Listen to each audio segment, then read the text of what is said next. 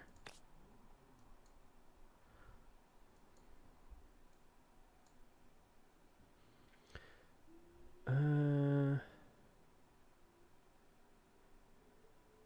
8, 11, 9, 10, and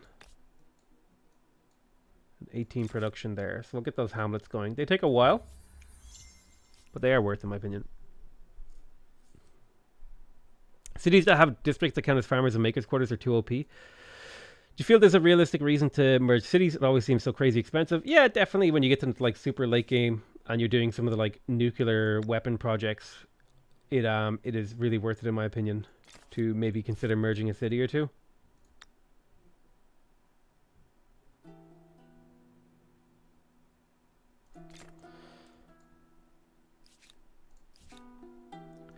Lots of expansion happening now. 1010 feels good. What game speed are you playing on? We're playing on endless speed. It's in the title of the stream. On both platforms, I believe.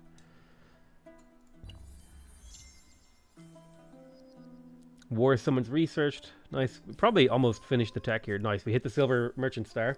Just want to hit this now. How many techs are left in this era? 3 techs.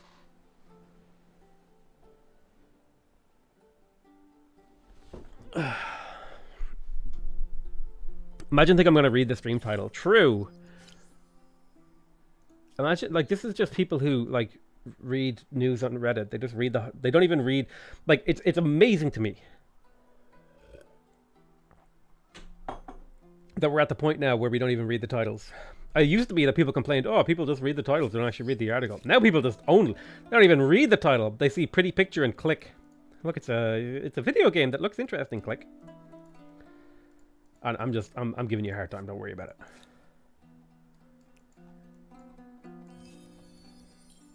Oh shoot, what do we get here?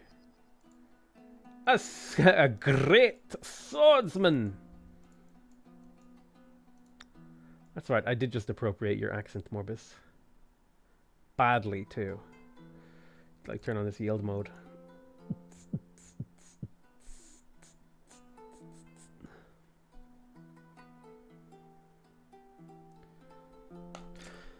Civic choice, you pick between that 10 food per territory. Civ 6 is trash. I mean, like, you got a lot of opinions, Victor. That's what I can say about them, is that you have a lot of them. How is this on under 300 likes still? Yeah, guys, come on. There's 1,000 people watching and only 200 of you have clicked the like button. I'm actually resigning from YouTube in protest. Disgusting behavior from my audience. Not even liking my videos. What do you guys not even like me? You don't like me? Okay, hamlets. 25 food, 4 production. Feels good, man. Stability up here is totally gravy. Drop a hamlet down here. The stream hasn't earned my like yet? Okay, right click, ban. Morbus, ban him. Get him. Get him out. Angry old man, by the way. Thank you for your donation. I forgot to... likes just went up by 200. Hell yeah. Don't actually ban him. Let's not be too mean. You can time him out, though. It's okay. It's only a 5-minute thing. A merchant from afar. We can consent and get weird things. You know what? I don't like people from different countries in this video game, because I've done this one before and I got a really bad event. So I'm going to dismiss this. Foreigners go home, okay? That's right. I am an isolationist in this game, okay? I don't want people in my country in a video game.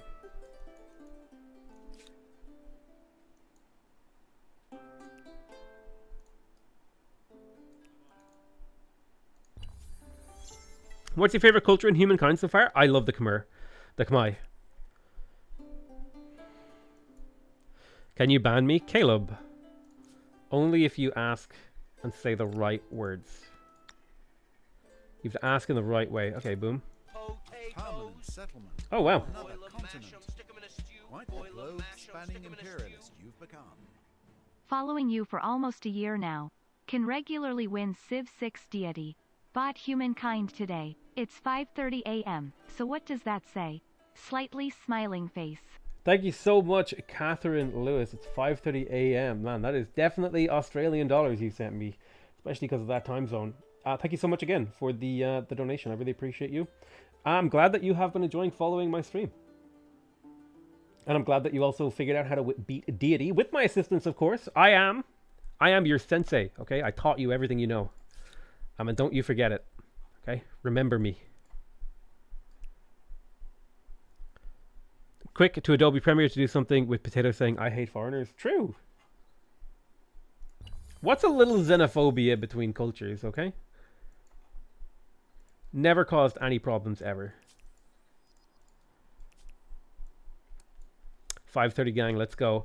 Everyone who is in Australia, I want you to type kangaroo in the chat. If you're not from Australia, don't type it, okay?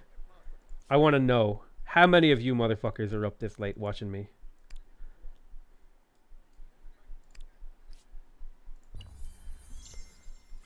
Show me. Don't type it. We got 2 kangaroos. All right. Little tomfoolery. That's a lot of kangaroos. Oh my god. What are you guys? Vodka. I didn't say Russia or Poland. I said only Australia. Holy crap. There's like a dozen Australians here at least. Go to bed, guys. Do you prefer the early, middle, or late game? I like them all. They all have their own charm to them. I think the early and middle game are more interesting. I think the late game kind of... but the late game in these kind of games is always kind of a little bit of a hit or miss thing. Cheeseburger. You can't just write some stereotype about your country when I ask specifically for Australians when you like want to be a part of things. This was an Aussie only thing. Everyone who typed something other than kangaroo, and if you typed kangaroo when you weren't Australian, you failed the test, okay? This was an intelligence test. Everyone in chat is dumber now for the fact that you guys have participated. That's my take. Yeah, I'm going to build a commodity market that's +2 money per trader. It's not a huge amount of money. It's 24. It's like building another market quarter, but it will scale up as the game goes on, so it's probably a good idea to get it relatively soon. Looks like there's like little island chains that I can grab. Late game is often a drag because the winner is often pretty obvious for a long time. I think that is a problem that balance and tuning should be able to tease out and kind of bring back in line. Can't get more dumber than zero smart. Joke's on you, it's impossible for me to be more stupid. True. Spaghetti, I like that. Someone typed spaghetti in chat and now I know I have an Italian fan. Amazing. Amazing.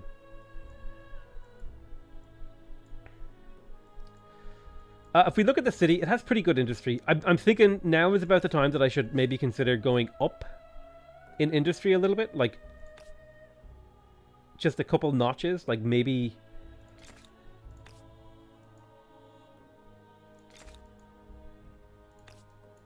like a few makers quarters around. Let's get 3 more. Get that industry up a little bit more so we can keep our snowball.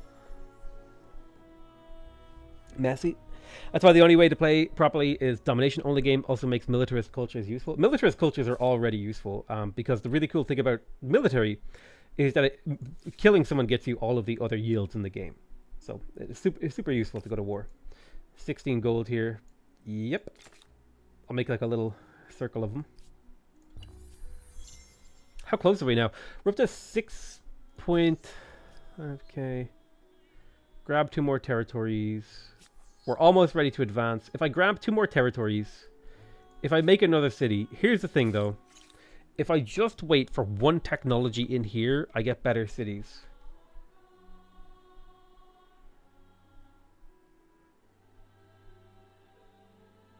Hear me out. I make a garbage city somewhere here, okay? I make a garbage city. I attach a territory to it to get the golden star. And then I do literally nothing with it. Like, I actually just, like, maybe pillage it and destroy it. And then make a new city next era. It's like you're playing against yourself. I mean, this is literally... The stream is called The God Run. It's meant to be me playing against myself. Because we got, like, the most ridiculous start in human history in the game. So I don't know what you want from me. I don't know how to satisfy you, Victor, okay? I don't know what you want from me to make you happy. I think that's something you gotta like go and find for yourself.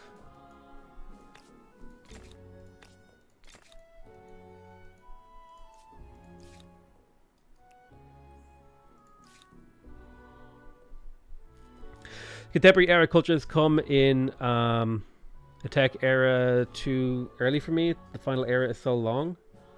My question got buried by kangaroos and random stereotypes. When trading resources, do you lose the benefit of the resource you've traded? No. Whenever you found it's a good time to change from tribal to ancient for the harder difficulties, kept getting 20 plus tribesmen by turn 15 to 20 on nation. ASAP. I would switch ASAP because some of the culture, like, I would switch ASAP. Yeah, I'd switch ASAP. It's just like as soon as you can.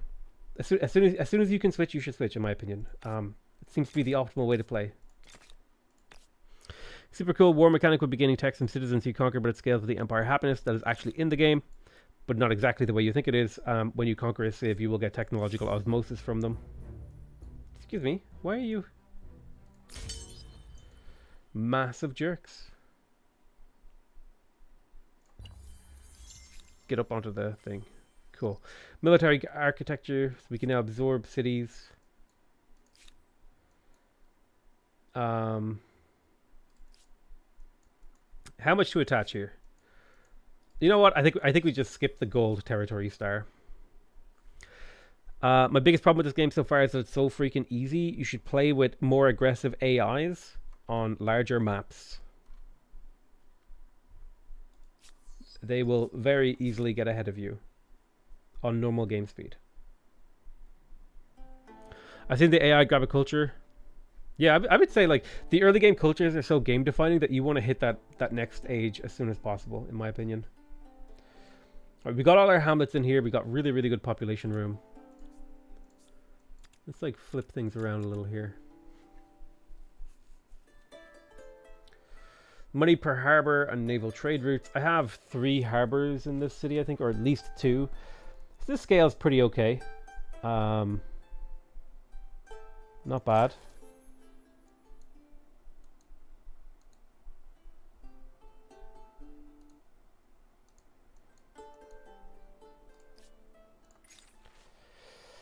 Disappearing acts. Celebrating. Defiant. Young people have disappeared without a trace. Scaring glance came across the orders on the stage in both of these. You seem to be happy with their theater. So, do I compensate them? This seems pretty easy choice, to be honest. I just compensate them. Cost me 150 gold. I'm making 2k per turn. Potato arrive? I don't understand. Oh. Hi. Can you explain how to generate more influence?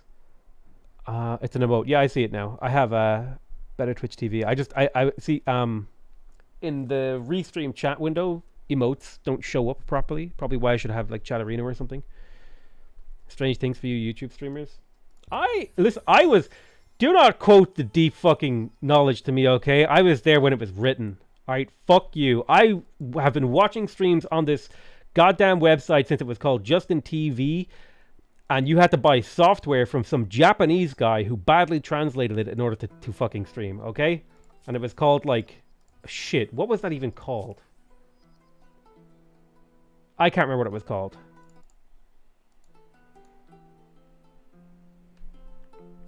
Get a sub button so I can give you my Prime.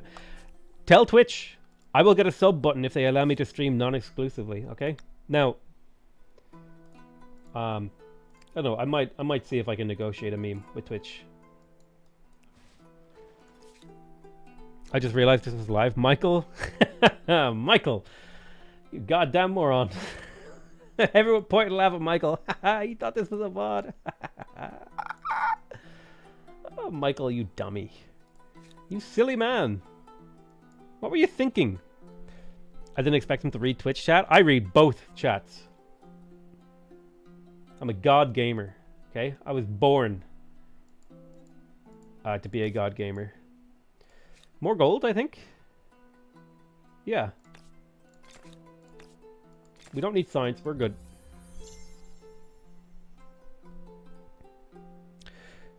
Thought he was talking about me. Michael. Michael Voloshin. I am talking about you. I'm talking about all Michaels of the world. Okay? They're all cringe. Every Michael I've ever known has been cringe. You can quote me on that.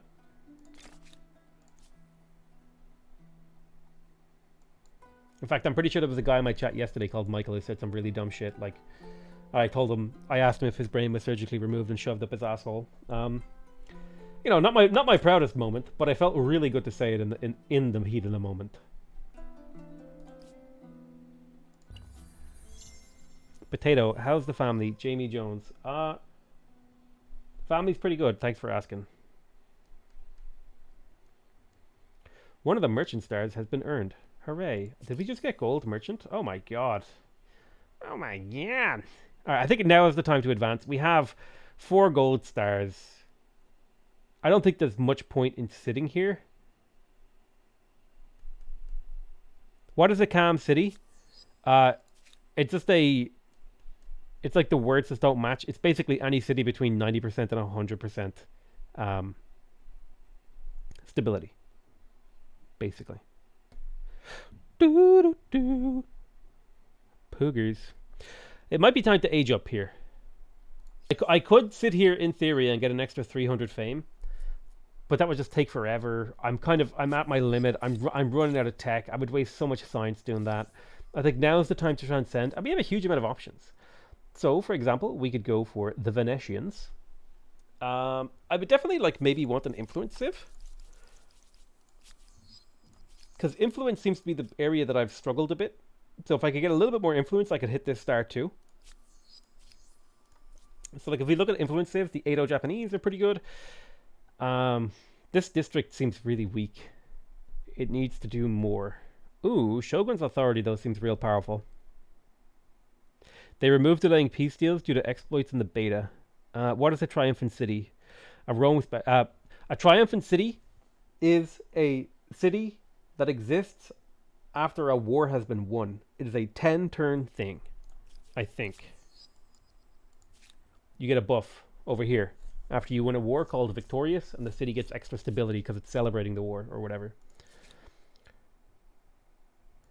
So before we move up, political entitlement. I think we go for combat strength and militia. Reinforces that.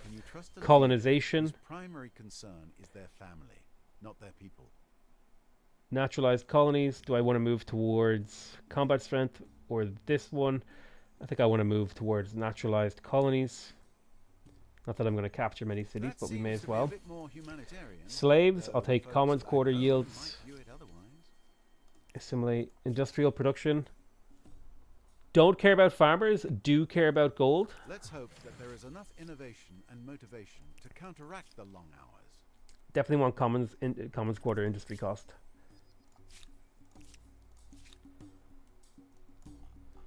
Man, I just have so much land. An Olympic event. Your performance would give you the gold medal.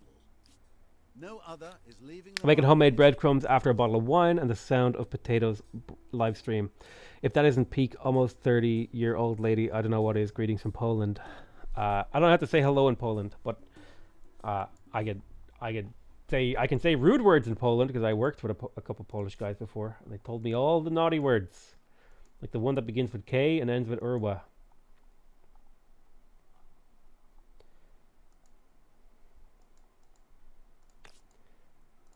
Okay, so in this city, that's all money on common call cities. That's pretty insane.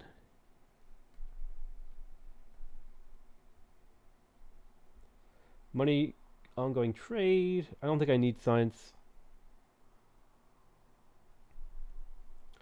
Maker's quarter. Yes. Maker's quarter.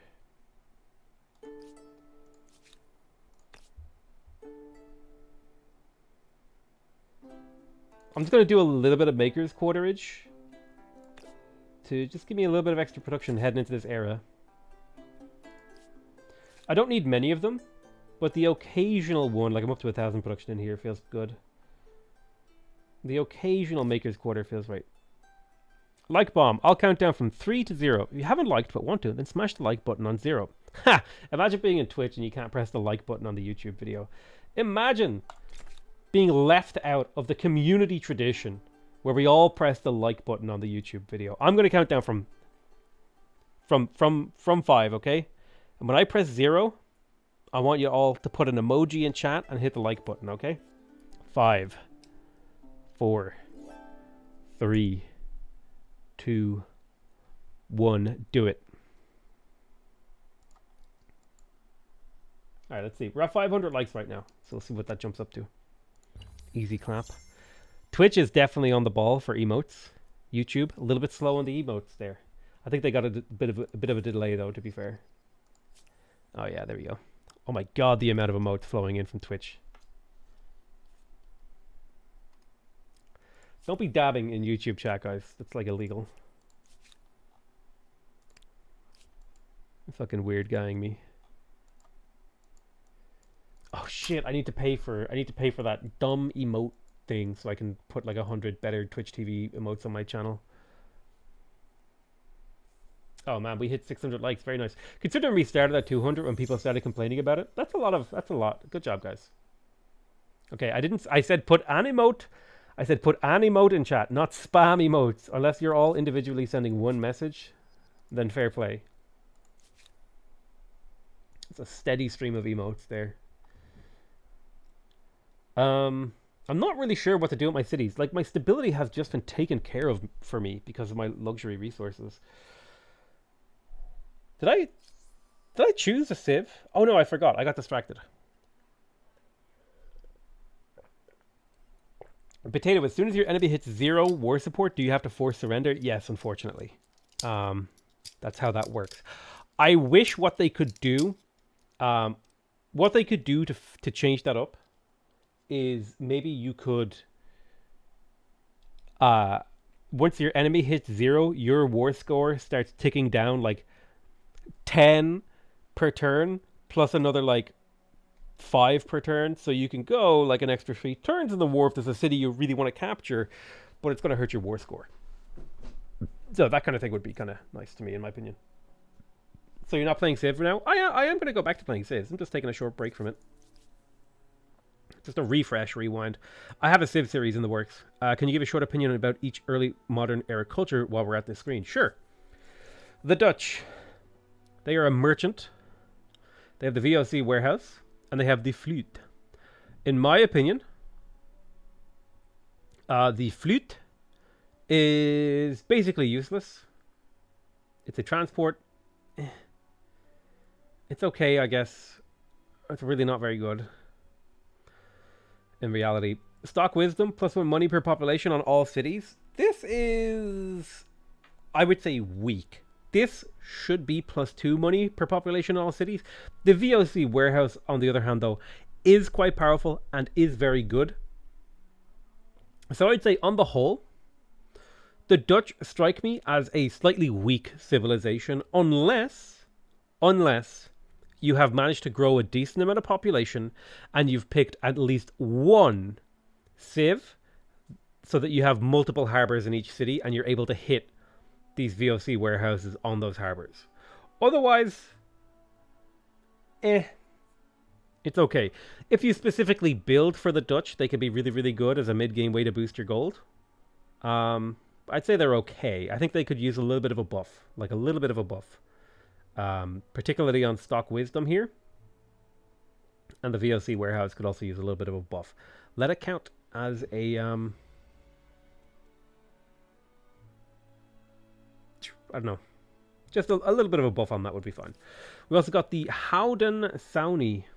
They get +1 food on exploitation, which is real powerful. Means every single tile you exploit in your empire gives you +1 food. That kind of seems insane, actually. I'm curious about how that works. Does that mean even just tiles that like get production? Like this tile here only makes production. Does that mean I get food on that? Do you know if harbors and unique harbors are mutually exclusive? They are not. Because this civ, if this civ works how I think they do, this is insane. Like actually insane. The Land of Plenty. Like, legitimately, this is an insane civilization. And will be... Oh my god. So if you have feudalism and Harappans, this is like 3 food on every tile in your empire. That's ridiculous. This civ is insane for growth. Now, if you don't care about growth, they're probably not that big of a deal. The Three Sisters plantation, plus 5 food per number of attached territories, plus 3 food per adjacent farmer's quarter. This is only okay. I would like to see this maybe have a little bit more happening. I reckon the way to make this more interesting is to give it plus 3 food per farmer's quarter and plus 3 food per adjacent market quarter and make it count as a market quarter as well. And I think that would make this like interesting enough to build. Just add a little bit of gold in there to make this like a little bit cooler, in my opinion. Just throw a little bit. This feels weak to me, the amount of food you get from this. It doesn't seem to scale amazingly, although I imagine it's quite good. If you have cities with many plantations, that thing is absurd. It is quite good. I will not disagree with you there. But like, if you compare it to something like the Kamai Barre.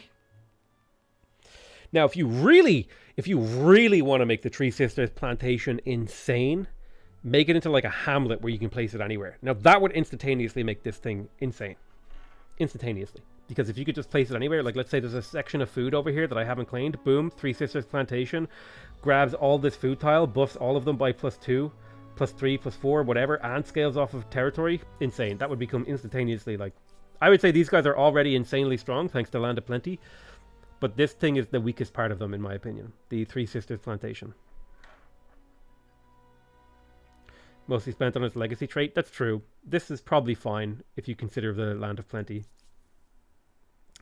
The Joseon. This civ used to be... Man, this stuff is so broken in a couple of the things. Now it's just okay. Like, it's okay. +3 science and tiles producing science. If you're kind of falling behind on science, it could be really, really good to throw down a couple of Seo wands. It'll help you climb back up. The Seo one feels a little weak to me. It's like... It's a research quarter that what? It's a slightly better research quarter. Influence. An extra +3 science. Like, it's okay. What about their unique unit? Gunner, stealth. Yeah, it's okay. It's good. Flintlock.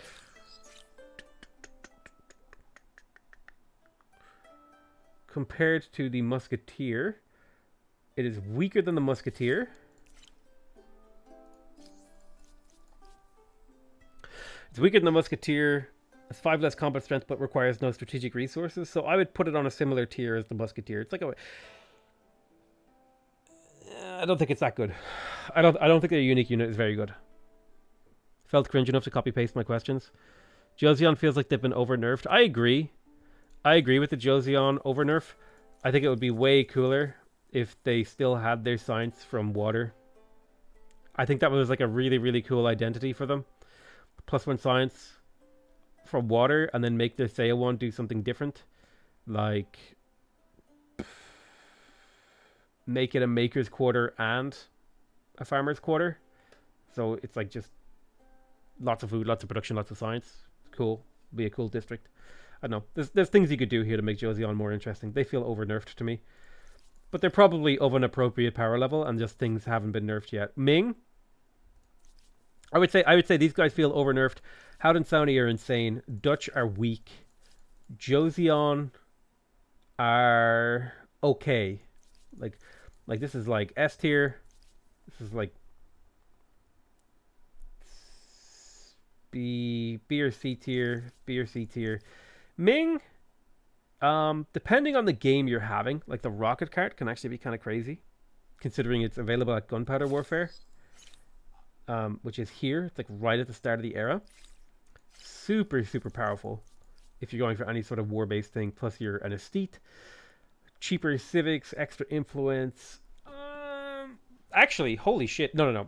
Ming, if you need influence, Ming are insane. Yeah, so these guys are ridiculously powerful if you need influence. If you want to do anything else, they're okay. They're like, if you want to do anything else, if you want to go to war and get lots of influence, Ming are your guys. Because the rocket cart is a siege unit you get like super early into the era, and they generate influence per district, which is ridiculous, and 10 stability. Like, this Grand Tea House is insane. You'll never have a stability problem with these guys. Then again, you have the... Wait, which era am I going into here? My god, I'm only going into the 4th era. Holy fuck. Yeah, Ming, I would say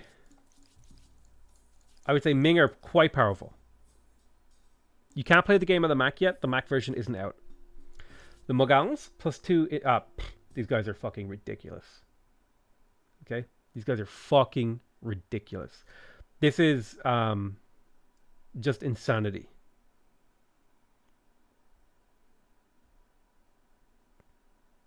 I don't even know how to describe this to you.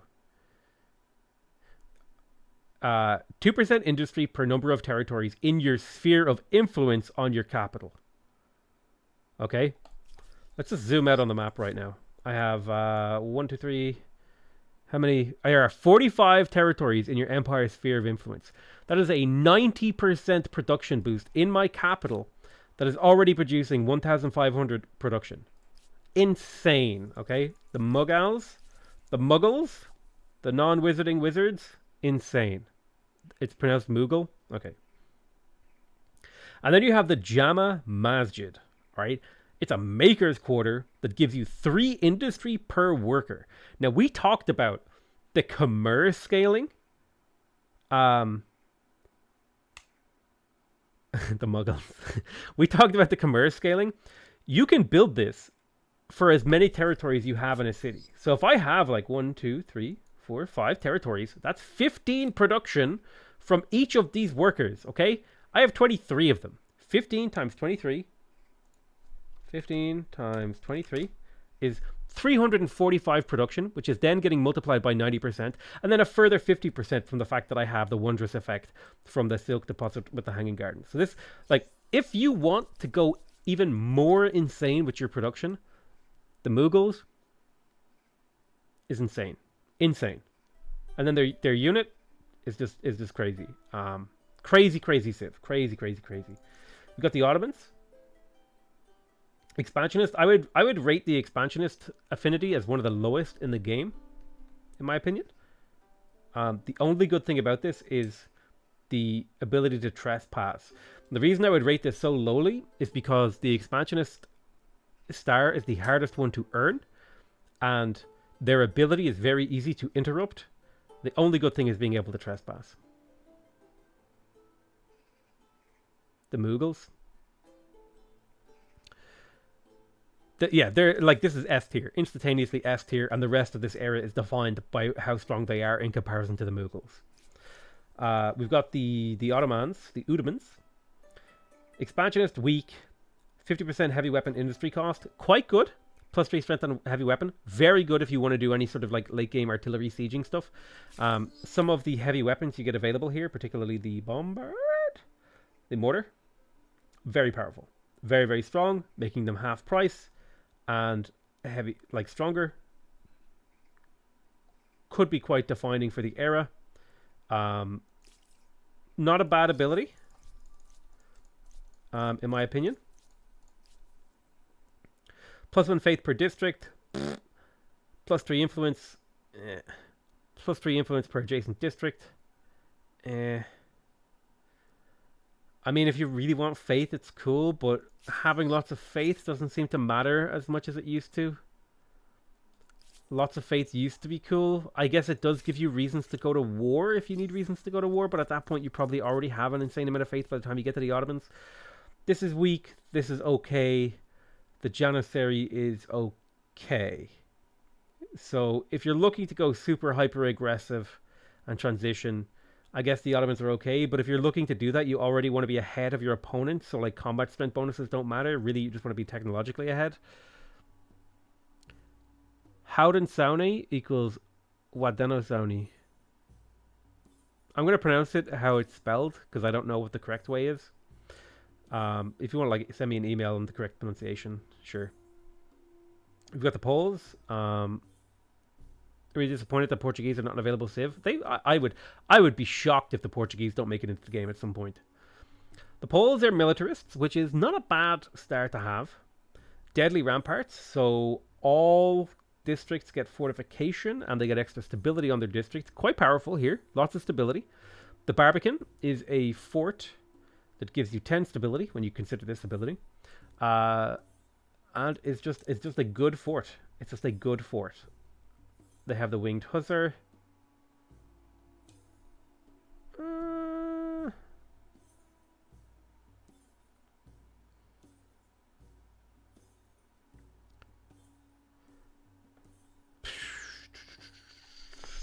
Very good. Very good unit.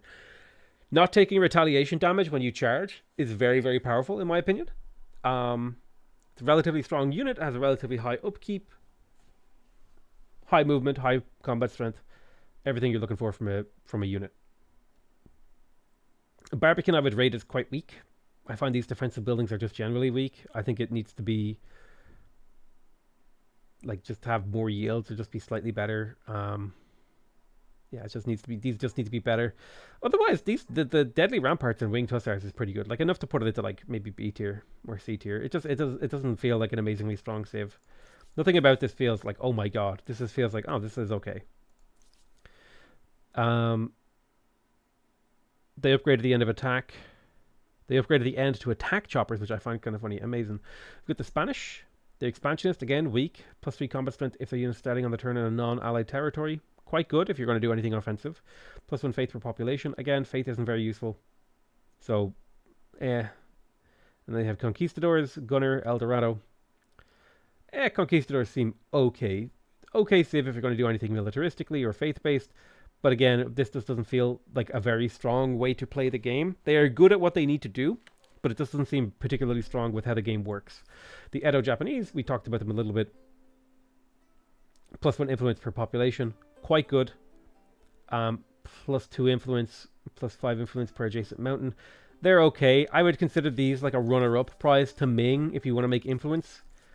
They're okay. They'll do the job, but they're nowhere near. Their samurai unit, anti-cavalry, quite good actually. Anti-cavalry, honor code, prevents its army from retreating. Okay, that's terrible.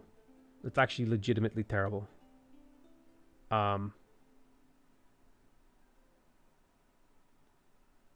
Yeah, how to get stacked wiped when you step on the wrong tile. Like, I would say their basic abilities are good for a backup influence save. Their unique unit looks terrible.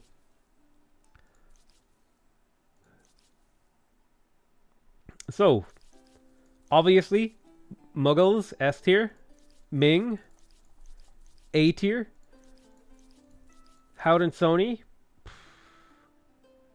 A tier.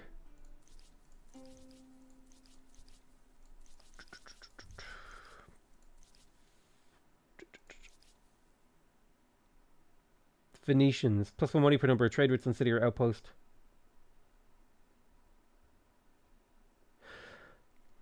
I would consider these B tier. Or no, these would be A tier. So this would be A tier, and then everything else is like C tier or lower. Because this thing is pretty insane. It gives you +1 influence per adjacent market quarter, and +1 money on every tile producing money, which means every market quarter in your city produces more money. Very good scaling. Very good influence. The trade route thing, really, really powerful. The Gallius, very weak, pointless. It's a merchant civ, kind of a weak affinity in my opinion. Yeah, these feel like A tier. Muggles and Haudenosaunee feel like S tier. Or maybe Muggles and Ming are S tier. The Muggles. Otherwise, everything else kind of falls into like this, kind of like B to C tier. Gallius gain 11 CS on coastal waters. Yeah, I mean, but how useful are boats really? Oh, for God's sake. We got another bot invasion in the YouTube chat.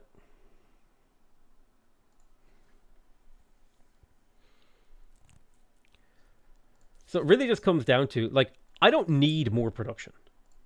Like, I don't need to get the Mughals. Early modern, they start being useful because they can shoot land, I guess. I don't need the Mughals, but man, they seem powerful. Like, they would be insane for me here. I would never have to worry about production for the rest of the game if I went Mughals here. Like, it's ridiculous. My heart wants to go Ming because I want all that influence.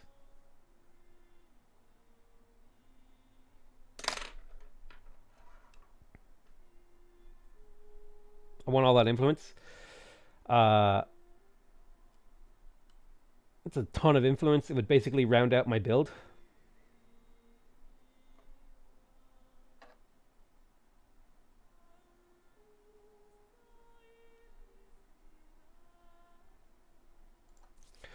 Whereas this is a god run, so I kind of have to pick the most powerful thing in the game, which is the Mughals. Because, like, for the expense of, like, 9 turns in all of my cities, I will have infinite production for the rest of the game. So it's got to be Mughals. As much as I want to go Ming here for the influence to make up for the fact that I'm not making enough influence, if I just have infinite production, I can make influence.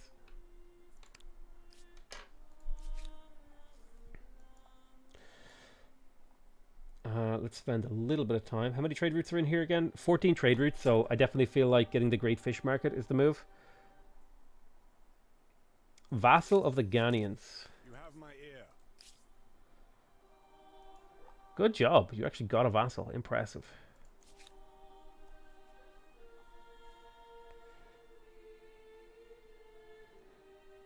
Let's get a bit of stability going.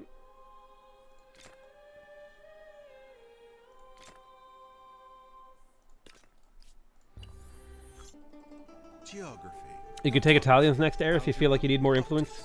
I just want influence to be able to get my era stars in a reasonable amount of time. Of discovery and exploration.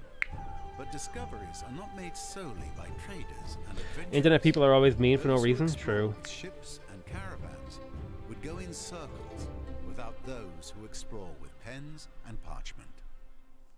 So, Oh, did you choose did my them YouTube for video their go out? Let me check. I like how my own video is recommended to me by YouTube because I watch my own videos on YouTube sometimes to make sure they seem okay. Yeah, nice. As the Mughals, you have reached the early modern era, and we already have it to build a star and a growth star. Perfect.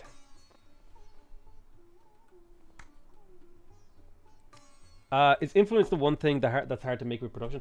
I would actually agree. I would say that it is. I want my Del Gato.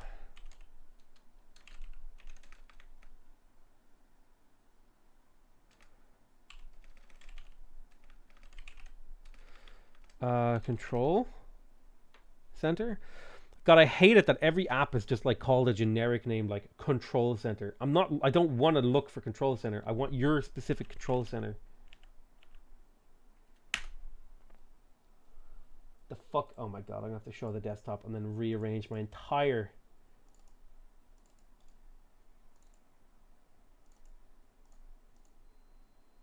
You son of a bitch. Okay.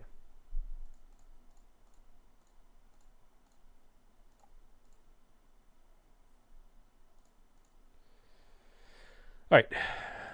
How do you see how many trade routes are in your city? If you hover over the city banner, we're going to build a star, okay? It will tell you here, 4 land trade routes. If I hover over this one, 5 trade routes. 30 trade routes.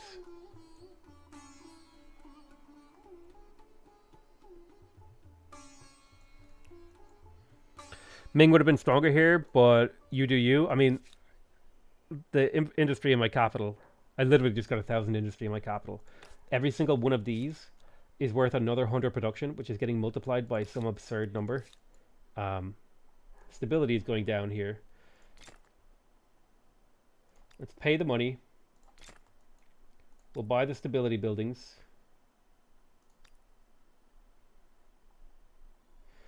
And then we'll start doing commons quarters the second we finish this. Like, look at this. 100 production. Your avatar looks a bit like you. It's meant to. It's kind of cheesy, though.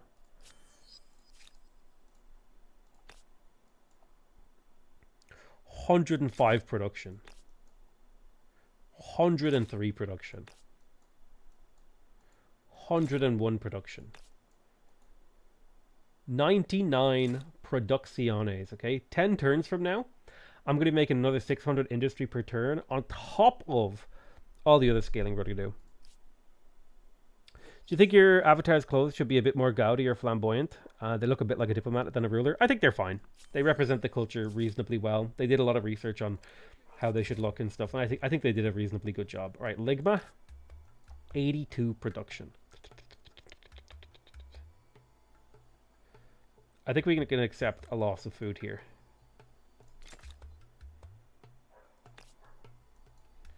$82 production. Oh my god.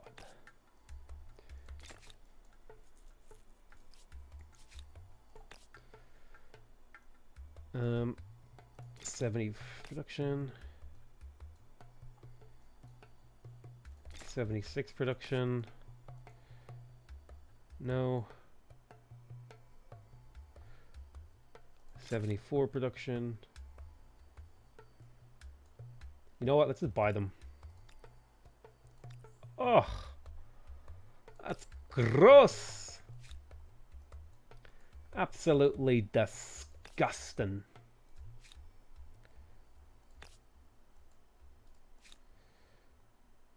Yeah, I think we were doing a big array of these. And then we were going to do commons quarters. Looping and touching.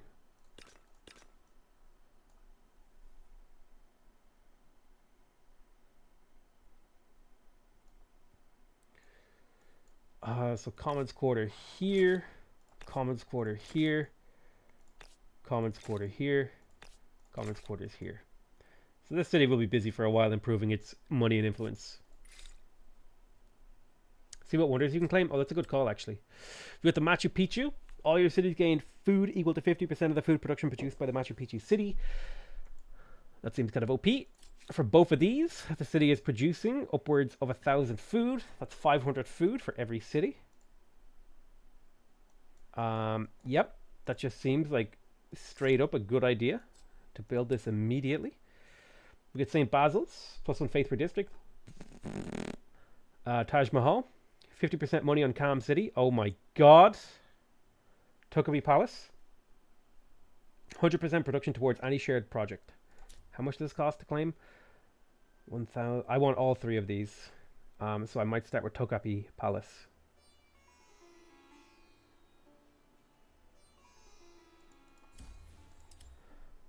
Never mind this. Actually do. But you.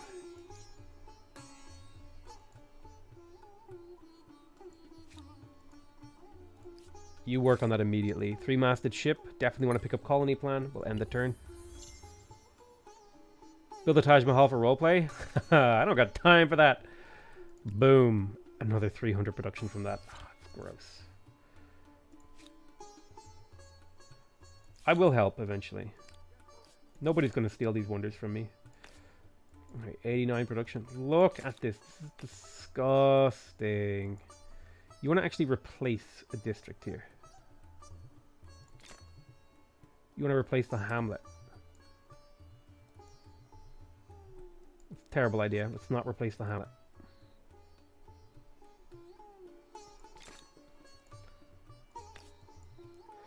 I want to keep my hamlet. 83, 83, 83. 83 feels right here. 83. Thank you. 82. Production. 78 production. 78 production.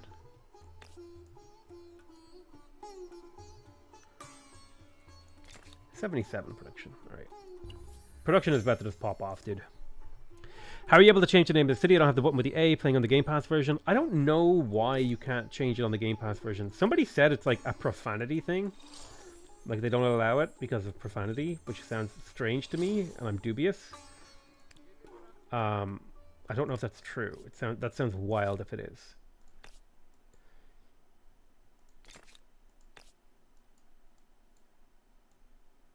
$81, 76.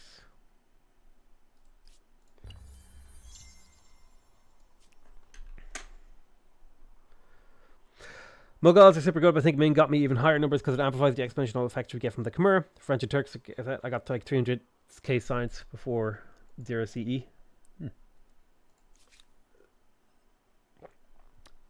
Ming just gives you influence. I don't know how it gave you tech. Any laws? Fundamental values, commons quarter, half price, land rights. Is more than worth a bit of risk, right? We want food. Actually, yeah, no, we want food. We want to scale up on that food. Individual wealth and political connections determine the status of something as timeless as the land. A lot of fun. I'm actually having so much fun just building up my empire. This is like great crack. You want gold spending? Disagree. Disagree. Using my gold on these.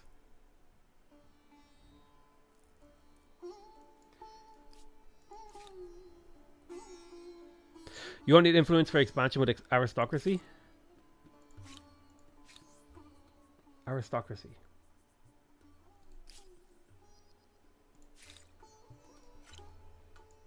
But I want to spend my gold on other things. Tokapi Palace, 4 turns. How do you strengthen your religion? Spread it. Is this Holocene or Gregorian calendar? This is just the wild calendar, because every time I end the turn, only 7 years pass.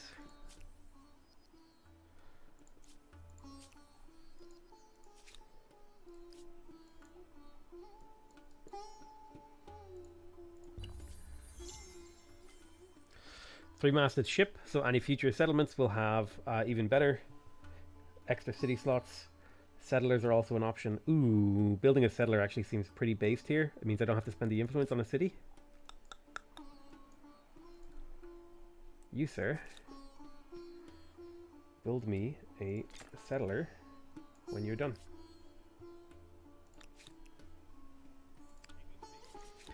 Based. Isn't this speed supposed to go for 1,000 turns? 600 turns. I just snowball to a ridiculous degree, which is why I'm on turn.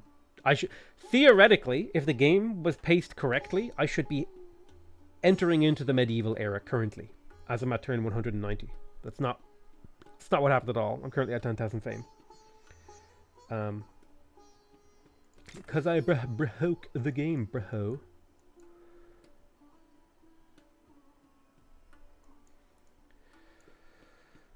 Look at the furnace, even more production. Happy to Miski. Normally I just watch the YouTube, so I wanted to share your tutorial series. It's great. I've blown 2 streamers' minds today with your information about resources and trade routes. Nice one, Zonda. Glad you were able to spread the knowledge, the knowledge. Definitely want commons quarters.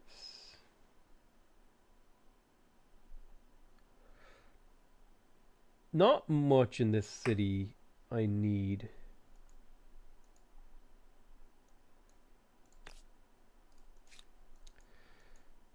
I've got a nice little section here.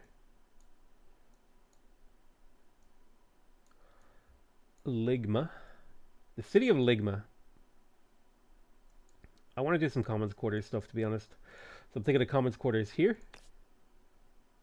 for 10 stability. I'm thinking a commons quarter here, 15 stability. Couple commons quarters, get that influence up. Karak, centralized power. Let's have a look at the text screen here. Buying, there's open trade routes, then the same as you opens the trade route. Yeah. If we talk about naps early in stream, it's actually what stage of your sleep cycle that you wake up that determines if you feel awake or tired. I mean, probably. I'm not gonna like horribly disagree with you, but I'm also just gonna like dab on the haters and just say that, you know what? Sometimes naps just are shit.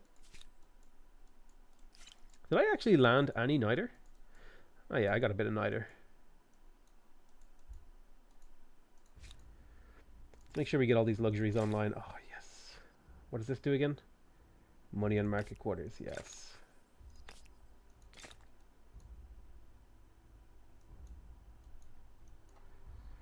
Make sure we get all these resources up. Boom. I missed 2 hours, just found your channel, watched all the last stream, love your content, definite sub. Yeah, dude. Congratulations, well done. Welcome to the stream. Welcome him. Definitely feel like my science is starting to slip now. It's becoming expensive, but I'm not in a rush through this era either. Luxury manufactory, absolute rush. 100% rush this. Taxation office, halberdier. Yeah, we rush the luxury manufactory thing. If we get the wondrous effect on like all of these things, it's insane for me here.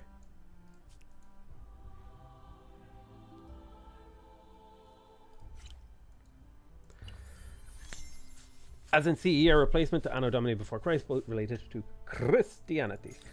I don't know. Free army. Move towards homeland. Yeah, I'll just recruit the free army. 3 carracks. Ending turn. Nice. Agrarian star has been earned. Cool. 20k fame. 20k influence. 30k gold. Nice. A new wonder can be claimed. Don't mind if I do. Build a cultural wonder. Very nice. Taj Mahal. 50% money on Cam City. Yes, for sure. We claim this. Taj Mahal. Can be done without a river available. Needs to be built on a river. Well, we'll pop it right there. 3 turns in the capital. You, on the other hand, are doing quite good. I definitely need more influence.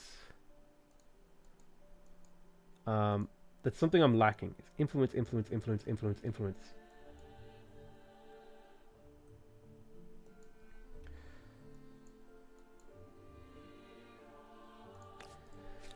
Food surplus is only up to 100 now. I think I'm going to spend a bit of time building a network of farmer quarters in this city. Let's Let's like fill this whole area with farmers quarters. Let's get the food up here so we can continue to grow, because food is one of the ways you get population, and population is one of the ways you get influence, so I don't have to just go for commons quarters. I have other options to get these. What is this? A hamlet? I might just surround it in farmers quarters. Good little food circle here. I'll do it. I wish I could place districts that like I can't immediately build. Food, food, food. It's working on. I mean, the food surplus in here is actually kind of crazy. But still, growth. Growth will get me influence. Build this there, perfect. We have our settler. I think my next city is Asmedi.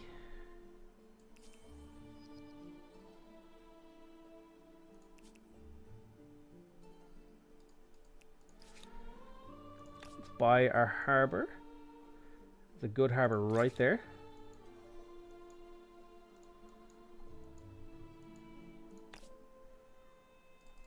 And then we'll circle back.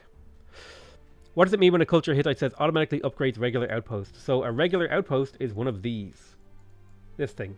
You cannot rename it, you cannot do anything really in it, it just exists as a light claim on territory.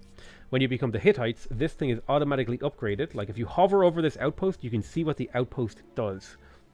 So the Hittites specifically, if we go to the encyclopedia, we're about to get flashbanged. Sorry guys. Hittites. They have the Awari. The Awari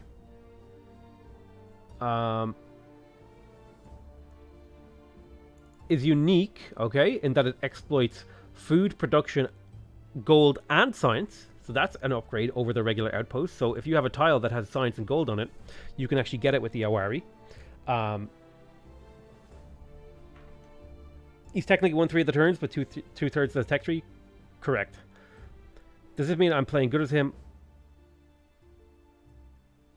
Something that is missing on this game is endless legitimately credible variety units from your neutral. I disagree. I really don't like build your unit. The Awari, I don't know what else it does. I'd have to like look it up. Hang on.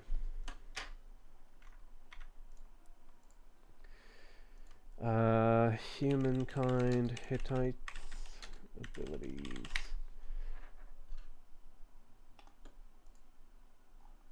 No, fuck you. I just want a wiki, please. Cultural affinities. The Awari.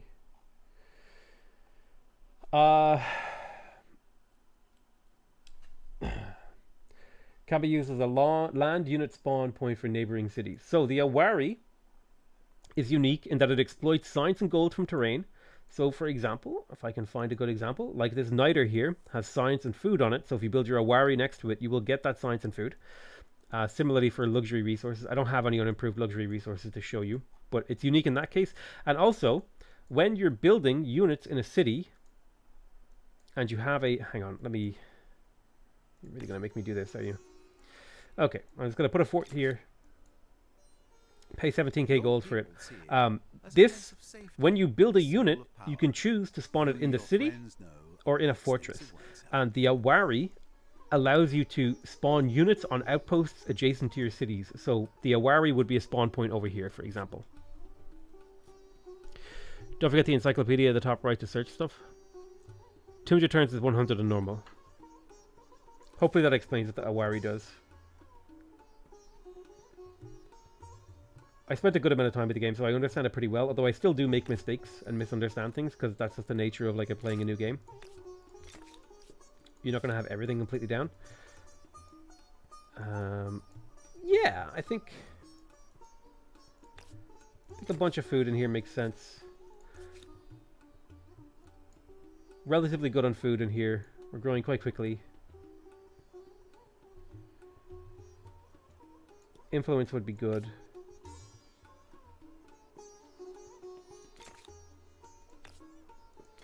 Just like 2 or 3 commons quarters.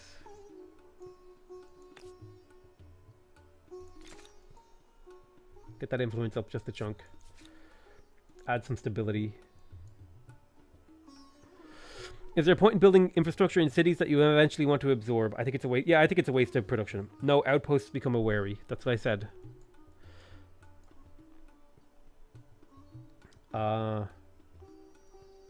I actually don't know what to do with my cities here. I'm building things too quickly. I don't need science. I actually do need science, if I think about it. So I'll tell you what. I'll make a little science bubble here.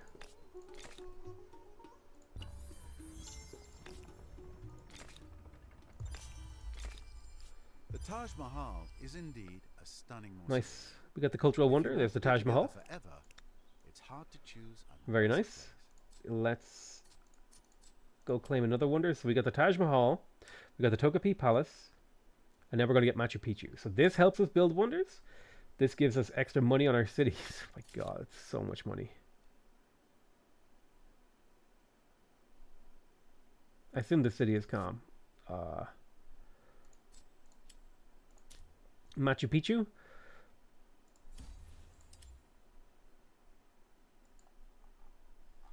Do I not have a mountain?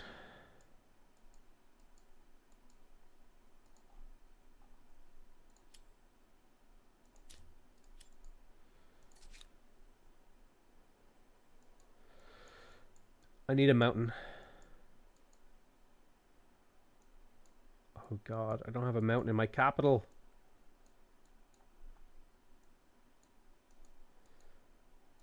We must steal this territory.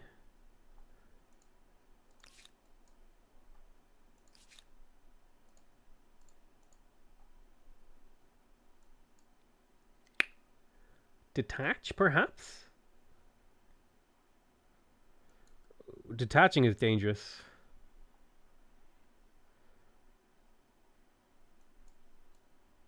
Maybe we'll just make this into a bread basket.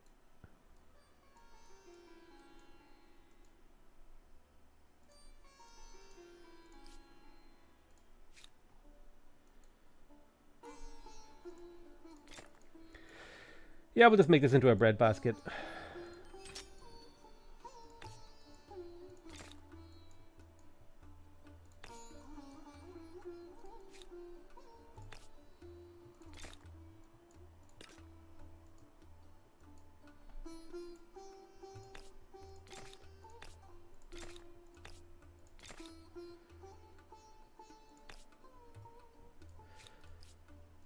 North Island? I'll claim that later. No rivers at all? Damn, what a low food map. Dude, there's like rivers everywhere. Taxation office. We definitely want that in one of our cities. Most of our cities. Like, we have rivers everywhere. There's so much food on this map. River. River. River. River. River. River. River. This thing has very few rivers, but even so, there's still rivers. What determines the price for absorbing the city? How big the city is already, and how many districts are inside of it. It's a sender and receiver thing. The bigger the city that's absorbing is, the harder it is to absorb, and the bigger the city that you're going to absorb is, the harder it is to absorb. So I could sponsor here. Chance of good consequences? Sure. Machu Picchu could be described as an imperial center for an empire that cares deeply about agriculture. Empire bonus. Has no fear of heights. So I'll just be pumping money into Not a War Crime now. I've this game since Victor pre-game. The only problem is max turns. What? It's on the right side now. It's on the lower right corner. If he's not talking about your game, Potato. Oh. What are you talking about? My games in my Twitch chat, okay? I can't read Twitch chat 24/7 to know exactly what you're talking about, okay? Everything that is said in my Twitch chat is in response to me, so you can't like tell me that I'm wrong for responding to it, okay? All right. Now that we cleared that up, y'all got put in your place. +1 science per researcher. Seems good. Plus 10% science seems good. I'm a little bit behind on science, so we will work on that. Just a little bit, not terribly. Yeah, not terribly. We're actually okay on science now that I think about it, but I will kind of power through a little bit with science here. If Potato played this game until the 2000s, people would ascend to godhood. I mean, if you want,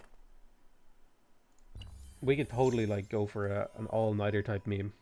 Well, no. I was gonna say maybe, but instead, what we could do is we could play beyond this stream and like just literally like absorb the entire map into a single gigacity.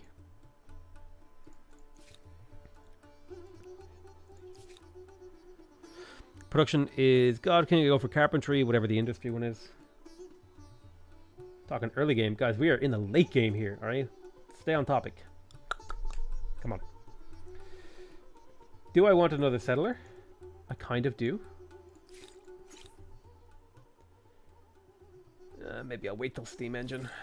I got the fame. I got the influence to spend, not fame.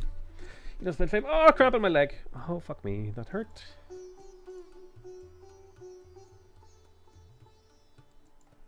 I will continue to build this little farm circle thing I was working on. And put a few stability things down. As well as we'll prioritize those actually. And we'll actually buy them. Boom, boom. Stability maxed out. We want to keep our stability high if we can.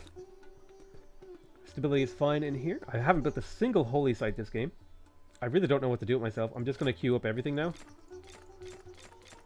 Get rid of all this infrastructure so my list is simple. I could go to the list view. I actually prefer this picture view. I don't know. It just helps me look around visually. Alright, new wonder can be claimed. I don't want that last one, so I'm going to skip it.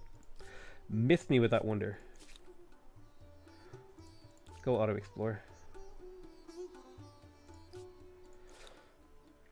Okay, cool. So we were building a big dome of science here. was our plan. Just to have one. Just to have one. Why not? Republic evolution, +5 stability on territory, or +1 science and money on quarter. Stability is also really good, but science and money seems pretty useful to get passively from buildings that we're building anyway. Free speech and opportunity. Production in here is good. Growth in here is good. What are we doing? What are we waiting for? I do feel like the city could use a little bit of a growth. Really good hamlet here for food. Also good for make gold quarters. Throw a couple of those down. And then maybe a food section. Although this is all just market quarter deluxe area. The only worry with 15 How many more turns until the game ends? Is it 300 total? This particular game is a 600 turn game. So we are 2/6 of the way in. Alright, nice. Our guy arrived. We built all the infrastructure in here. We settled the city. Bam. Didn't cost us influence. The power. Got me an agrarian star.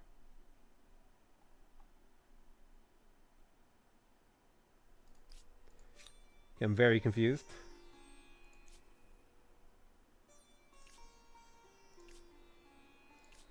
Okay. I think I was on buyout mode.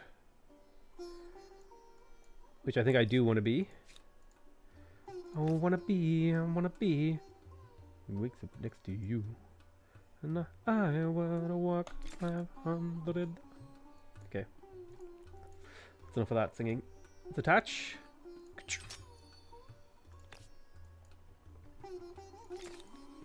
Purchase. Purchase. Switch to expert policy. I don't feel endless is even long enough to be honest. Hopefully they put in a custom option, but I'm sure they were worried about balance issues. Any military? Who builds military, dude? I think the option to move immediately to the next era is a tad too powerful. Maybe increasing star requirements would be good.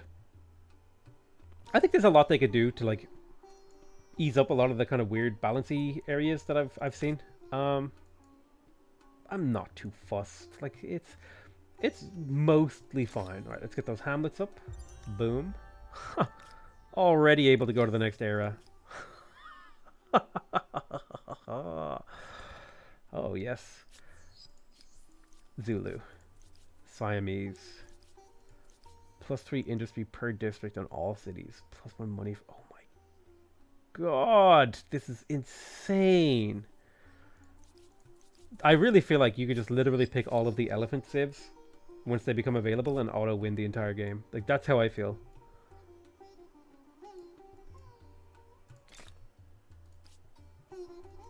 And I feel like I'm not wrong.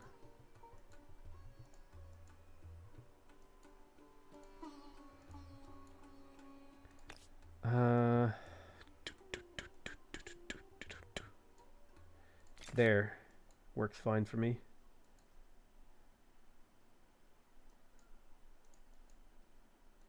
Attach. And then I'll attach this one later. You tower above the other leaders of the world. Your fame has gained you an indisputable position both in the current struggle. What do you want? And in the... Oppressing the faithful? Let's share our maps, dude. You want to be allies? So, Hey! tell me, shall we become closer? Give me that cultural agreement. A pleasure to accept. Give me that science agreement. Here is a proposal to get your heart racing. Yes. Even if Can I it's just not like unite the world under one banner? I'm listening. So, tell me, shall we become closer? Become my ally or I kill you. Thanks. You thought I would buy this? You fix the I have united the world in a global alliance. Who am I missing?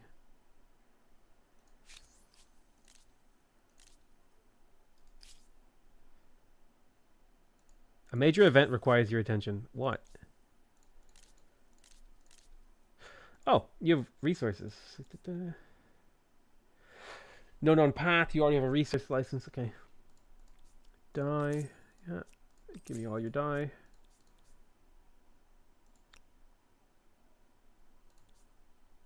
Lovely. copper, horses, iron, So tell me, how are you today? do, do, do. Just buying all the resources. Sorry, guys. Yeah, we did it. We've achieved world peace, except for all the people we killed. Nice. Actual world peace here. To the Mughals. They want me to attack this guy? Are you at... Why would we attack this guy? He's your vassal. You weirdo. Londonia. A cultural wonder. Okay, both of My these. considered opinion, Both of one of your these. competitors garnered Nuts. a lot of fame building a monstrosity. We have a ton of influence in here. Yeah. Alright, what do we do? What am I struggling for? Influence again. It's just always influence. So like all of the commons quarters ever are the meme.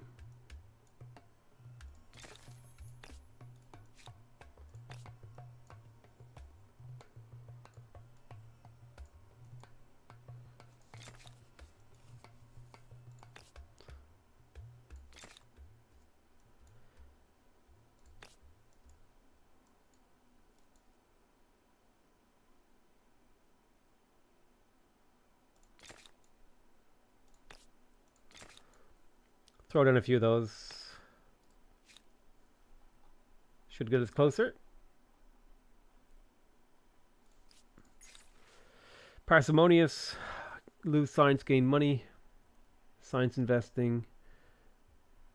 Research has good consequences. Cost me money. Sounds good. You are under 1,000 science and that's weak. What? 2,300 science. You noticed how annoying vassal states are to attack? I just dab away from that sort of thing.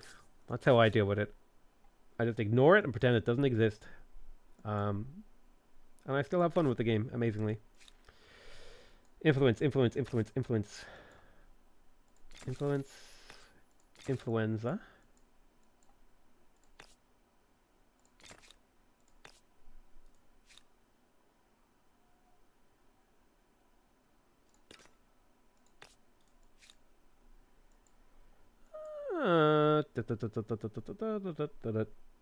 Maybe I'll do a bit of science or production over here.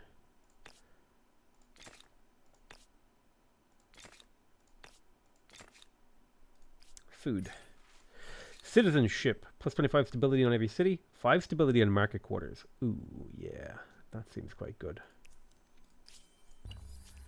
Pretty damn good, especially for initial release. My only complaint is switching cultures. I like role-playing in Stellaris and I feel like it detracts from the immersion. Like, switching cultures is literally one of the baseline foundational mechanics of the game. It's not going to change, and it would be a shame if they did. I don't know why people have a complaint about it. It's like the feature.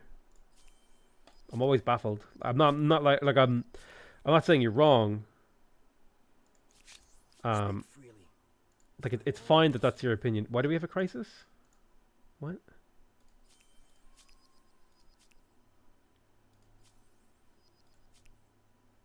What? I don't know, it just kind of it blows my mind a little bit. I don't understand it. The whole game is built around it. All those of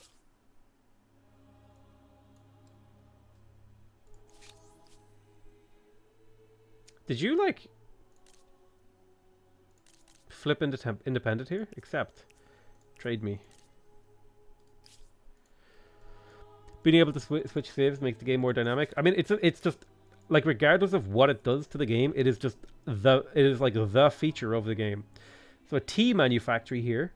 So tea, I have 4 copies of tea. There are 4 in the world. I would get 20% food across my empire if I built this tea manufactory. I'm going to build the tea manufactory.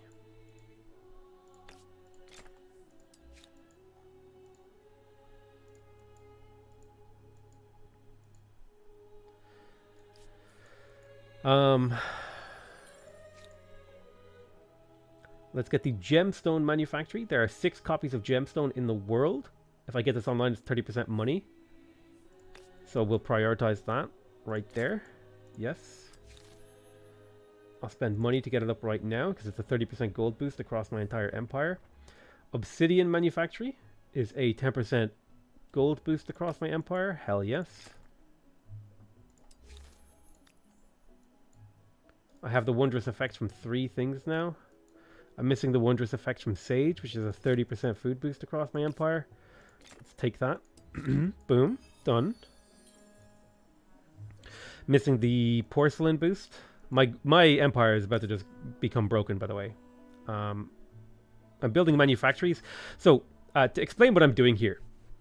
When you have a copy of a luxury resource, you get a bonus based on the number of them that you have. So, for example, I have access to 6 copies of porcelain, which is giving me 16 stability on every city, and 12 money on my main plazas and administrative centers. A simpler way to put this is plus 2 money per territory. Alright, and I'm getting that 6 times, so I'm getting 12 money per territory per city. If I build this porcelain manufactory, which is basically a type of wonder, only one person can build it in the entire world on this specific resource. If I build this, now I get that bonus at the bottom. I get that 20% money and 40% stability. So stability is no longer an issue for me for basically the rest of the game. And so for this one right here will give me a 20% science boost. And so we're going to pick up the 20% science that this offers. And I'll pay money to get it instantly. Then we have this here is a lead. It also will give me a science boost. So my empire just became absurd. Like, it was already absurd, but now it's like hyper absurd what's happening here. And I need to just like check if there's any luxuries here. We've got tea. I need to actually like buy the tea. I'm up to 755 food in my capital, by the way. We're growing 47% of a pop per turn. Let's see. Any luxuries that don't have the symbol above them? I think I have most of... I'm missing spices here and ebony. So ebony is 25% production. We'll come in here. We'll grab spices too. Prioritize it. What does this do again? Dye. 25% production. Ebony next. Yeah. Ebony is also 25% production. What are we missing? We have silk. Yeah, I think we have wondrous effect on the majority of the luxuries in the game.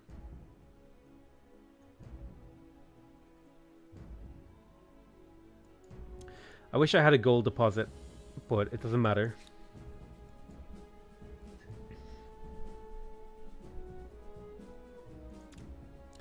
So yeah, we are like hyper powerful now. 5k production in our capital without even really trying. Remember, I haven't been really... I've been focusing on other things. Remember how many of these market quarters I built? A single market quarter now is just insane for me.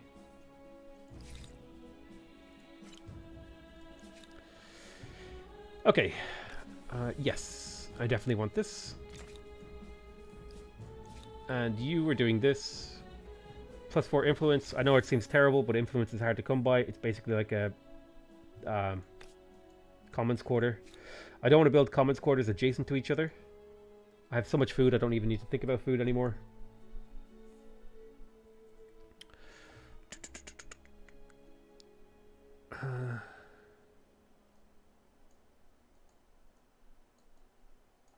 I only care about influence, really.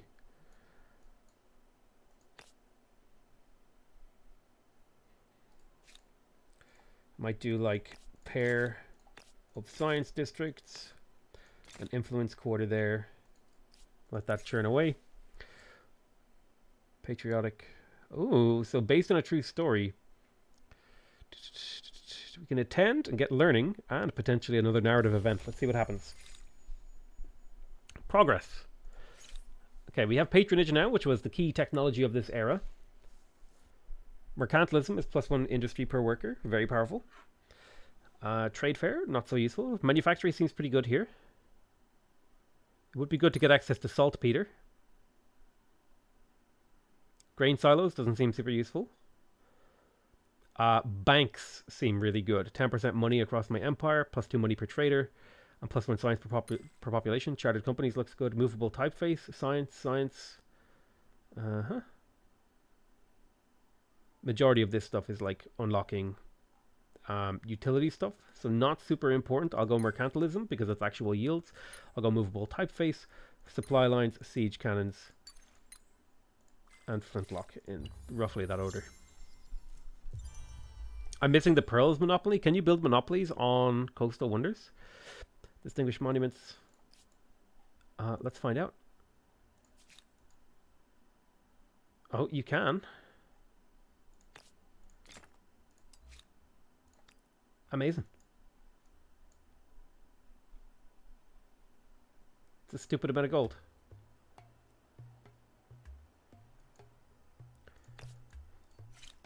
Great. Awesome stuff.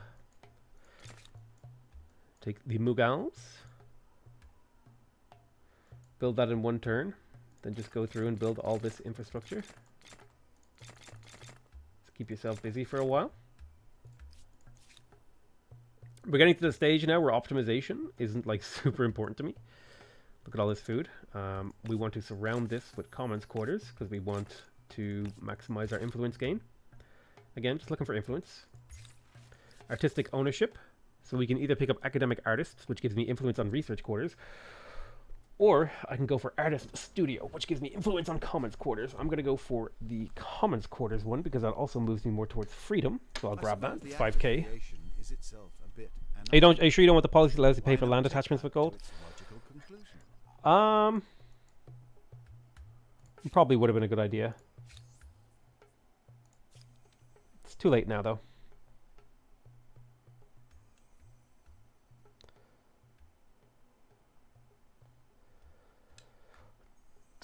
I mean, reaching the end of an ideology axis isn't extremely. We'll save it.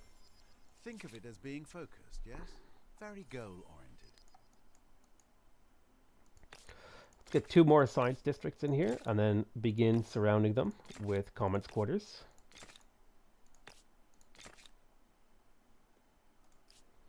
Maybe an osmosis event will happen. You can always change. It's true. It is just kind of expensive to change. Is the problem. Hamlet over here. 24 food, 3 production. Seems good. Spend the money on that. I want to attach, but I also want to consider some things. 4 turns for 4 influence seems a waste when I can build a commons quarter for 4 influence. Food in here is insane. Mostly, again, I'm looking for influence, so I might do like something wild. Like a trio of farms here or something.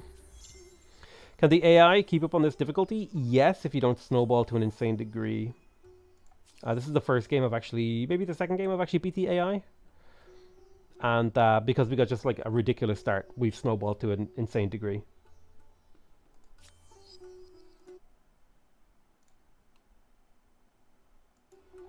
Please get that Ligma sea, like the curiosity in the sea and Ligma. Okay, but only because you asked.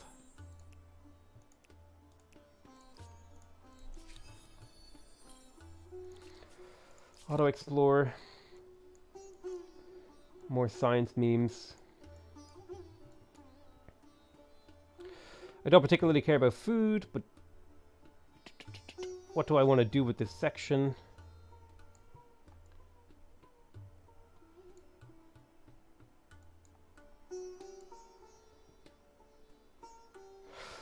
Influence is kind of the meme that I want right now. So maybe science, just surrounding this. A little bit of extra science, and then we'll pop in maybe a bit of farming over here as well.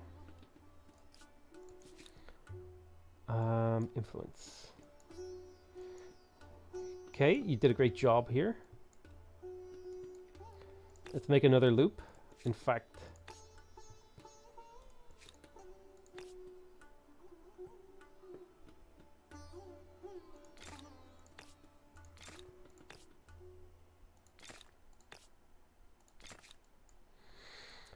Another loop of farms. The city actually doesn't need farms, if I'm being honest. You could use something else. Production, maybe. I don't want to kill the hamlet. Stop. Potatoes.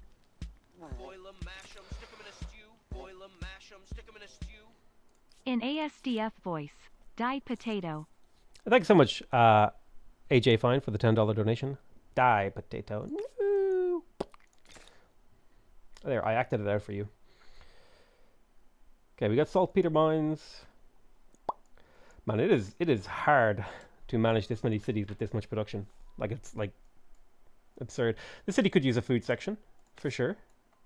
Where do I want to put that food section is my question. I think over here is fine, so I'll just like round off this triangle. And then put a big chunk of food here. City needs growth. It's only growing at 42% per turn. What is my capital growing at? 46% per turn. This is one problem I have with the game, okay? My capital is making 636 food per turn. And the city's making 258. But my capital is growing way slower. I don't know, maybe it's based on the population surplus as well. Like this city is making 300 food and it's growing at 43%. Just seems like it kind of approaches a limit and then never gets better. They need a small nerf on the Muggles? Oh, they need a... Muggles need like a huge nerf, dude. The Muggles.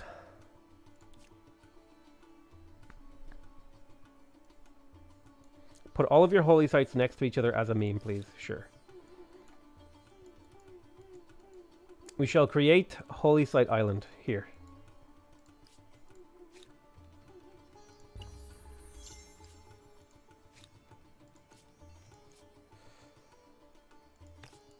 Make that saltpeter for me. Boom.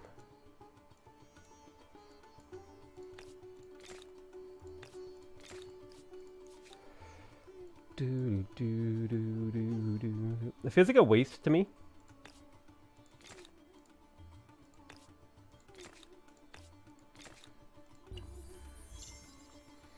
To not get good adjacency on my commons quarters. Swift on units. I want good consequences, please. Another shrine. Boom. F equals P times 8 plus P.01. What? Limit is 100% growth per turn in normal speed, 67% in slow, 50% in endless, and 200 in fast, and 400% growth per turn in blitz. Really? I don't like that limit.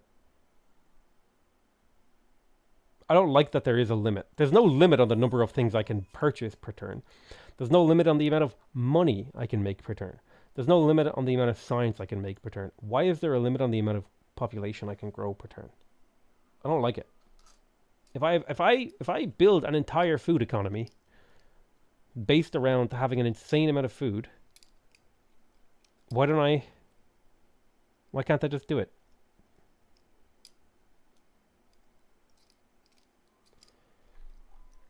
Because then it's literally better for me to like detach a territory, turn it into a city, raise that, turn it into an outpost, and then like, or like absorb it or something. I don't know. There's like weird, yeah. I feel like your growth limit should be based on the housing limit of the city and the current total population. So like if you have a lot of jobs, if you have a lot of open jobs, it should be able to come in. And then if you use the forced labor button, that should severely negate your population growth. Also, what is like the forced labor thing? Also, with the population limit thing, it makes the forced labor thing just so weak outside of like basically the ancient era. Because like in no way, like I can make 26,000 gold in like 2.5 turns. But in order to regrow 117 population, which I don't even have, by the way, that would take me at least double that in that many turns, right? That's how much, like, yeah, I don't know. Seems like it's only really meant to be used very, very early on in the game. It's not a housing limit, but a job limit. Yeah, well, I mean, that's what I mean. It should be related to the job limit. The forced labor thing used to be so broken, though. Yeah, it's okay. It's okay for things to be broken. It's okay. Things can be strong. We're big boys. And girls and stuff. Oh yeah. Make a shrine for me. Materials procurement. When declaring war in relations. Minus 25 to be able to create wondrous resource deposits. Interesting. I don't need either of these things. 30 commons quarters probably means that We got a lot of jobs. Time to fire up the old cloning vats. That's not what it is. Having lots of jobs available mean that people from the countryside are moving into your city, right? The urban-rural divide. Because, like, you can make the exact same logic of, oh, we like harvested 800 million tons of grain, and like people literally just started appearing and walking out of the piles of grain, right? You could make that exact same logical thing. Like, you can justify it however you want, but I think it does make sense that the growth percentage limit of your city should be related to the amount of jobs in the city. Watching the first sieges from the previous stream right now. Need to use the unit adjacency, backstabs and wedging more. You can ignore zone of control when you put your unit on the tile and dive into enemy's flank. Hey, thank you so much, M. Tandy. Thank you so much for the 400 ruble donation. I think the problem was, Tandy, is that a unit can't use the bouncing mechanic, the zone of control bounce that you're talking about. It can't use that to get into a city. In order to get into a city, you had to get over the walls, and in order to get into the city over the walls, it was only a single tile choke point. So it just, I appreciate your tip, and I thank you. But it wasn't viable in that specific battle. If it's the one that you're talking about, if it's the one from the first day that I played, then that's a different story. But I appreciate your 400 rubles and your advice. Thank you so much. Just making sure that you know that we're talking about the same thing. Stock exchange, plus 10% money. Plus 1 influence on commons quarter. Yes. I'm going to get that in every city, actually. As a priority. Plus 1 influence on commons quarter.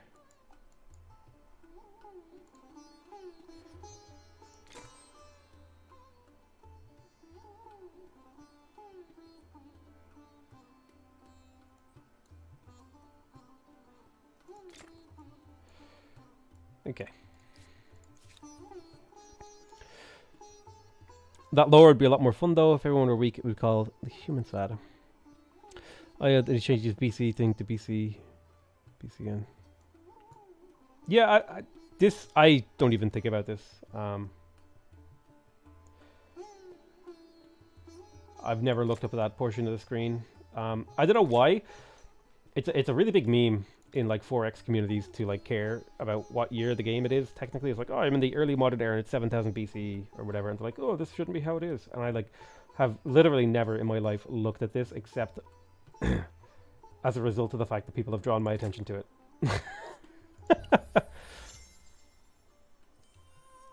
You can get the Civic for gold purchasing now? Sure, let's do it. I don't think it's good. May lead to a concentration of wealth with interesting and unexpected. Oh, no, maybe I'll be wrong. Oh wow, it's actually way fucking cheaper. Oh. Well, never mind. Am I crazy, or did it used to be way more expensive for gold rather than influence? Okay, yeah, no, that's OP. No, that's fine. Yep, not OP, but it's good. Yep. Okay, I'll eat my humble pie. I made a mistake there.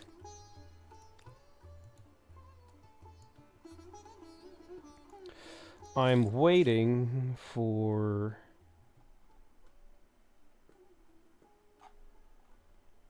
this. I'm waiting for steam engines to settle my next 2 cities on this continent.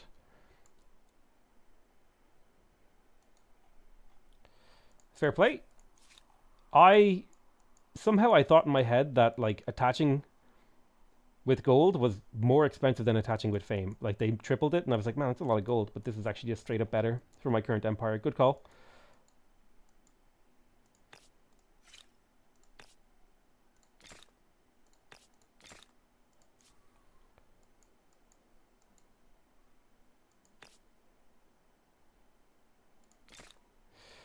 Howden.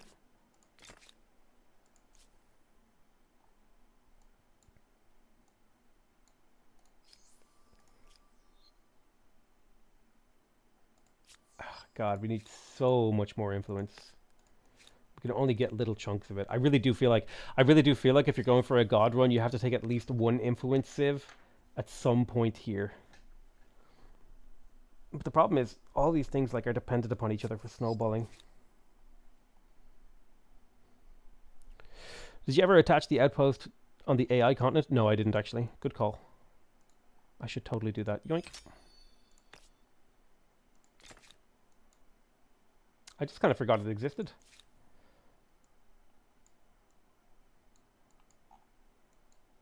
I could start attaching like crazy. Maybe I should go up to 5 territories per city in this area.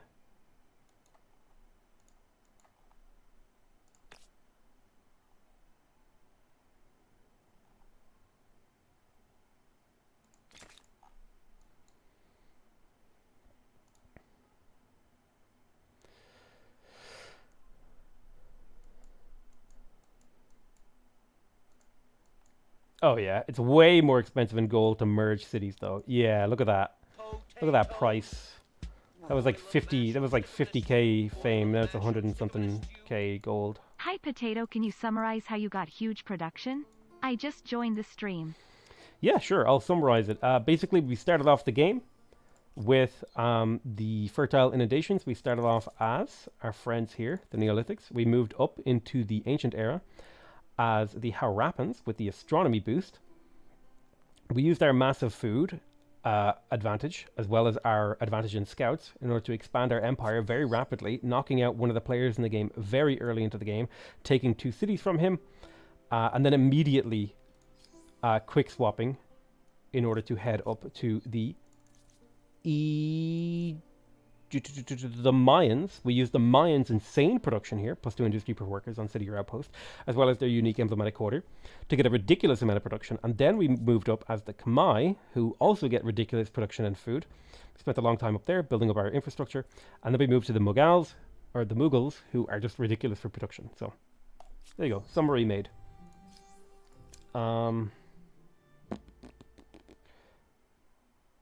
It may actually just be time to go up.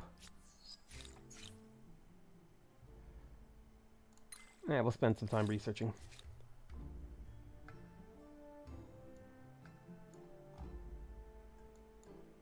What reasons are there to delay moving on to the next era in order to accumulate more stars to get more fame? The higher your fame mark, like theoretically, I've already won this game.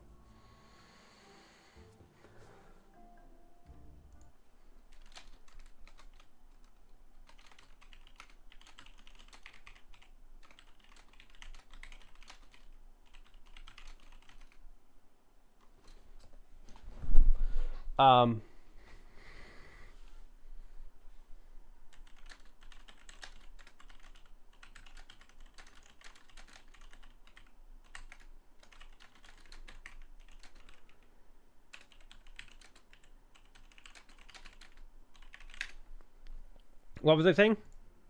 Oh yeah, yeah. Theoretically, we could go up right now and basically steam our way through the tech tree and instantaneously win the game. But I also just want to make a lot of fame.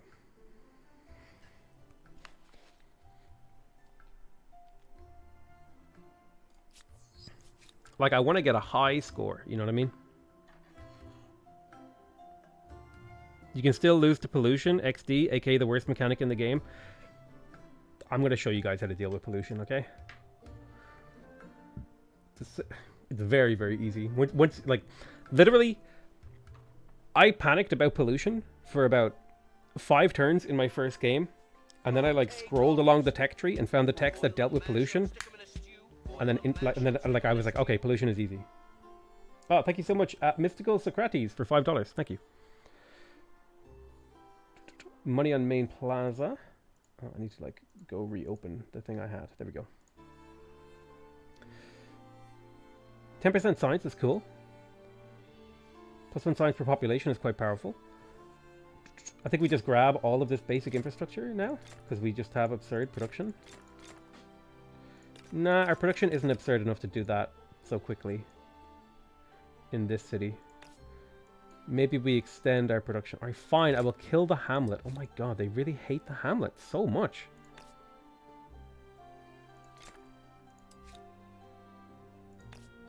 Okay, fine, I'll wait till you finish killing the hamlet.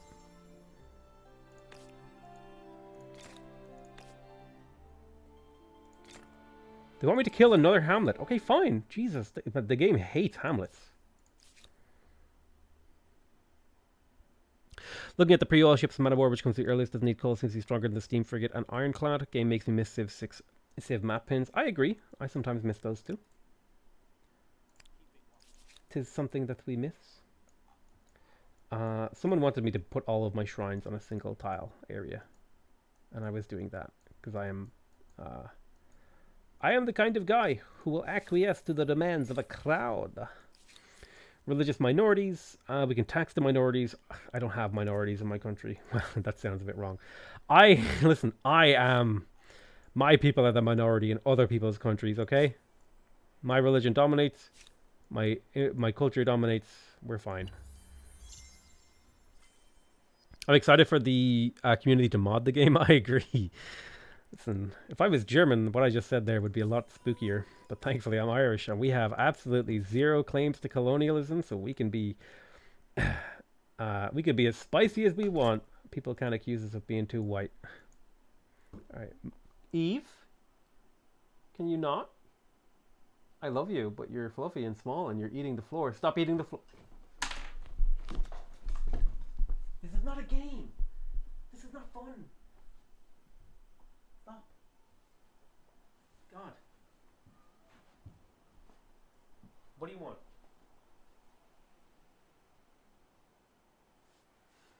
You just want attention and to play, don't you? That's all you want. You just want to play. I know.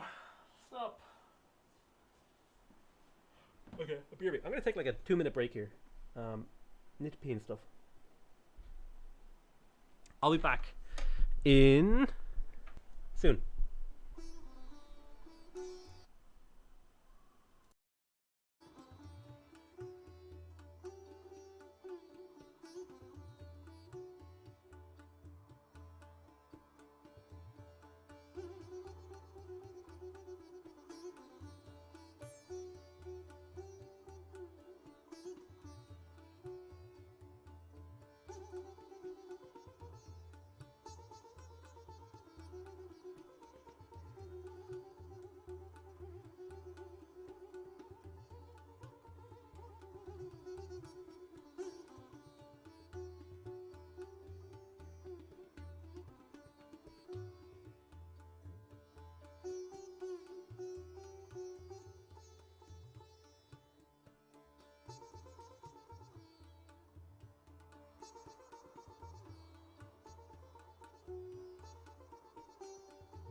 Do do do do do do do do do do do do.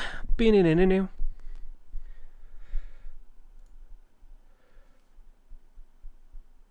Um. Where am I? Oh God, who am I? All right, I got myself some water, which is quite nice. I also got myself some dark chocolate because I am a middle-aged woman inside. On the rearrange that sentence and it's not great, but I'm on the inside. Okay. I love dark chocolate.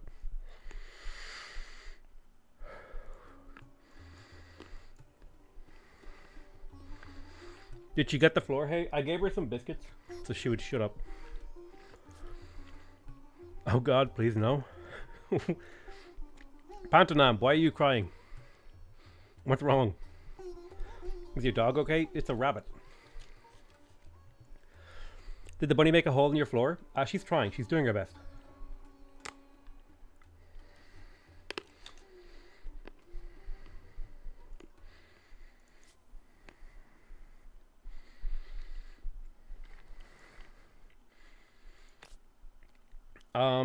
Food. Lots of food.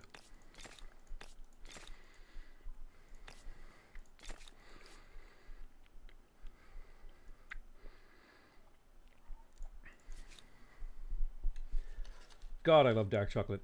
It has such a satisfying crunch to it when you refrigerate it too.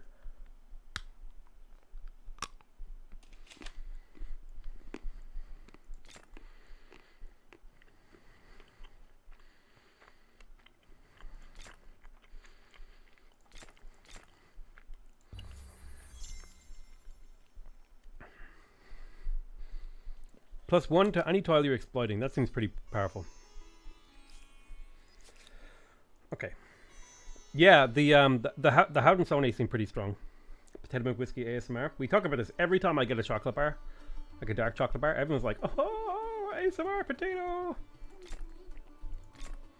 I mean, you're not wrong.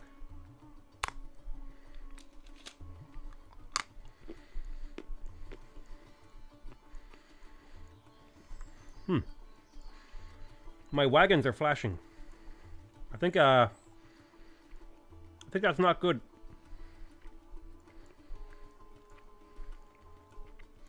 Let's save the game and restart it.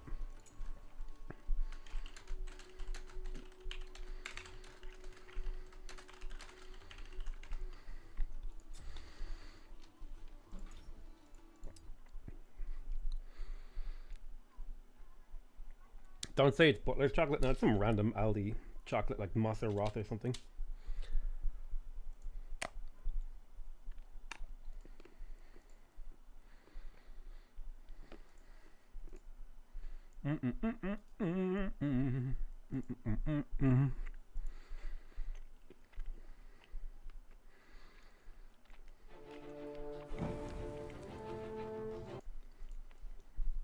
Wagon flashing has to do with VSync? Okay. If you say so. What happened? Why reload? I was having some graphical errors, so I'm just like, maybe restarting the game will fix it. Plus I'm eating a bar of chocolate, so.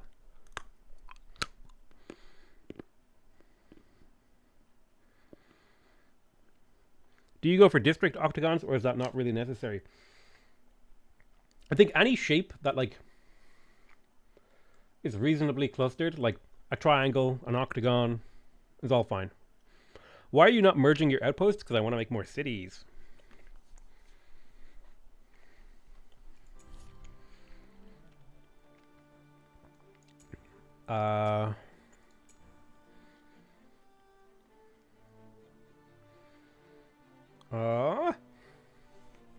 Do I have VSync on? Am I dumb? It's off. Okay.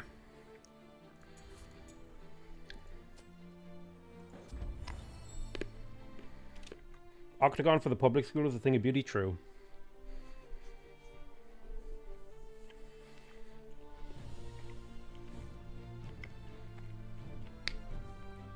Wife slap you for gaming.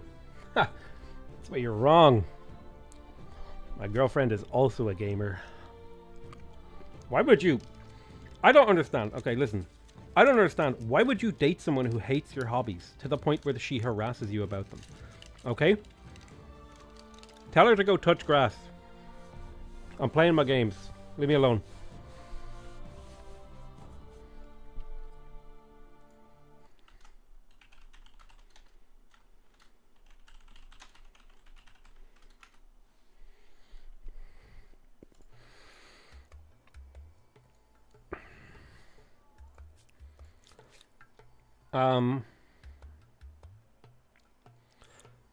Hexagons turned me on.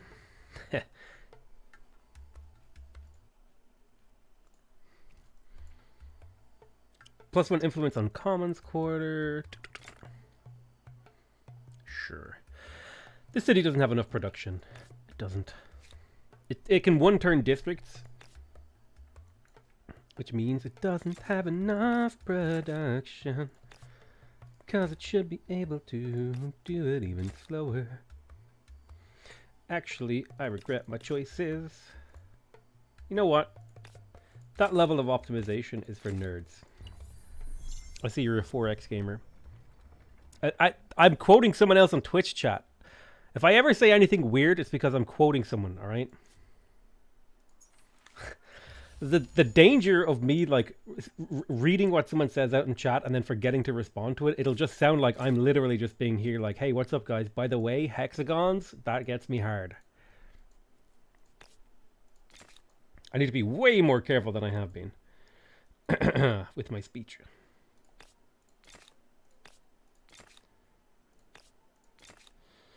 Yeah, we're just lashing down districts now at this point. Where we get more confident that we get boring quickly. I don't know if I'm gonna get bored of this game, like very quickly. How many territories we got? 1, 2, 3, 4, 5, 6, 7, 8, 9, 10, 11, 12. That's enough for 3 cities if I nab 4 of these territories for my capital. And maybe 1 extra for Yados. It's got 2 solid cities in here.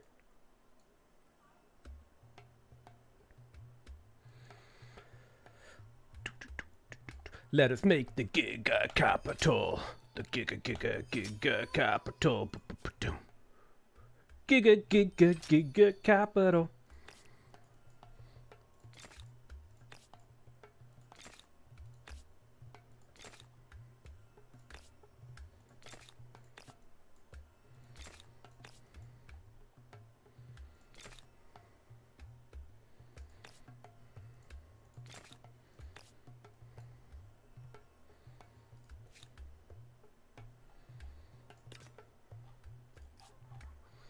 Now my capital is massive. I wonder why you've not just queued all that infrastructure. Because I want to manually do that. I want to manually do it. It's more fun. Alright. I think now is the time we start queuing. It's getting to the point now where managing my cities is becoming silly.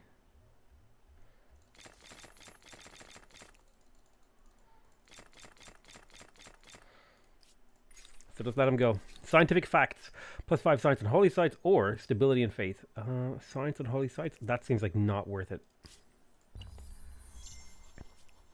Just should I get this game and just watch your guides? Vladimir, like that's a decision you have to make for yourself. I made the decision for myself and I bought the game. I was also given the game for free, but I used that code on my second Steam account because of the way the pre-order access worked. So I actually bought this game for myself. So, I mean, if you like the exact same kind of games as me, maybe you'll like this one.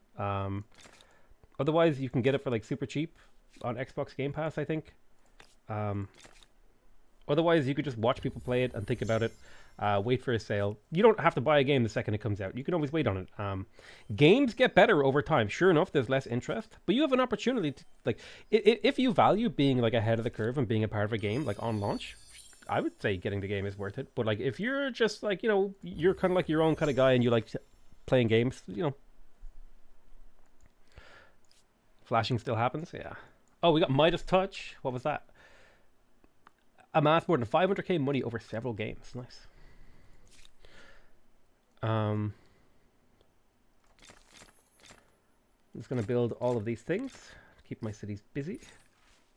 Fanatical on cities, tolerant on cities, or fanatical on cities. I will influence my cities. I pre-ordered the game, but the Mac release was delayed. Oh yeah, that sucks. Being ahead of the curve sounds like something from MMO genre. I mean, like ahead of the curve, like you playing a game on launch. Some people value that a lot, and I personally don't super care. I care a little bit, but not like massively. We are going to make 2 more cities here in the near future.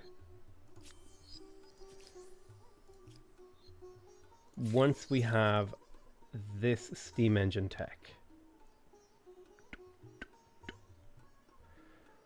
And then we'll start throwing down some train stations.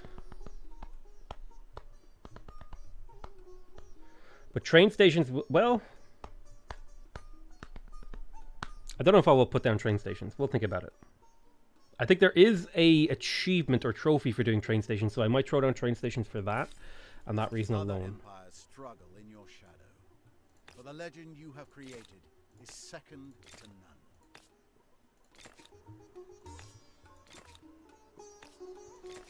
It's like constantly expanding my city.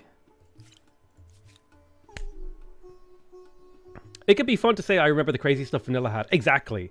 And that's why I might encourage someone to be like, hey, listen, if that matters to you, just like get the game and have fun. Play it. Don't worry about things. You know? And like, here's the thing. If you don't care about that, don't get the game.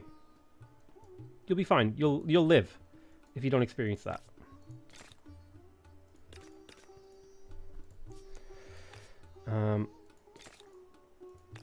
You're gonna be fine. I promise you.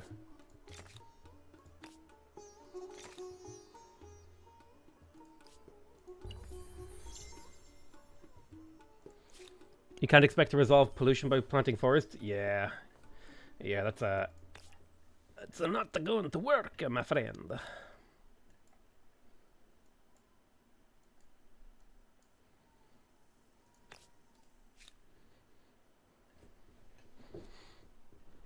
Jesus Christ.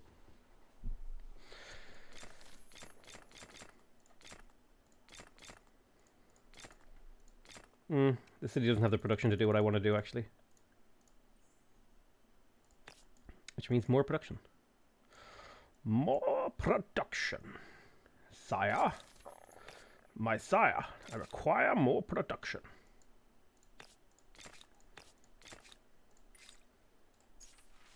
Bountiful on 7 cities, 25 food. Cool. How does pollution work? I'll explain it once we have it. Basically, you build something that produces pollution.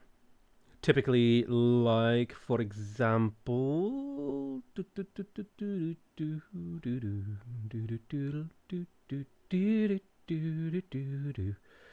Where is it?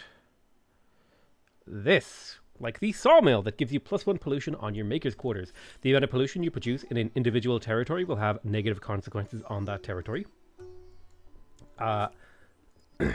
Then the pollution also goes into a world pool, like a pool that the world has of pollution. And if you make too much pollution, the world ends. And that is a trigger for the game ending, and a winner will be declared. I am going to go for influence on maker's quarters, because that seems pretty good for me. I have a lot of maker's quarters. I don't know about you guys, but free art. Art is to speak and show the truth. You can't gag and bind. And later on in the game, in the final era, you have ways to mitigate your pollution. For example, fusion reactor, which reduces the pollution on your territory by 50%. Very, very good. Ever since I've seen that developer video, the end game, I've been desperately looking for multiplayer streams to get the point of experimenting with the mad scenario. Failed to find one so far. Unfortunate. Scientist star has been earned. We are now entering into the end game of this era.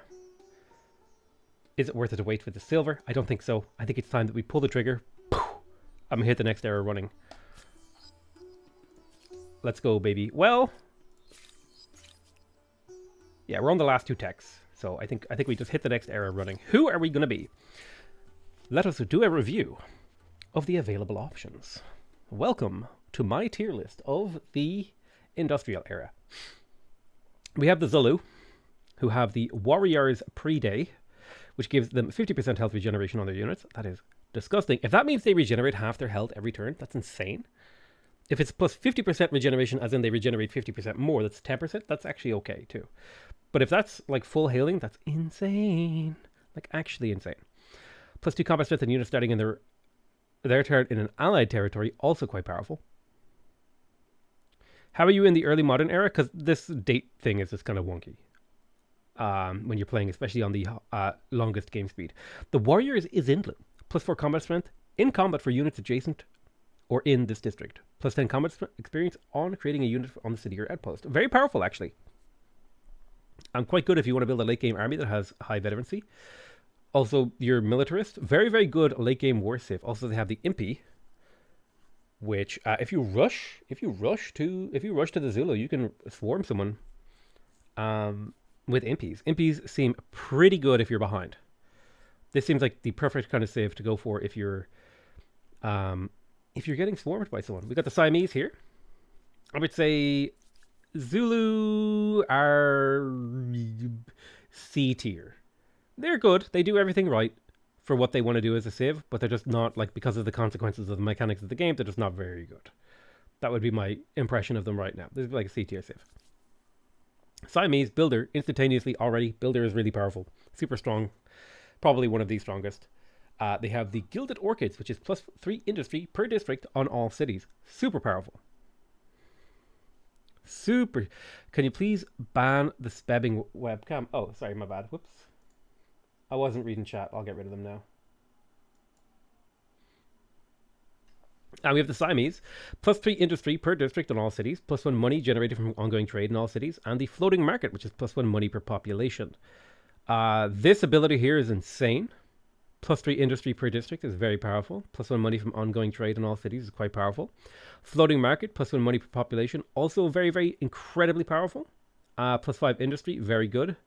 This looks like it might be a harbor type building too, but it only exploits gold. Pretty damn good, it seems. I would rate this pretty highly. This looks really, really good. Any culture that has an elephant is quite powerful. Very, very powerful.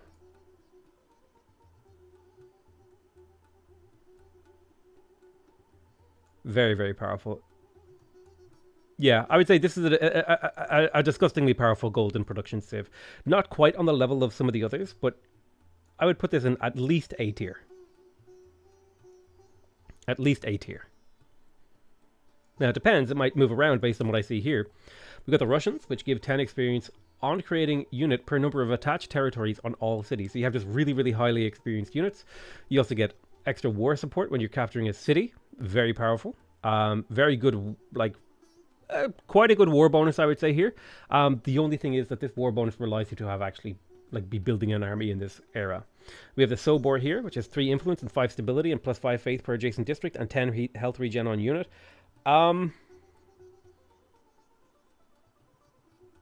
This is weak. I would go as far as to say this is, like, terrible. And probably not worth building. Seems just very, very weak. Now, it's probably fine. It's just that all the other mechanics, like the mechanics around Faith, aren't fleshed out enough. Stability has so many sources that you can, like, get ridiculous amounts of stability. That plus 5 isn't much. Plus 3 influence is good, but it's all kind of... It depends on how this health regeneration works. If it applies to all of your units, it kind of works like the Zulu, but yeah. The Cossack. Oh, I forgot to talk about the elephant. Gatling elephant. Really, really good. However, it is actually weaker than a previous era elephant because it is a gunner, which means it's not a direct fire. It's not an indirect fire unit. It can't shoot over things, whereas archers can. Welp, the game just broke because I can't choose a religious tenet. I think you can go into your religious tenet screen and press Control F5, Control 5, Shift 5, Alt 5, Control 5, Shift 5, Control Shift 5, Control F5. There is a way to change it. I just don't know how to do it. Sorry. Russians. I would rate the Russians. They're expansionists. This is terrible. This is okay. This is terrible. This is good.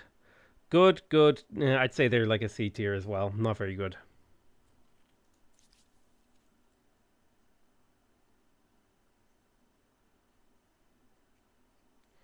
Mexicans. Plus 10% food on all cities is okay. Pretty good. I'd say this is quite good. They're also agrarian. I would rate this as an okay. I would rate this as an okay affinity. The Hacienda, plus 1 food. Plus 3 food per adjacent farmer's quarters.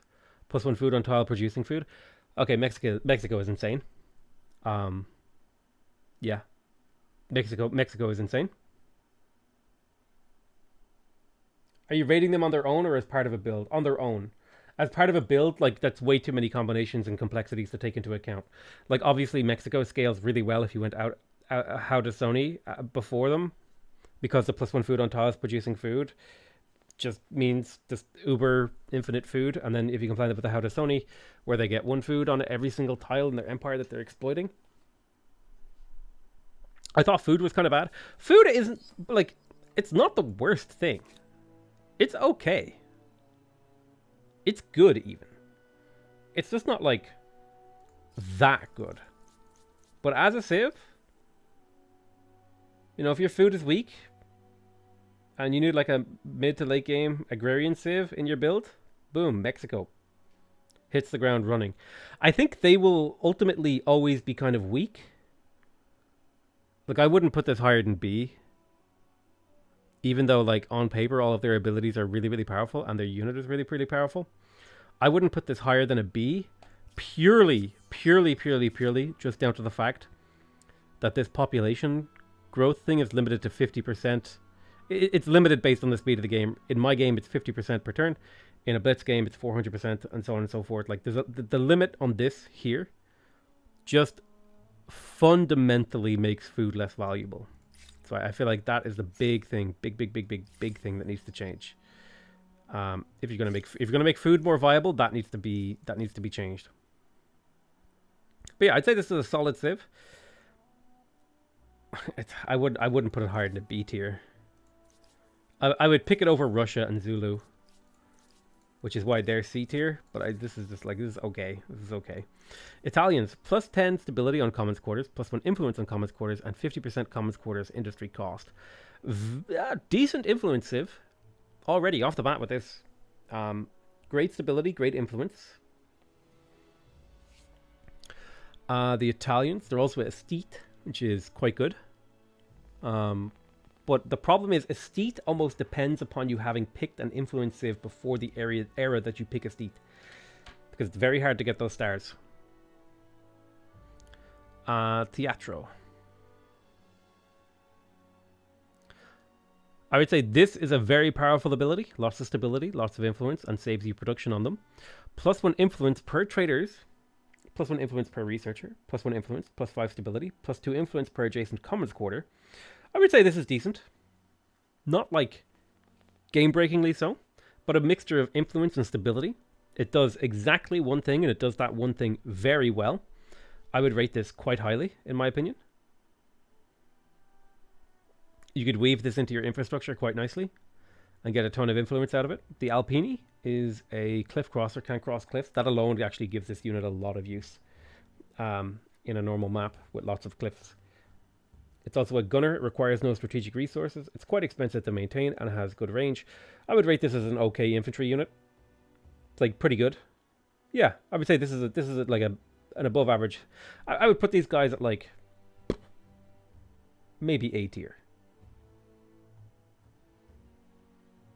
Like, low A tier. A weak A tier civ if you need thing. I think they're worse than Ming. So they're like barely making the cut for A tier. Like, probably a high B tier. The Germans, extra combat strength on naval units, extra combat strength on air units, 20% unit industry cost. Quite good just for the industry cost there alone. If you want to spam out units, reasonable. The Germans give you militarist. Militarist is a good affinity. The coking works plus 1 industry per population, so it's actually just kind of like another Bahrain. Plus 10 pollution isn't good. You don't want pollution. Pollution is bad. Plus 3 industry per adjacent maker's quarter. Plus 3 industry on maker's quarter. Does that mean they just give you industry on all of your maker's quarters?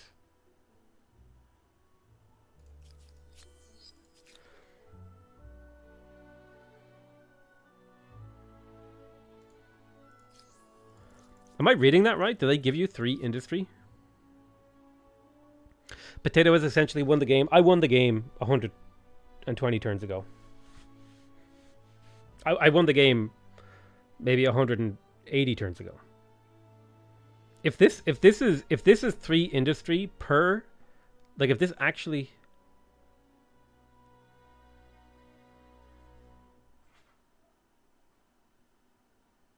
how did you know you won? I knew I won because I had twice the amount of fame that every other civ in the game had. Doesn't it just say standard industry district? Maybe. This seems pretty good. I think this is just straight up worse than the Barre. This is fine, but like this feels like a consolation prize. It says adjacent. It says yeah. No. It doesn't actually say. It says adjacent. Yeah, that's fine. Just misread it. I didn't actually misread it. I was reading this tooltip and it says plus 3 industry on maker's quarters, but I think it's simpler to just like pick my battles and not have the argument and say that I misread it, and then we can move on to another civ. Germany feels weak. U-boat, naval vessel, not very good. Naval units don't seem very good outside of naval maps. That's just typical for any sort of 4X game. This ability is okay. This is okay. This doesn't seem very good. What do wonders do in this game? What are they good for? They do a variety of different things. B tier. Why is it such a copy of Civ 6? I don't know if your eyes were surgically removed and then fucking you were beaten to death with them. But like if you actually looked at the game and paid any attention to it, you could see how it's different from Civ 6. But go off, King. French. 10% science in all cities. Plus 1 science per population. 10% science in all cities is pretty good.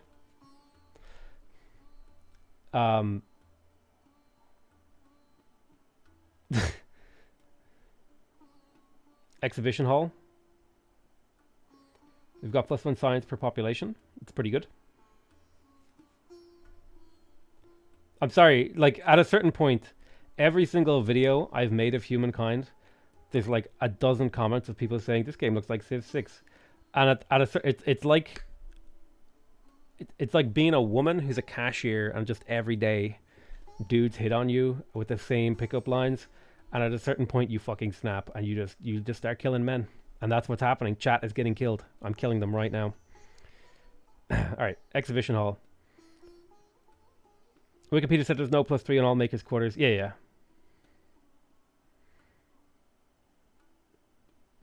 All right, plus 1 science per population. Pretty good.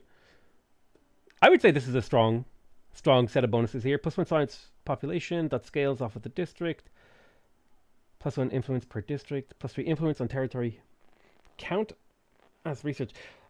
This is an amazing civ, actually. Really, really, just these two abilities alone combining together gets you a ton of science and influence. Very, very strong. I would say French are a strong A tier.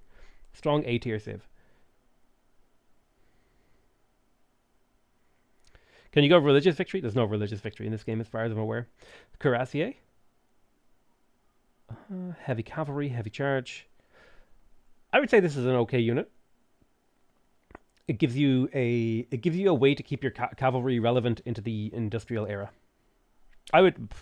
I may even push these guys up into S tier. Although they don't feel like an S tier civ, they just feel like a strong A tier civ. The British, I'm pretty sure these guys are like C tier. They're like, unironically, their abilities are kind of terrible. Plus 10 money per number of attached territories on capital, and plus 10 science per number of attached territories on capital.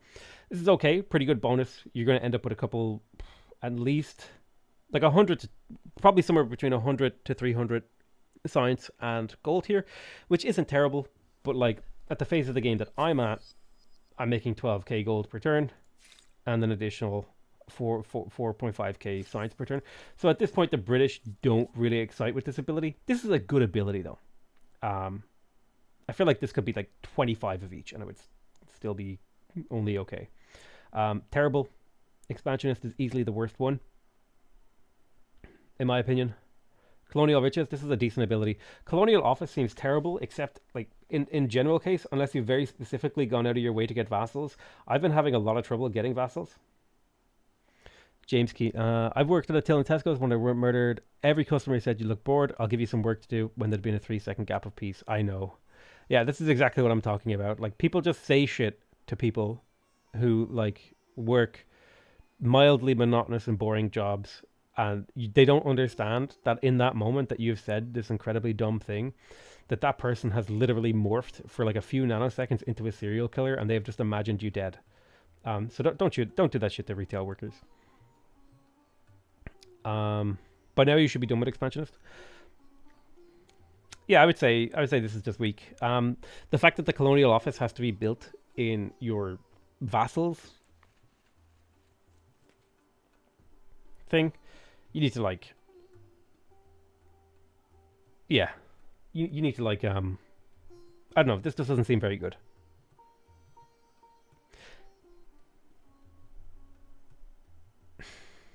I'd have to really play with this. I'm going to reserve judgment for the British, because the whole vassal thing, I don't know about yet. I don't know how good that is. I've been struggling to even get vassals.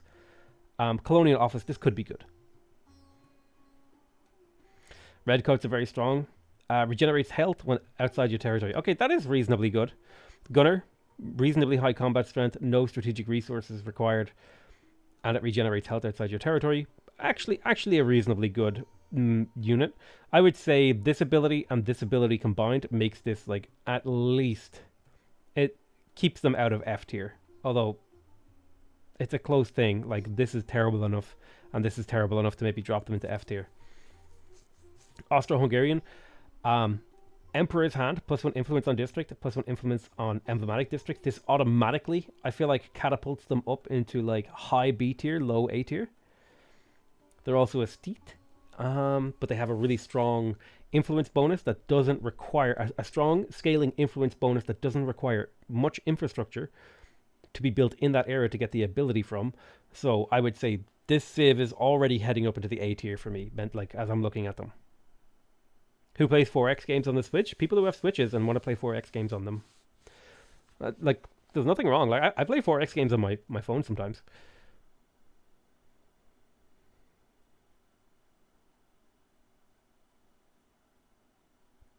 Austro-Hungary. This feels like the only S tier in this area. Depends on how good Persians is, but this feels S tier to me. The Opera House, +1 stability per district, and you can build that multiple times in a city. This seems insane amounts of stability. Like, ignore pollution levels of stability.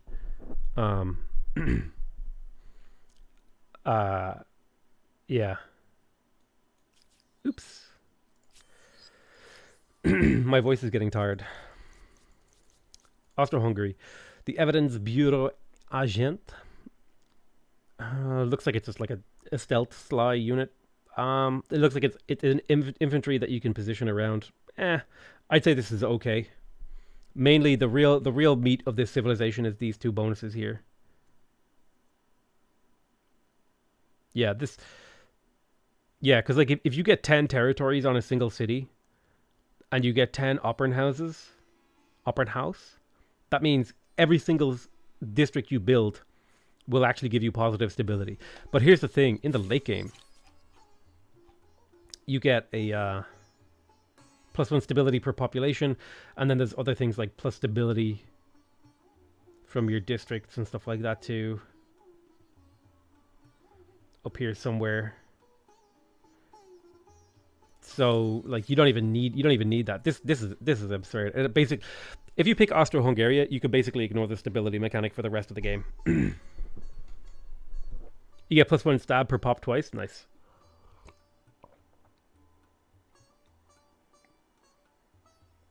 I think the power of the Austro-Hungarians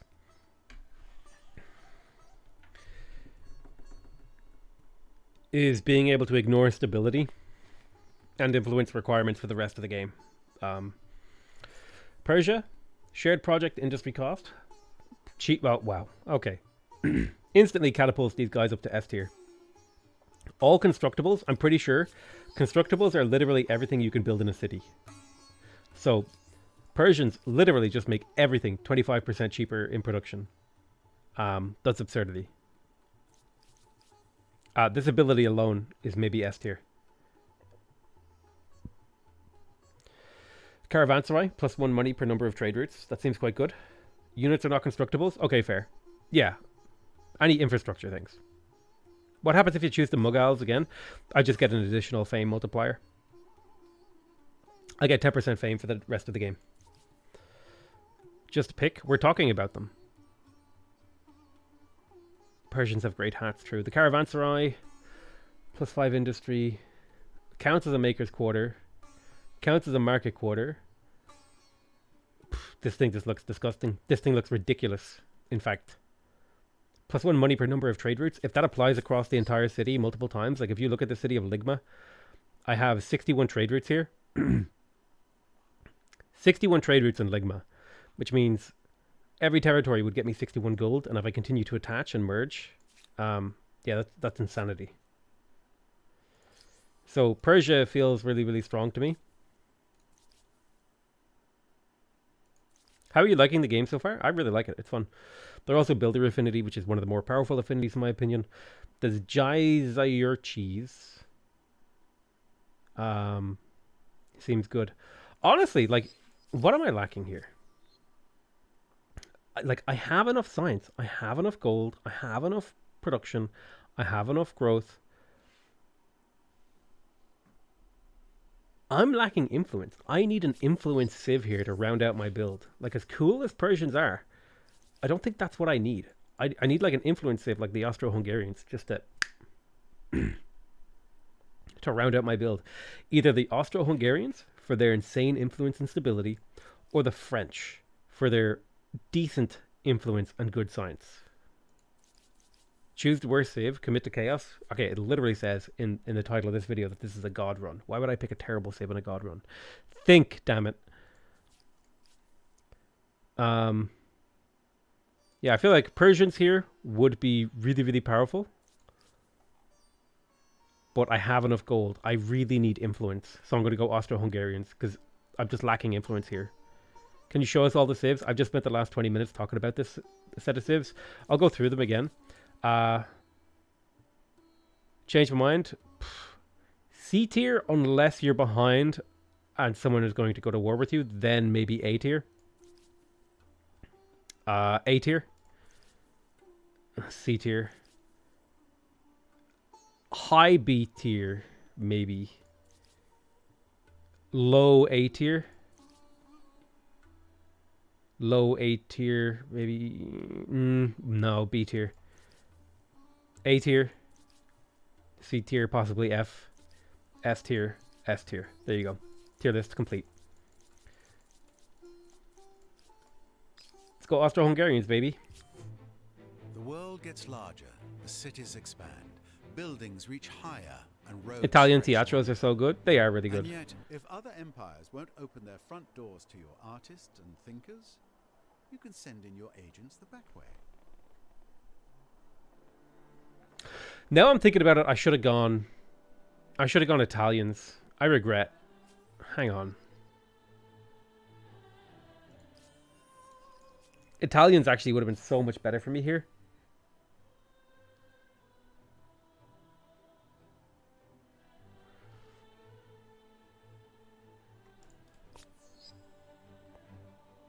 Hang on.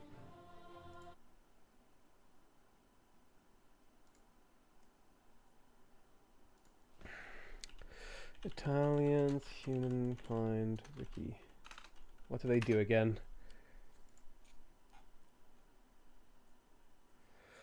Oh man, the thing about the Italians is they scale so well off of...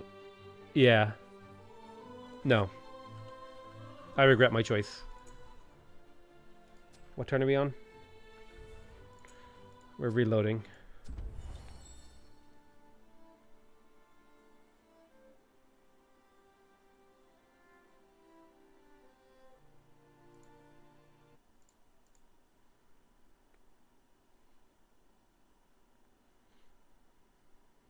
I'm going Italians. Italians are rest here. I don't care what anyone says. I actually thought about their abilities, and they're above Austro-Hungary in my opinion.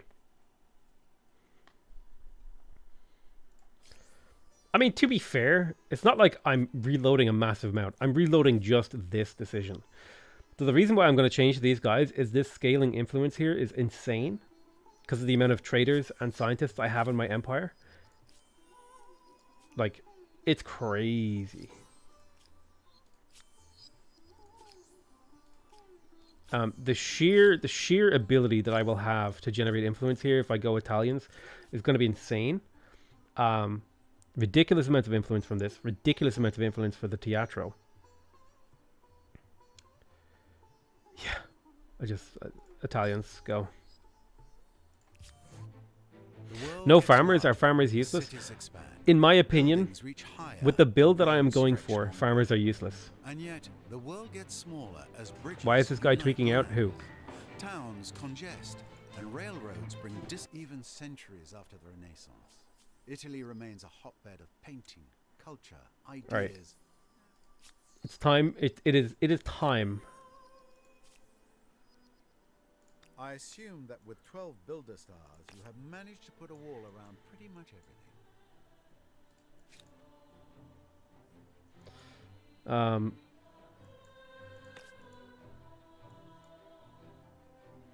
60 influence. Look at that. It's a straight up gross.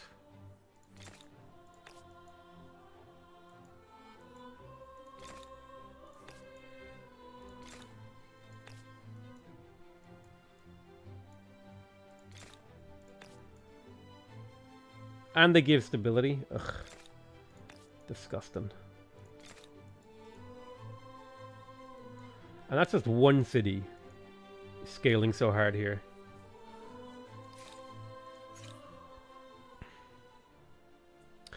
You want to know a trick? Let's say I want to research Steam Engine right now.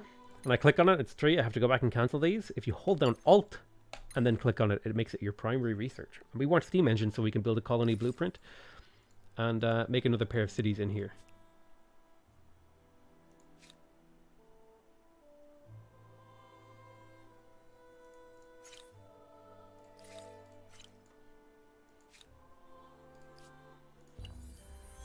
Oh, what kind of wonders can you claim? It's a good question. Let's have a look here. We got Big Ben, Big Benus, Big Venus, 20 stability, 10% science per alliance on Empire, 10% science on city or outpost, 10% science on capital if Empire is being in an alliance. It seems pretty good. Lots of science from Big Ben. The Eiffel Tower, 20 stability, plus 1 industry per population on all cities. That's okay. Not amazing. We have the Statue of Liberté. Plus 1 money per number of territories in your sphere of influence, plus 1 science per number of territories in your sphere of influence. This is literally broken right now for me, this game, because I have 56 territories in my empire sphere of influence. This is a 50% science and gold bonus. So we will be claiming the Statue of Liberté. And we'll be building it shortly. I want my Theatros first.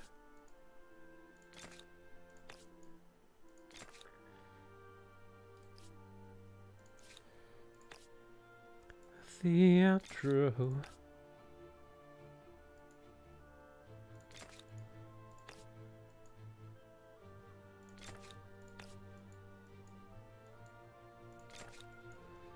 My influence is going to expand massively this era. Irreligion. Replace state religion with atheism. Lose the ability to pick holy sites or tenets.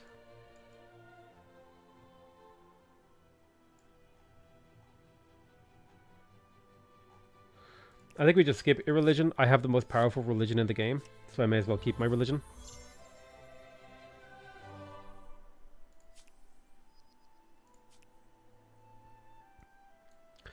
Why a megacity isn't stability an issue? I mean, I'm getting 1,000 stability from my districts. I'm losing 1,000 stability. I think stability is not a problem for me right here.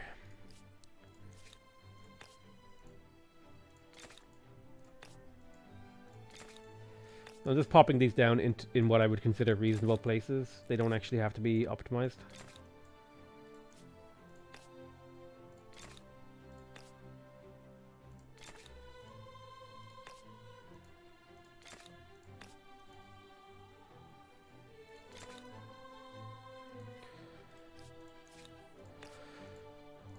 All of the influence ever, please.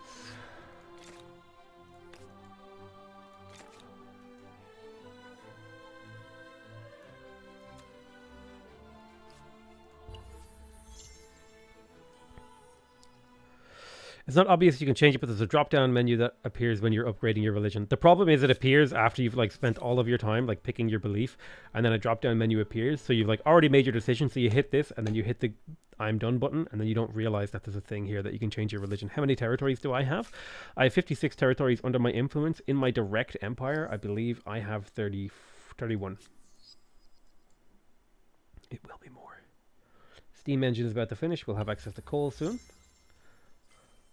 Boom. There it is. Coal and the colony blueprint and the train station. We won't be building too many train stations, but we will be. Maybe a little bit. Let's make Castor a city. It starts with all of the infrastructure from all of the eras previous to this one. I have room for 2 more cities, so I will do a city. I will attach.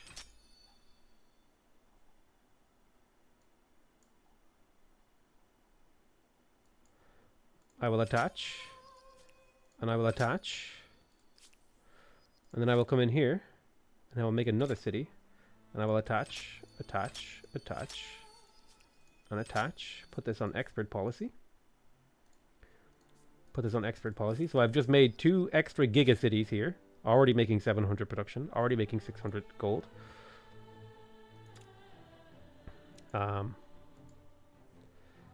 Awesome. That was fun. How many hours do you have in Civ? I've been too busy 3,000. playing Humankind to watch your content. Ming is very up. I haven't got to test this, but does game speed slow down production? Yeah, game speed changes production, yes. I want a lot of jobs. So hamlets I think I'd think to go for in here. Excuse me. Hamlets are the meme. Particularly hamlets on rivers. Each hamlet gives 4 jobs, which is quite good. Which keeps your population productive. So I'll wait for this. You know what? Buy those hamlets, rearrange city. I just added a bunch of jobs. Awesome. I don't think train stations are the meme. Eventually, yes, but not right now. Let's get our saltpeter up. Purchase. Purchase. What else do we need? The city of Roma. These aren't worth that much right now. But influence is my biggest Achilles heel, so I'm going to prioritize it anyway. Nah.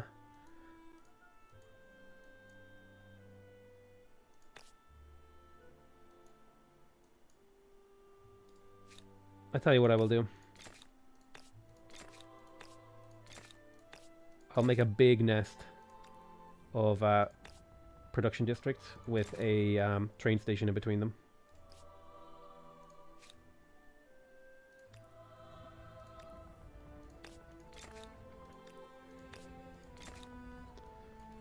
There you go. My first train station completely surrounded. Ah, yes. Theatro, here. And we will get access to our coal. Awesome. We already have access to our first coal. Very cool. Ferocious on units, +2 combat strength. Very cool. Let's get our... Very nice.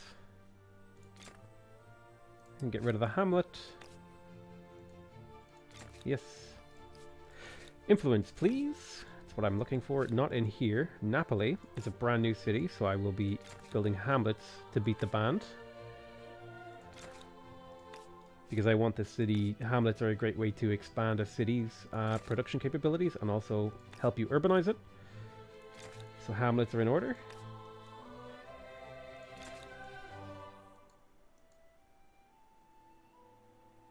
This shouldn't have been a 5-province city, but it's fine that it is. You've done a good job. Get that coal for me. What else we got? More coal. Oh, hello.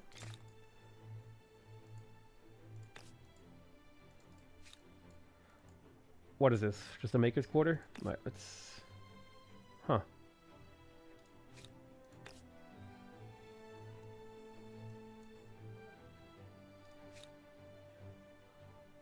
Weird.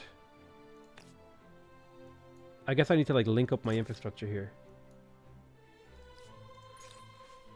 Learning on 7 cities. Yeah, take the learning. End our turn. What cultures have you been before becoming the Mughals? You can actually rewind the live stream if you want. But I'll briefly go through it. I need to turn off my fan. It's getting too cold.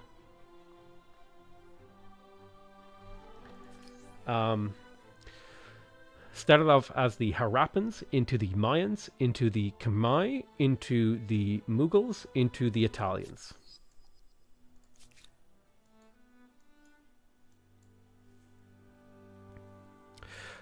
Just 2 stars until you can pick up the Turks. Nice. Implying I'll go for the Turks. Why would I pick the Turks? Come on now. It's not necessary. We're not rushing. We're going for maximum fame here. So we're going for as much fame as humanly possible. I wonder when there will be a balance pass. I would expect within the next 2 weeks for us to see a patch addressing a lot of like the most biggest outlier in terms of bugs and stuff like that. And then possibly within 1 to 3 months, a major balance patch. That would be the sort of release cadence that I would expect from the Amplitude Studios. But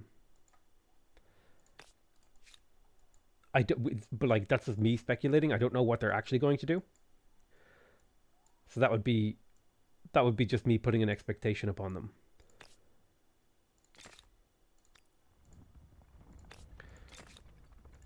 Train station. I'm doing train stations because they're fun.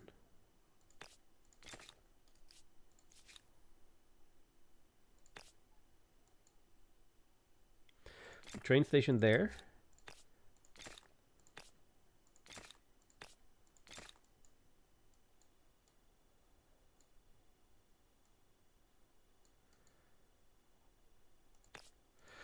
And then a train station there. Train stations give you a little bit of pollution, but not enough to be scary. So you should be fine.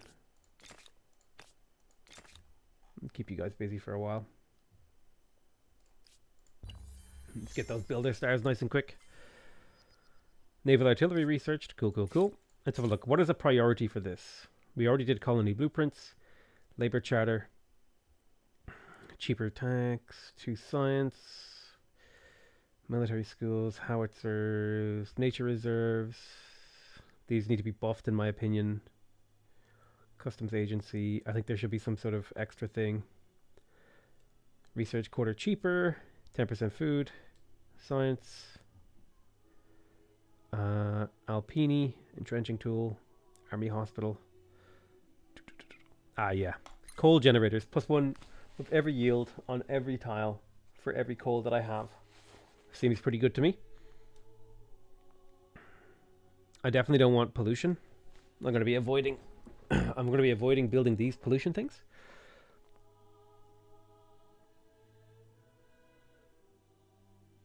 I don't know what population consumption on city or outpost. Is that like how much food they eat? Stability. Would be good to get oil.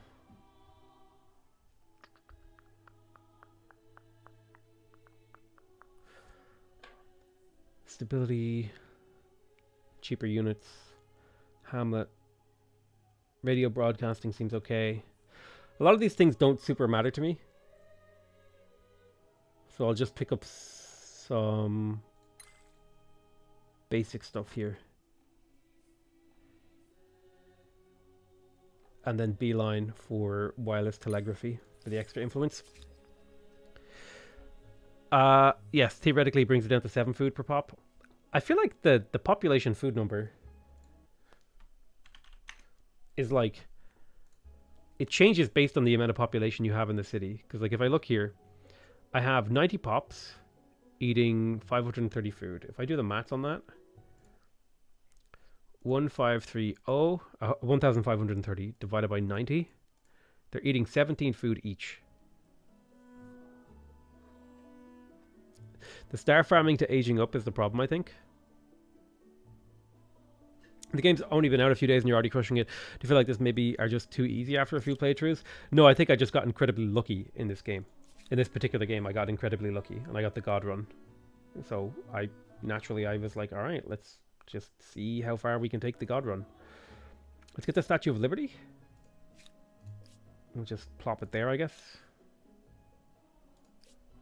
Ah, the first railway. Potatoes. They're efficient. Boil 'em, mash 'em, stick 'em in a stew. Boil 'em, mash 'em, stick 'em in a stew. Hey, thank you so much, Shift Click. I don't know why it's not reading your dono. What was your dono? Oh god, hold on.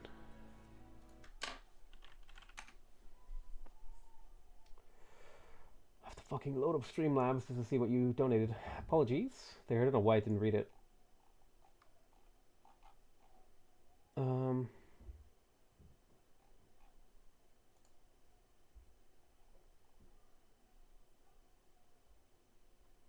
You can hold down shift while placing the same... Oh yeah, that's right. You can hold down shift. Thank you. Thank you. I actually knew that. I just forgot it because I was so used to not doing it. Thank you for reminding me. I appreciate you.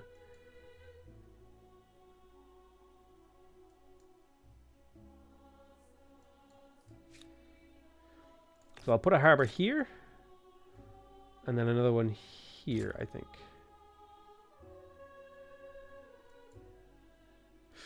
No, that second one doesn't make sense, actually. One harbor has to go here to 2, which means this first harbor should go there. And then this harbor. 1, 2, 2, should go there.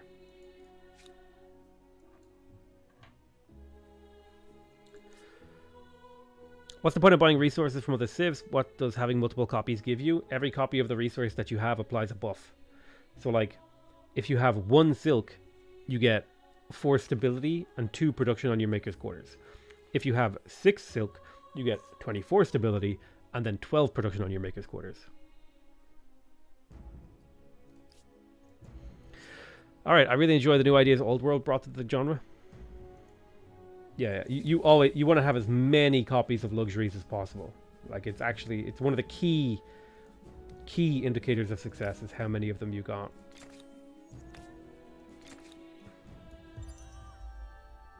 We can already go into the next era. How many turns have we been in this era? Like a handful, right? Not many. Jesus Christ. I think we're getting close to my limit though. We just got the Statue of Liberty, so our science and gold just increased massively. Eiffel Tower, good production. Big Ben, good science. Big Ben it is, yoink. Beaufades. Where's that? River? Okay.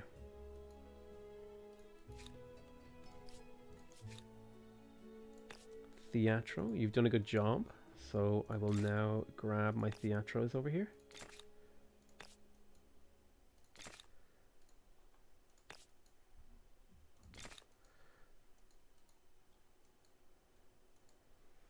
And I'll be building multiple terrain stations.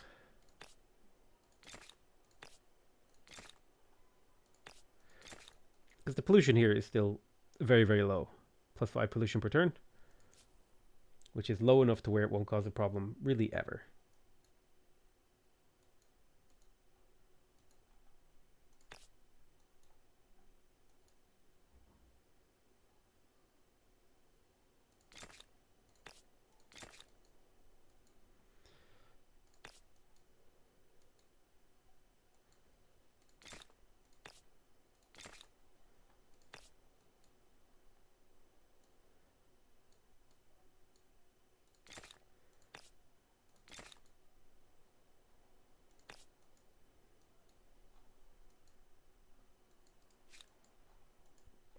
Okay, we got Ligma, all of its train stations. There's an achievement for linking up enough territories with train stations, so I want to do lots of train stations. Does anyone remember what the trophies are? A link for commerce and commuters. With this, the Iron Horse supplants its four-legged predecessor. Okay.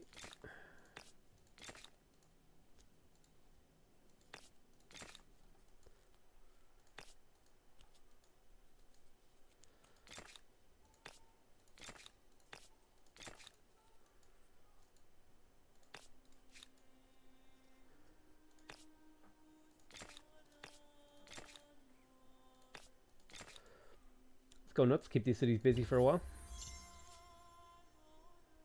Put that coal up.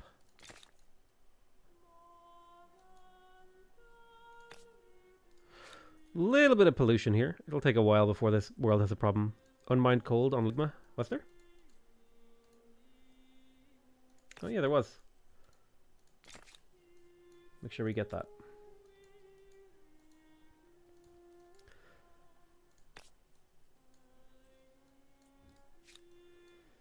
What have we got here? Maker's quarters, Maker's quarter. Okay.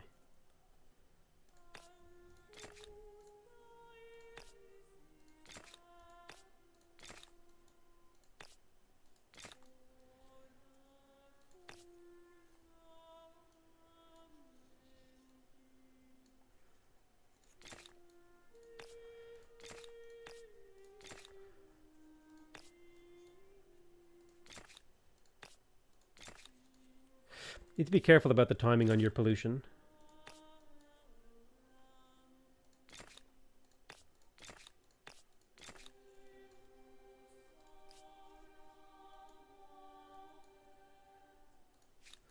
Actually,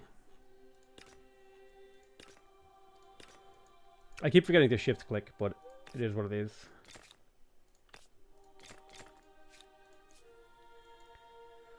Do. Have a train station over there. I want one up here somewhere. There is fine.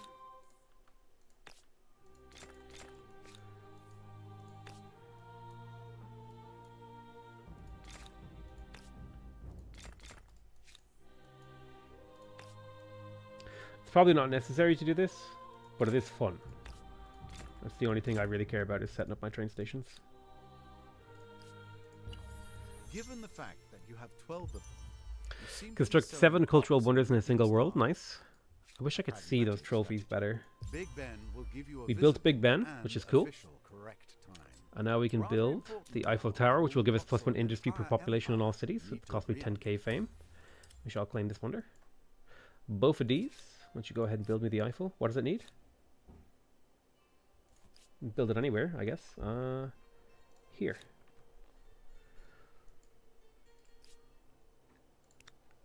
The city is becoming huge. It's a grey pallor falling over the land from pollution, I assume. Or else that's just the late game, I think, maybe. Maybe that's meant to be like pavement. I'm getting the flashing memes from too many things on screen. Feels bad.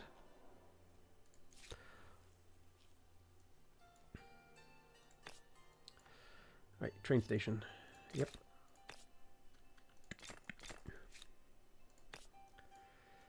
It'll just make my life easier to have train stations.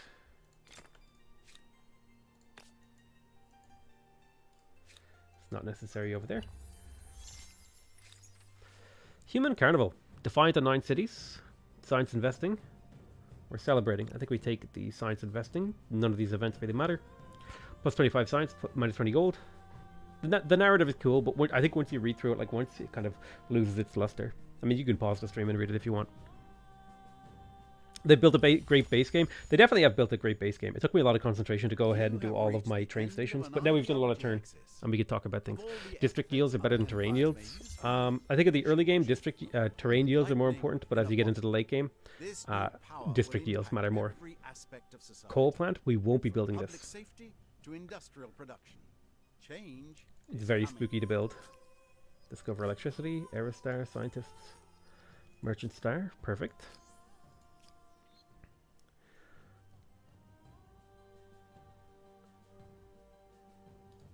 More influence required. Our influence is growing rapidly, which is good.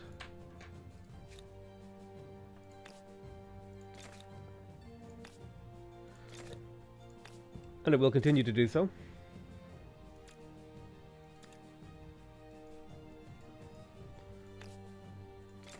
As we build more Theatros, we'll scale amazingly into the late game with influence now. I'm very happy with this. 12 scientist stars. The Eiffel Nice. Tower. Proof of what you can do with a bit of iron, a bit of math, and We've got all the thousands wonders of this era. paint. I've almost got the money to maybe merge a city into my capital. In fact, I could merge not a war crime into my capital and get like even more insane scaling. What do you guys think? Do I start merging cities? And make the giga capital? The giga capital. 10.5k production? We're not even close to done. Do you think I start merging? Merge not a war crime in? A late game, I think merging becomes like insane. What's the use of merging cities? We've talked about it before, but basically all of the infrastructure in here that scales off of the number of territories that are in a city just gets added. So like this thing has 3 Theatros or 4 Theatros, which means I get 4 more influence per person in this city. And then I have just 1 giga city. Annex the North Islands. Yeah, we'll do that, but what do you think? Save first? Why save? I don't need to save, I have infinite stability. Ooh, that food hits different.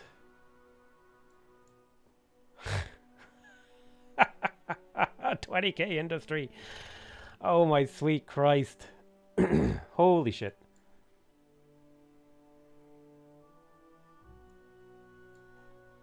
Both of these has just become insane.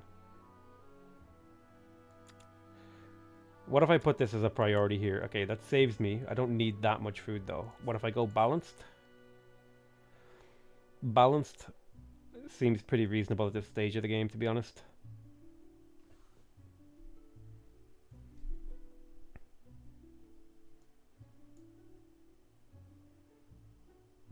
Sometimes it shows up absorbed for free. What procs that? I have no idea. But hell yeah, buddy. We now have the 20k production capital here. I'm keeping these islands up here for nuclear tests and science. Oh my god. This is disgusting. A 20k production capital.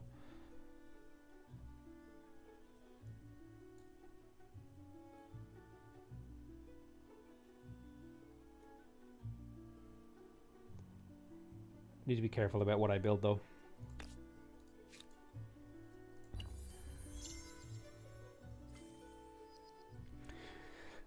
I've got civics I can pick. Citizenship, +5 stability and market quarter. Moves me away from my influence thing. Can I move back towards that somehow in here? Yeah. So citizenship +5 stability on market quarter, boom, and then religious minorities. I click this and it moves me back towards liberty, which gets me my +2 influence on emblematic districts So you're back. thinking that if they prefer perdition, Scientific facts. they can get it for free? Irreligion. I don't care about irreligion. Materials procurement. Don't care about that. Independent peoples. Don't care about that. I mean, I guess I may as well. I don't care about it. Your capital is bigger than Cyrodiil. When does pollution become a problem? Pollution becomes a problem when you start building buildings that make pollution, okay? If you just build train stations, you'll be fine. And then wait until the late game. Once you have like access to like 1 or 2 pollution reducing buildings that's available like at renewable energy here and here, and then maybe fusion reactors, you'll be fine. But otherwise I would play it very, very, very, very safe with pollution. And only build like things like train stations because they're relatively safe to build. Welcome to the city of Ligma.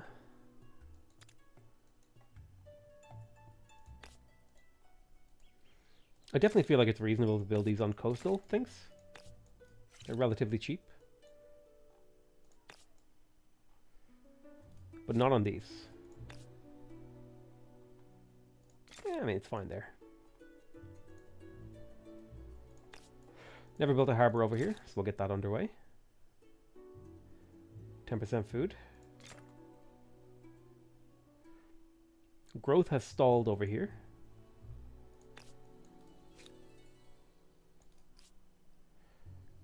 Let's finally now go to a balanced policy. And that'll keep growth happening.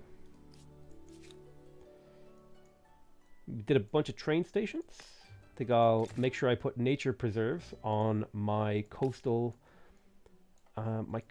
things. My coastal there's a word for them. Whatever these are, these little anomalies. Alright, train station time. Train station here.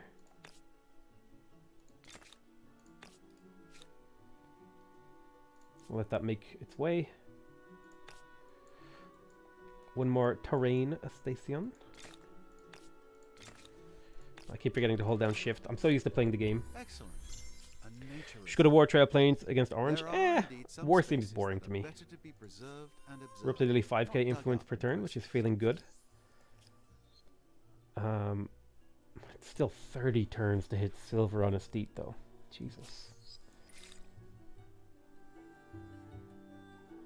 Literally anything that gives me thing. Microbiology, actually... Yeah, population consumption. Reducing my population food income right now would actually be pretty based. Because I think I'm only barely staying above my food requirements here.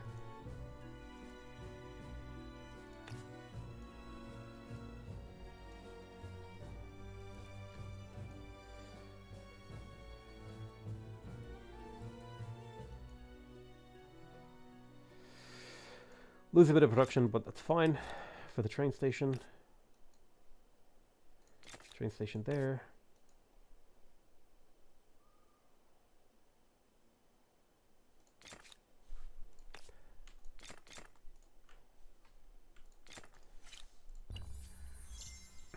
$20k. Microbiology, nice. Cut the food requirement in my cities by 20%. Which means I'm now massively surplused on food and I can go back to expert policy in these cities. Awesome.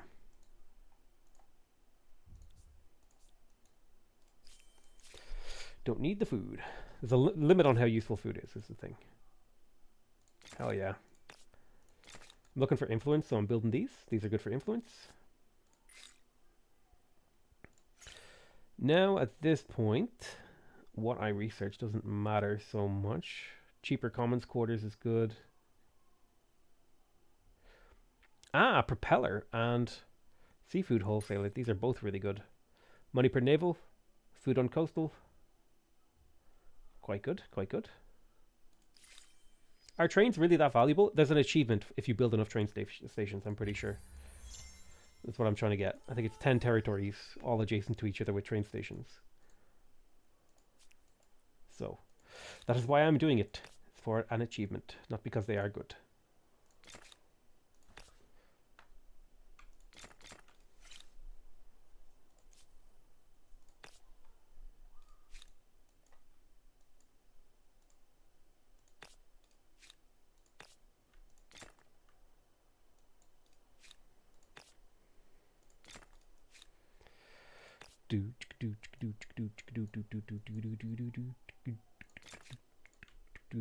Train station, terrain station, terrain station, everywhere.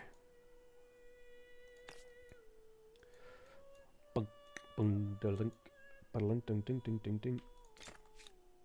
got the Alcarid song stuck in my head, dude. Oh my god, I need to go play RuneScape. How many do I have now? I don't remember. A lot. Oh, 15k now. I have to check on the VOD and the stream later tonight. You ever heard of Twilight Imperium? Yes, I've played Twilight Imperium. I went to Gen Con in America. It's in Indianapolis. And it's like a board game convention. I played it there. I paid good money to play that game, and I got my ass handed to me almost immediately because Morbus, my editor, pulled the card that counters my entire plan, and I had no idea what I was doing. I would need to play that game like 4 or 5 times before I knew what I was doing. Would train stations be better if military engineers built them? Dude, you're referencing out of control. Make sure we don't build anything that gives us pollution.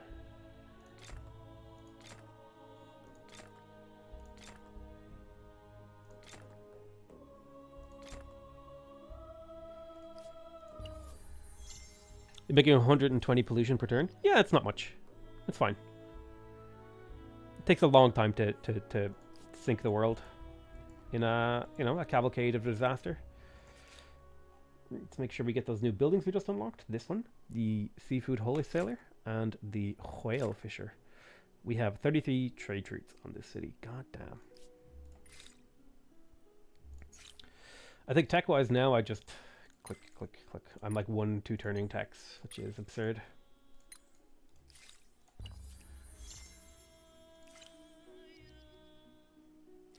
I saw a stream where they had like 1,200 pollution. They went Germany with the coke factories. I mean, if you want to see pollution, I could go for a build. I could have gone for a build here where we basically flood the world within a matter of turns. It's an option.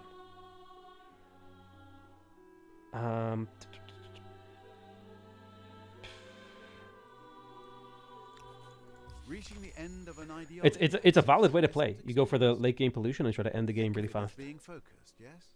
Very goal oriented. Military coordination researched. 20% unit industry cost.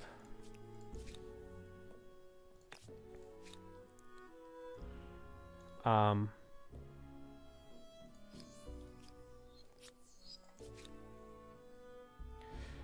good shit. Whale fishing, seafood wholesalers, basic infrastructure.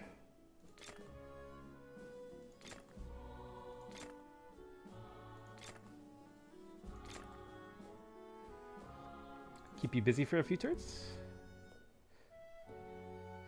Bomb shelter, military school, conscription center, fort, customs agency, hospital, school, printing house, pollution, not pollution, not pollution. How much to merge more cities together? 360k, holy shit. 25k to absorb Napoli, though. Roma and Napoli could conjoin together into a gigacity. Interesting. I will continue to consume cities on my mainland until I have, like, the Bofades city. Build our train stations? We did not. Put you there. Train station there-ish. 10% food. 2 food per farmer. Food on coast. Money per harbor. Pollution. Is there any tips you can share on keeping up with high-level AIs on higher difficulty? I can't seem to compete with them no matter what. You need to get lucky. The scout on the Northern Islands? Yeah. He's just been sitting up here. Wait, where did I put him? Are you talking about this guy? Yeah. The real answer to getting ahead or staying ahead on higher difficulties is kind of just getting lucky, really. You get lucky in the ancient era, or get lucky in the Neolithic era. That's what it feels like right now. Otherwise, just play a really solid basic game where you go heavily into production. Production and food seem like the winning strategies right now. Just building everything that doesn't give pollution.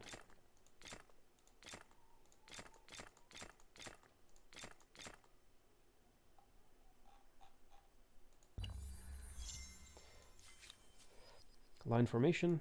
Have access to my unique unit. My terrain stations.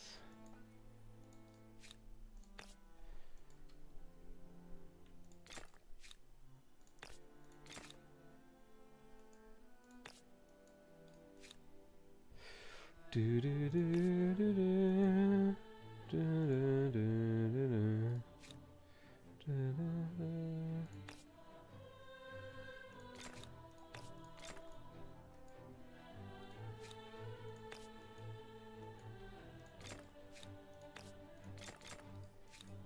Keep my capital busy for a minute with all these terrain stations.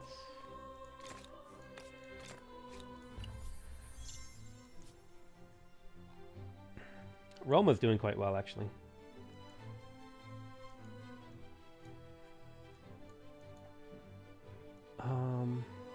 Where's my harbor in the city?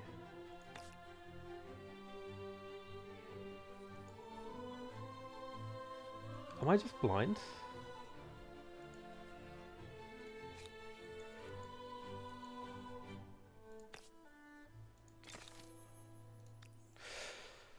That was a mistake, but I did it anyway, knowingly. Let's build a farming area for this.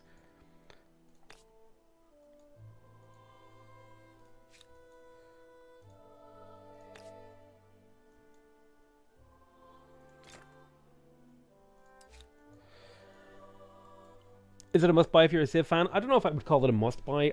I don't like I don't like phrases like that, and also I'm in a position where like I've been paid to promote the game. So me saying that would feel manipulative. I give you my most honest opinion of the game, and then you go from there, dude. I like the game. I really like the game. Otherwise, I wouldn't be playing it. Like I almost never stream.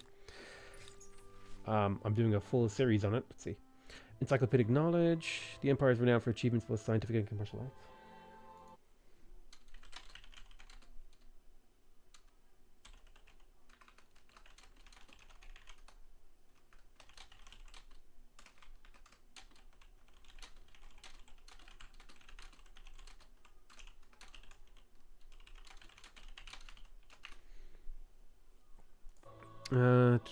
Both.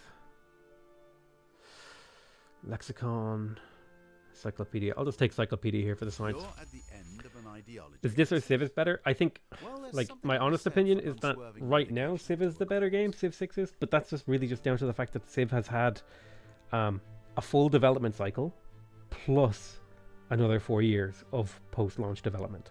This game has only had a full development cycle. I think if you were to compare Civ 6 and Humankind on launch, I think it would be a toss-up based on your preferences. If you were a big fan of Endless Legend over previous Civ games, this game might just scratch that itch a little bit better for you. I've queued up a bunch of production in my city so I can just continuously hit end turns, which always feels nice. There's a science star. How are we standing? 1, 2, 3, 4. I need to like attach another territory to hit the gold star here. And I will. Boom. Expansionist star hit. I think I might just go silver on estate.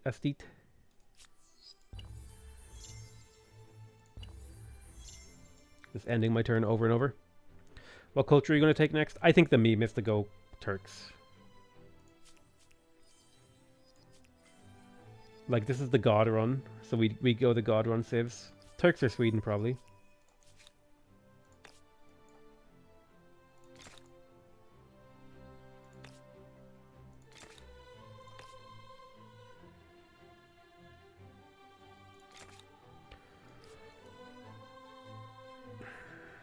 The city has 25k industry, by the way. I can absorb another city. Should I do it? Should I do it?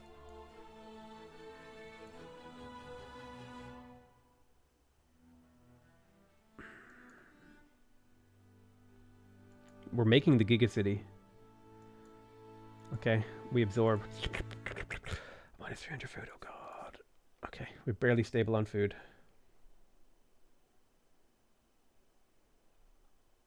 40k industry. 40k industry. Oh, Jesus. Let's get a little bit of food. The city is currently producing several thousand food, which is being distributed across my empire, I think.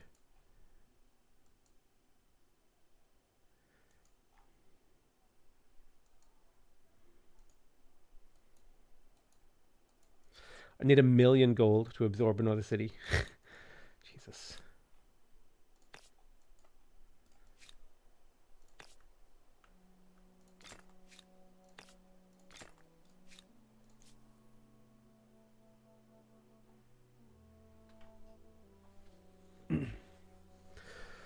Fertilizer plant, 10% food.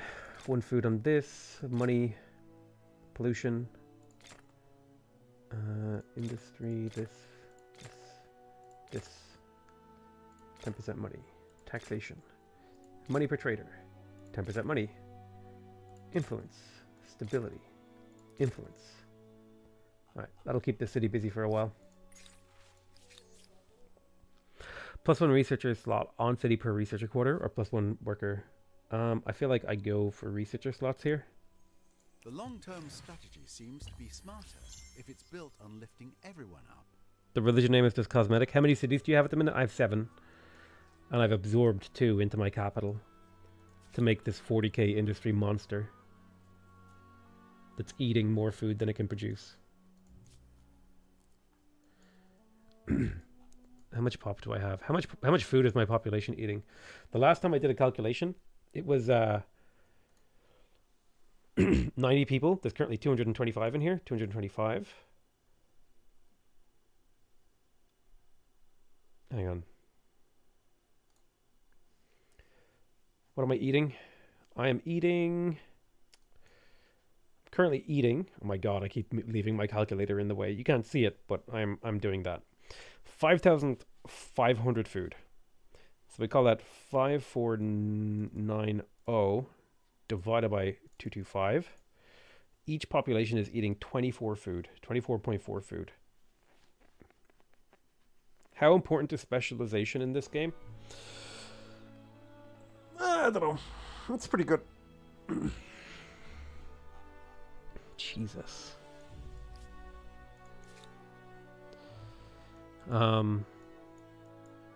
Roma. Mega City 1? Nah, both of these is good enough in my opinion.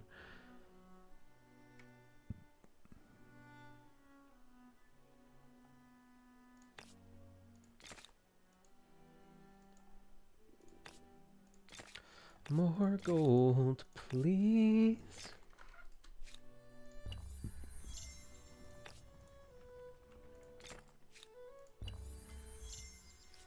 We have access to oil now. Any oilers in chat?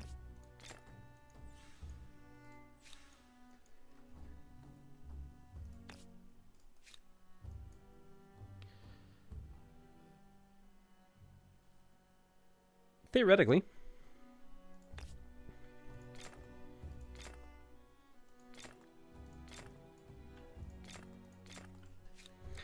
Let's go for more money so we can join our cities together like some Frankenstein's monster.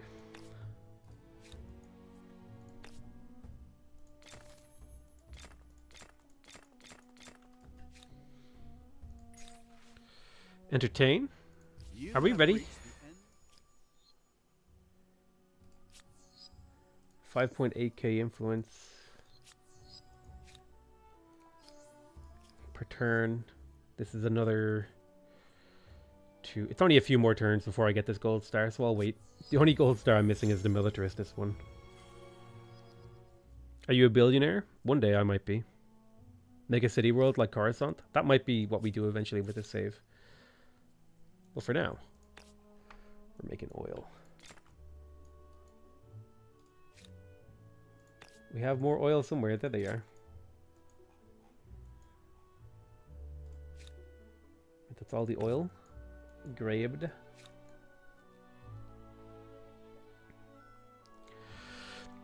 I may as well start pre-building. This is going to be a conjoined... Oh, here's a triple. Here's my triple science. Turk quarter, Turk quarter, Turk quarter. Surround this in science. So we're pre-built for the Turks. The only thing is that wonder slightly reduces the effectiveness, but we're gonna pre-build for the Turk transition in the next few turns. With 30 research quarters, I think we can safely say that the library Are we out of of text? Alexandria We are out of has been text. avenged. We have researched everything, but I want this star because it's 350 fame. It's a huge amount of fame. But I don't think I can afford to lose science here. If we want to go for the true meme. Okay, so we're picking the Turks, and that's because they get 300% science per adjacent research quarter. It's dumb. How do you discover the question marks on the map? Research technology, and they'll eventually be revealed. +1 food per population in all cities. Pretty powerful. They're an agrarian civ, but in reality, they're a science civ. The public school is just stupid. Let's talk through each of the civs. Soviets give minus 20% industry unit cost. Very powerful. +3 combat strength on units. Very powerful. Very good war civ. Arms factory. Production. Money. Pollution. Very powerful. +1 production on maker's quarter per coal. Oh no, that's not its ability. +1 combat strength per weapon. Creates a new deposit of weapons which is automatically exploited. -10 stability per weapon in all cities. +1 combat strength per weapon on unit. Holy shit. Okay. Soviet units are actually untouchable if you build a few arms factories. Like literally, if you have enough of these, you cannot be stopped. That's insane. This is insane. You actually are unstoppable militarily if you go Soviets.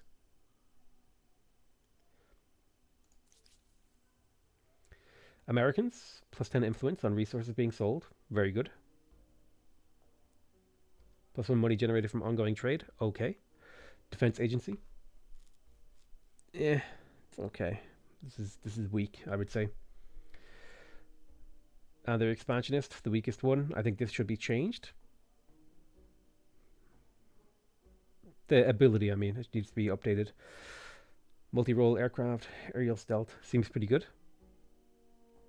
It seems like a powerful air unit, but it comes very late. Turks, obviously, super powered. 300% science per adjacent research quarter. I don't even know how to describe to you what sort of numbers you hit. Expansionist ability doesn't even work, yeah. Swedes are amazing. +3 science per district. This actually might be better. We'll do a save scum and test. Swedes versus Turks. Hang on.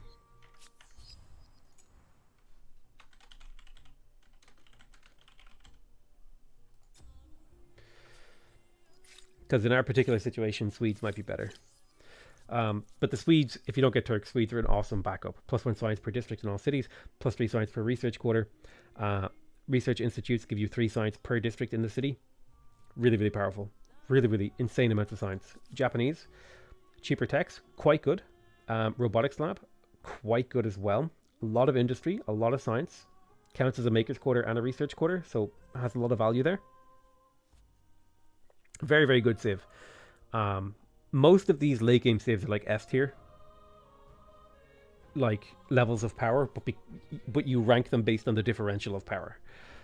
So very, very powerful, quite powerful. Per adjacent district, you get science and production. Yeah, I would say this is quite good. This is very, very good. This is an insane amount of production in science. Very good for a space race. Japanese. Indians. Influence on territory, number of territories in your sphere. That's okay. Not amazing. Ashram. Faith for population. Terrible. Not great. Faith is underutilized. Not very good. Peacekeepers. Looks quite weak. Japanese unit. Ryzen. Aircraft are quite powerful, however hard to use. We've got the late game Egyptians.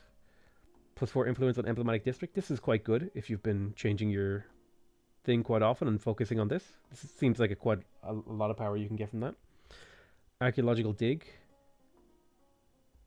Very powerful. Very, very powerful late game influence civ. Especially if you're like needing to make up for that. Chinese, 10% money on all cities. Quite good. 7 money per number of attached territories. Very powerful. 3 influence per adjacent market quarter. Counts as a market quarter. Yeah, very, very good. Congress is very, very strong, in my opinion. Lots of influence, lots of gold, lots of jobs, lots of money. Very strong. Guardians, this is a heavy siege weapon. Incredibly powerful, has 8 range, does 60 damage. You can pretty much, if you have a stack of these just hiding off somewhere random on the map near where a battle is happening, you can just have them continuously bombard the entire enemy army off map. Like, they're off map artillery. They're just ridiculous. Chinese are very, very strong, I would say. Brazil, 3 food on tiles producing food. Incredible. Very powerful if you want food in the late game, but by the time you get to this late game, you're probably snowballing crazy already. Agronomy lab. +1 food for pop. +3 food per adjacent farmer's quarter. I mean, this is actually amazing if you're going for a gigacity, or if population growth has been your weak point the entire game and you just need to like massively produce pop in the late game. This is huge. Australia, 20% industry in all cities. Strong as hell. Strip mining complex, 15 pollution, 10 industry. 50 industry per adjacent strategic. Yeah, this thing is a ridiculous amount of production. I'm not even sure what you would use this for, but maybe a nuclear warfare civ. Very, very, very, very, very strong. Very scary, though, to destroy the world with pollution. Alright, let's try the Turks.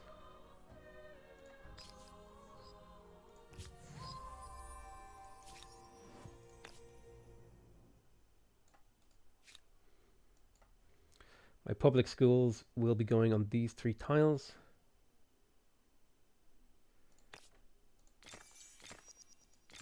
And as such, I will be deleting everything.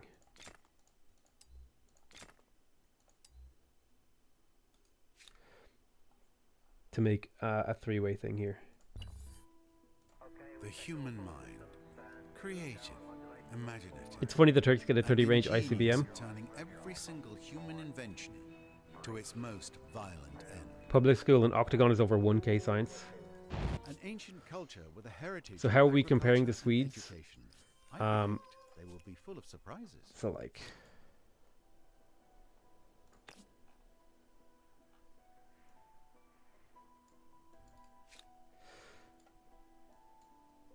so we're building a chain in here.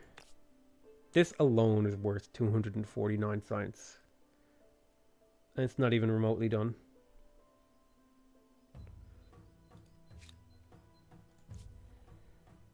That's insane.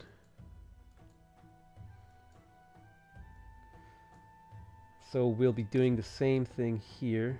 2 districts cooperating for science. Boom, boom, boom. And then okay. And then we can't do that here. Yeah, we kind of can. It's not quite as good as it should be. But now, we click on Fusion Power. 4 techs from now. We will cut all pollution by 50% and get a 50% boost to our production. And the game ends when we research all technologies. So we're very, very close to the end of the game, and our science is about to pop off at it in a very, very real way. So the Turks have entered the final era. Once any of the following occurs, the empire with the most fame will be declared the victor. The game will end when one of the following conditions is reached: reaching the last turn, 300 turns on a normal game speed, 600 turns for this game, so we're about halfway through the game, earning every contemporary era star, completing the technology tree, eliminating all enemy empires, vassalizing all of the empires, sending a mission to Mars, or rendering the world unfit for human life through pollution. Can you please show how the AI is doing? The AI is doing not very well, because I snowballed to a ridiculous degree this game, and then I became untouchable, basically in the classical era. My voice is so low is because I'm trying not to talk too loud, because it's quite late in my house. I don't want to wake up people who are downstairs.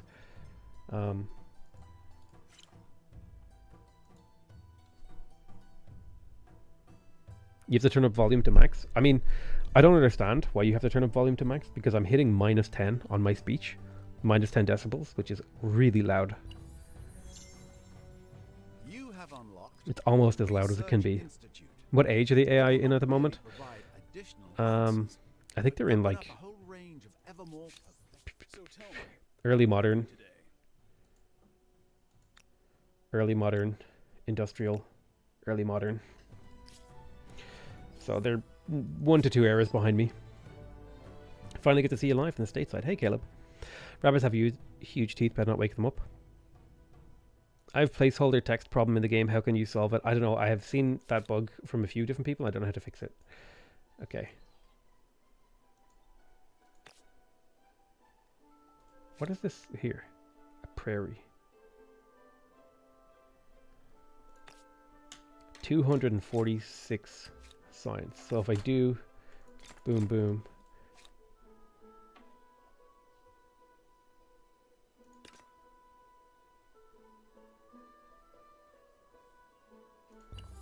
$16K science in a single turn, by the way. I'm currently getting 3,000 science per tile. Okay, yeah, the Turks are better. Oh, sweet fucking baby Jesus Christ. 3,000 science per.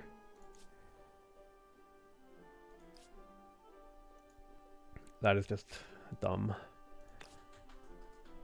Boom, boom, boom. There must be some sort of bug with these things.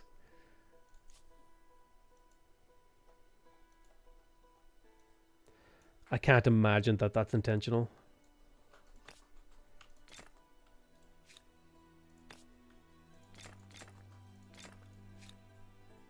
Given 30 research quarters, I'm not sure if this should be called the City of Science or the Den of Beauty. 69K science per turn. Oof.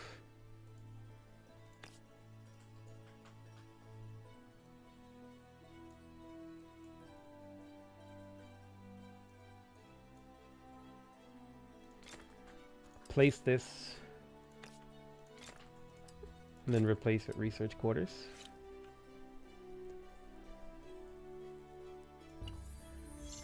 $33K science, 82K science. There's nuclear power. We want to pick up this. Nuclear weapons.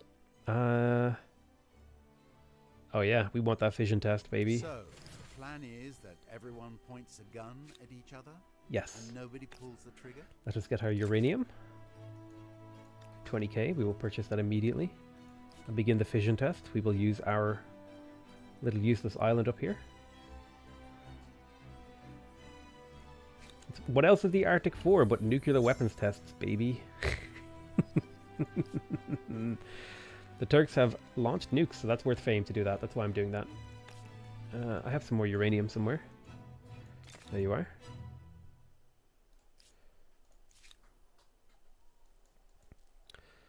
So where did I build that little science network?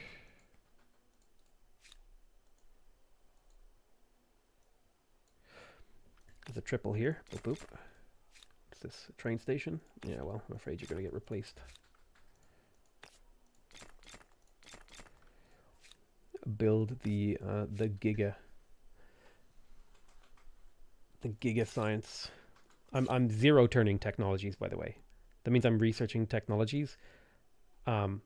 More than one tech per turn. We already have access to fusion reactors, which means 50% pollution on our territory is apply. I'm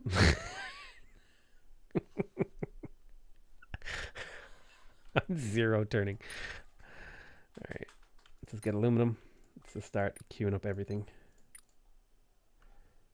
Let's just click on all the end of the tech trees and then see what happens.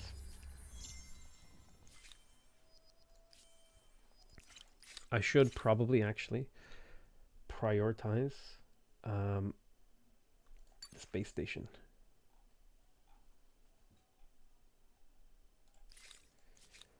Okay, yeah, no, I think if I'm ever going to play this game in multiplayer, the Turks have to be banned. Because this is just absurd. I don't think this is how this is meant to work.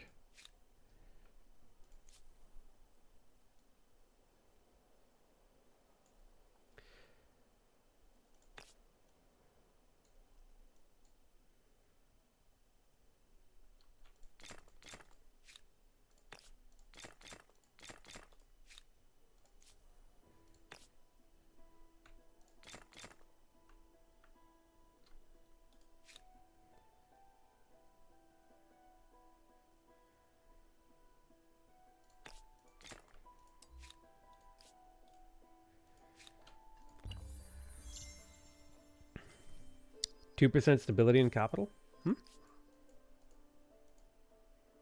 Oh, we'll fix that.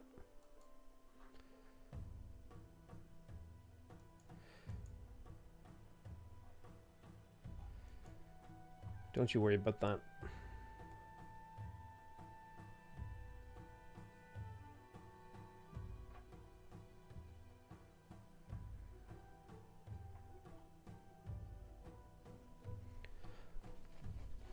How many outposts is a good number to attach to your first 2 cities in the beginning? 3 to 4. It's like a good rule of thumb.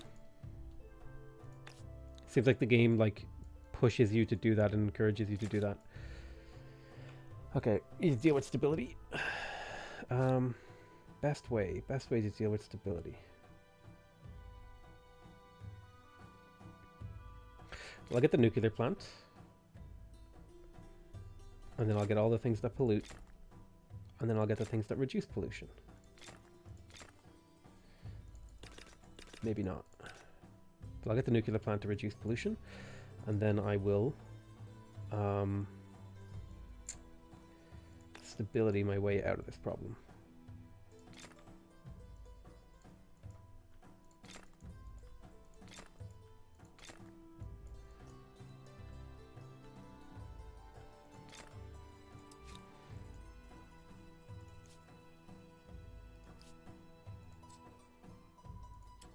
Oh, right. There's late game wonders here. 20 stability. Cristo Redentor. Empire State Building. Let's get Cristo. My capital. That's worth stability. Does it need to be on a mountain?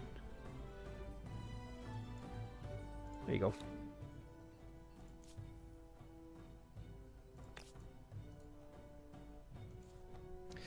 Public school, public school. Science outpost.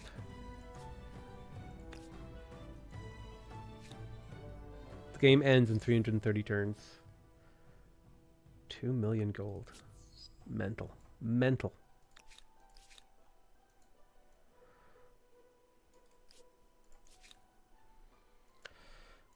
Was I doing science over here? I think I was. There's a little 3-way here that we can do.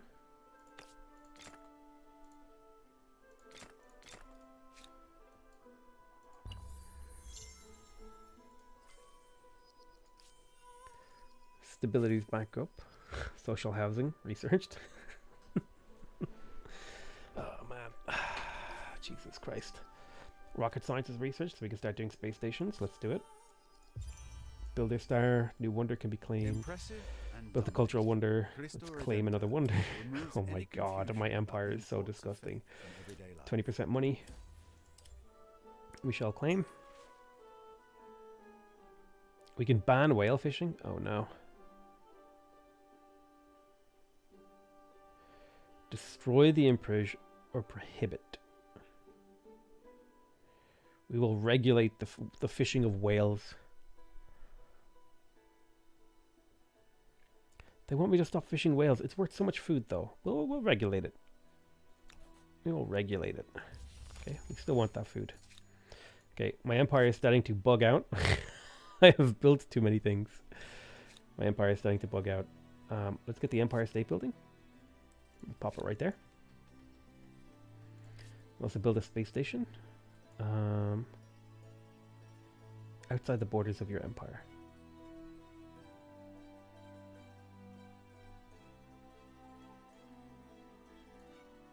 Yeah, we'll launch the space station here.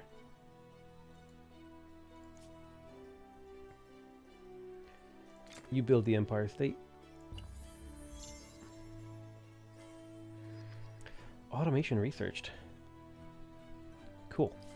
So this is just becoming silly now at this point. New wonder can be claimed. If you're going to go for economic domination of the Race is world, on. Space the race. Oh Empire my State god, so much is Building will happening. provide the offices to plan and execute. Alright, space station. Fusion test. Lunar lander.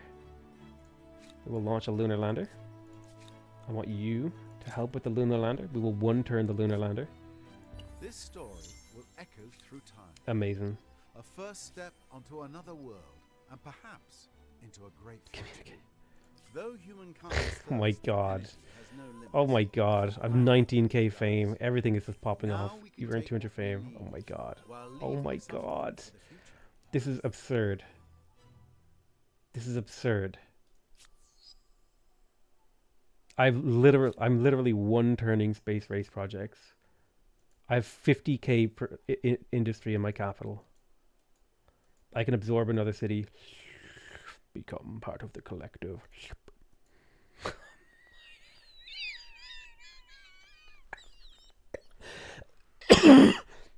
Excuse me. Oh my fucking god.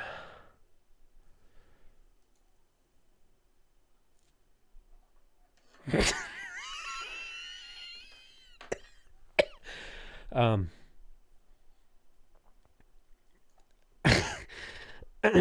okay. We got minus 2k food. We gotta deal with holy shit. Alright, you know, we're just making a casual 234k science per turn. One turning every tech in the game. We've almost launched the entire space race in a single turn. We have currently 50k production overflow, so I could build 10 of these satellites that are launching into space right now. Oh, we can do a fusion test. Let's test the fusion missile. Let's see. Let's find a spot. Nice open terrain. There we go. This lake. Let's irradiate this lake and permanently destroy that terrain. Seems good. What else? Let's get the factory farming, drone-assisted fertilizers, industrial silos. Yeah, pisciculture. Maybe a solar farm and a coal plant. All of these things are finishing in one turn, by the way.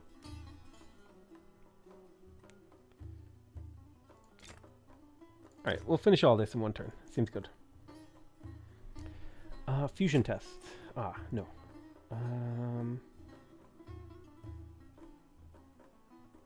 I don't even know what to do with you. Just... food? Maybe? When you eventually get merged, we'll need food.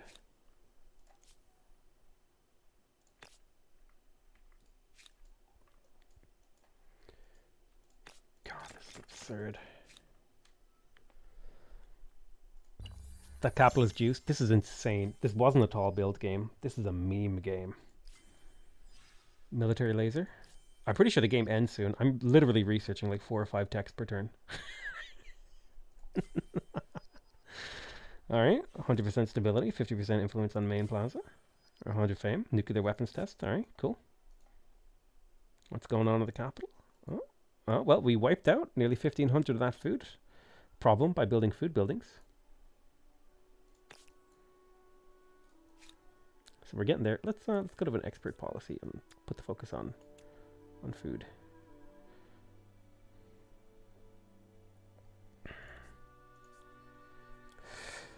Okay. I don't even know what to do with myself here. This is just 2 million gold to absorb another city. Geosynchronous satellite.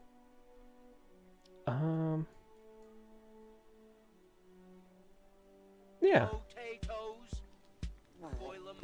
Let's launch this geosynchronous satellite. How on earth did you snowball this hard potato? I don't even know how to like begin to describe to you how I snowballed this hard. It involved a lot of memes.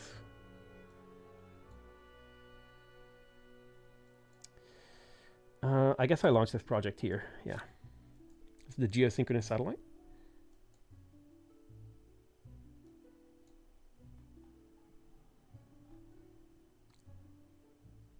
I don't even know what to do with my cities anymore. I'm like on the verge of winning, right?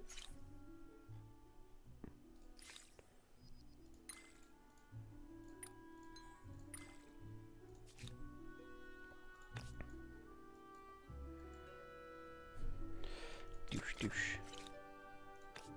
Douche. Douche. Free trade agreement researched. Worldwide. Okay. I think I've just snowballed to like an insane degree to where it actually doesn't matter what I do. 10% science. Mass entertainment. Stability. Okay. What is this, like my 3rd tech for this turn? Alright, gold star. Yeah, no, 4th tech. Okay. Huh? Okay. Nuke someone? We'll do that after we win the game. Polar satellite. Okay. Let's launch this from the same module. Or actually... Well, I already placed it there, so that's a rip.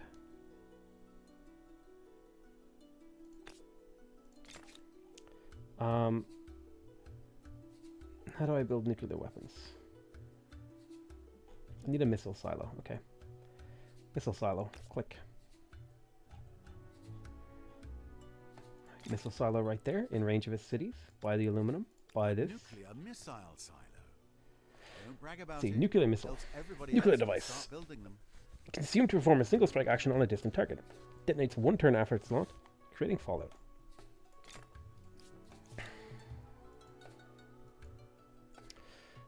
Missile silo, right there. Purchase, Why a and nuclear missile then silo? Hiding the missile silo. evidence of your destructive tendencies.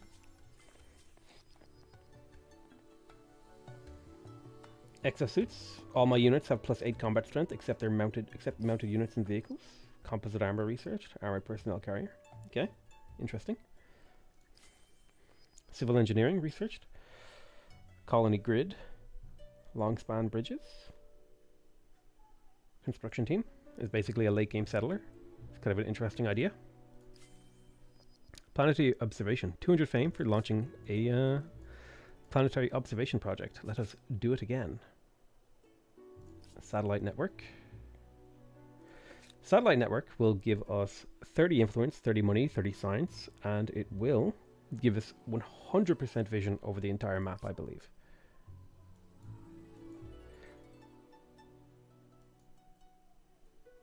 So let's launch it from here. I have 24k surplus production. So let's go. What's our pollution like in this city? Very low pollution, because we have pollution reducers. So pollution. Pollution. Industry, pollution. Industry. Pollution. Alright, nice.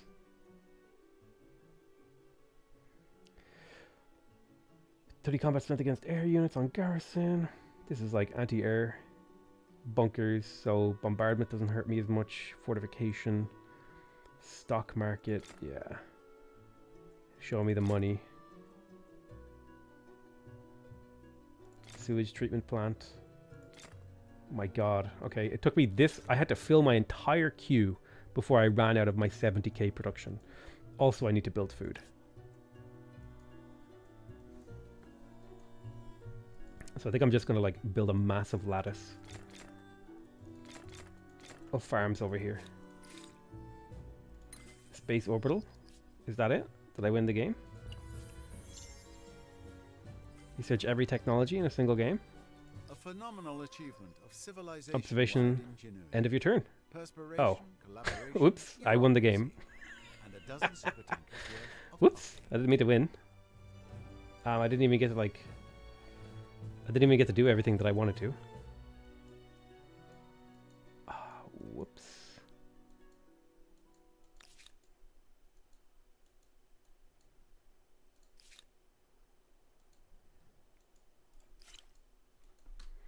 Zero out of 10, didn't even colonize Mars. I needed more uranium and I needed more oil. And I cannot find the oil. I assume the oil is like over here somewhere.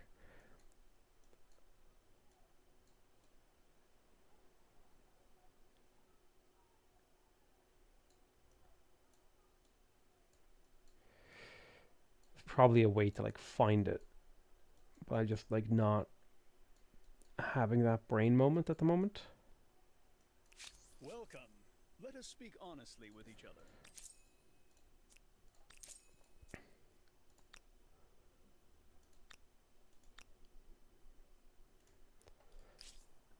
Where's the oil? Am I dumb? Am I a brainlet? Where's the third oil? There's always 3 oil on the map. Isn't there? Oh, there's a bug where sometimes not enough strategic spawn. Oh, well, that's interesting. Well, not that it mattered.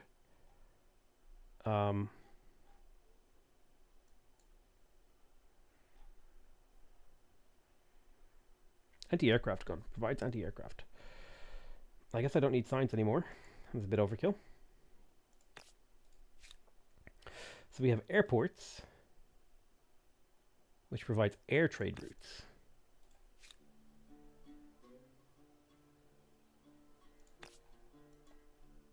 Okay. There's so much happening here that I don't even know what to do with myself. Just like...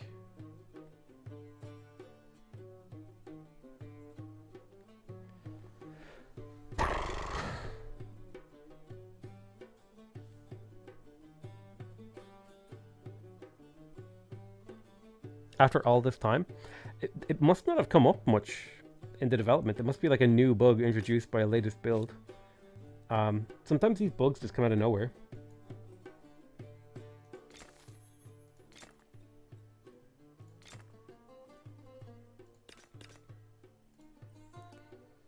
What do I do with this city?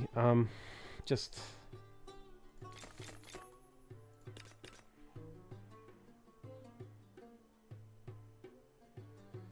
Repeat that project, please. Working conditions.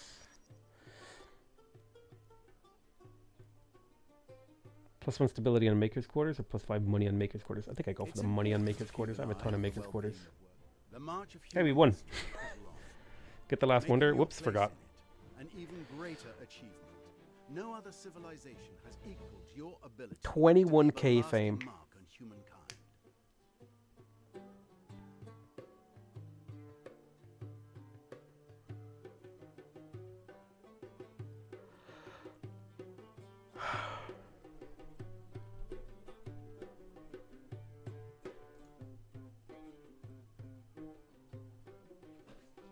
We got 2. We did well in the early game. Knowledge Star. Ancient Era. We did really well, Ancient Era. 2 gold, 4 silver. Can you proceed past this? Yes, we can. In the Classical, 2 gold, 3 gold, a silver, and a bronze. Really, really good era for us. Things really went crazy in Contemporary, though. Medieval, 4 gold, 2 silver. This is where shit went crazy. That was a crazy number of fame. Again, another amazing era. 4 gold, a silver, and a bronze. I'm pretty sure Industrial, we got 4 or 5 golds and a silver? Yeah, 5 golds and a silver. Jesus. Avatar looks like you. Gift from the devs. I made this. And it's not great, but I made it. 3 and 2 bronze. Man, it's disgusting. We're gonna skip. So, Humankind difficulty. Territories built. 700 districts built. Look at my fame, dude. Like, look at the snowball. The snowball here. My longest war was against the guy I killed in the Ancient Era. Avatar looks like you, Potato. Gift from devs? How do I Control-Shift-S? Alright, let's make this a Twitter.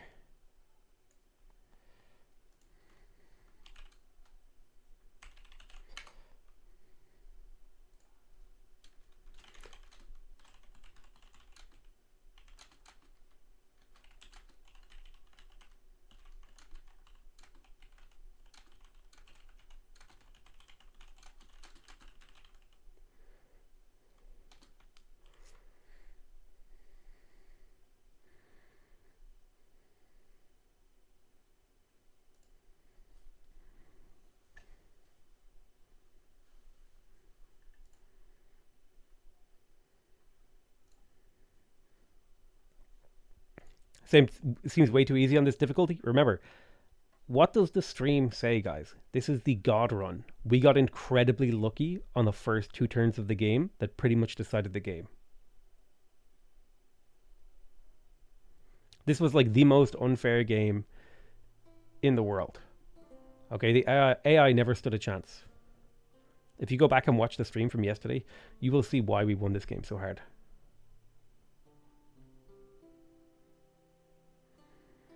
It ruined your experience when you snowballed super hard? I mean, this was fun. I enjoyed this game. The industry numbers. 100k industry. Money. 56k. Shit just goes vertical at a certain point. Science. Like, this is when I pick the Turks. Science goes vert. I think the Turks have, like, an issue. There's, like, some sort of mechanical issue with the Turks that it's not working correctly. It's, like, multiplying itself twice or something. So this shouldn't theoretically be possible, but, like, obviously we're going to, you know, while the patch is out, we're going to abuse the game. Stability pretty much never dipped beyond the first era. Have you heard of the auto explore shenanigans? We massively abused auto explore this game in order to get ahead in the early game. My population, I don't know what happened here. Was this the Khmer? Is this when I picked Khmer? Did my population graph really just go vertical here? That's insane. How do you deal with the pollution backlash in the late game? Don't build buildings that pollute. It's very easy.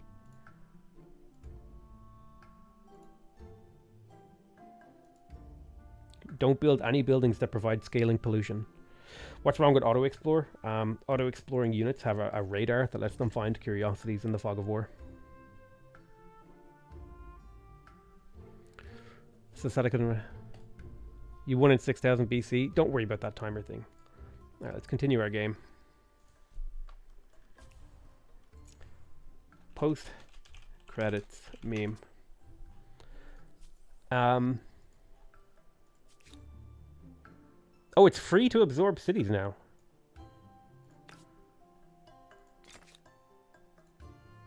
Interesting.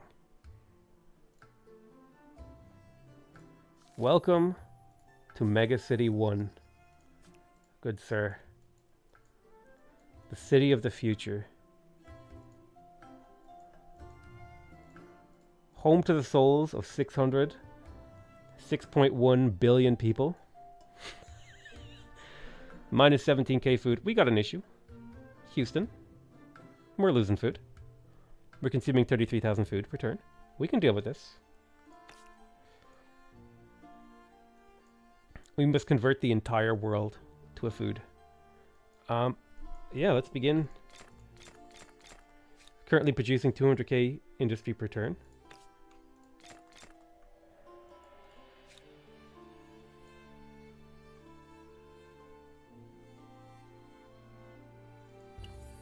Pollution in this territory is so, you're the first on the block to have a new toy. What do you plan to do with it? Pollution.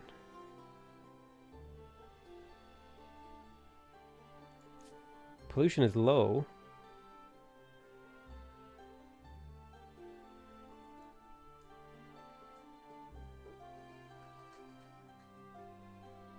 Okay.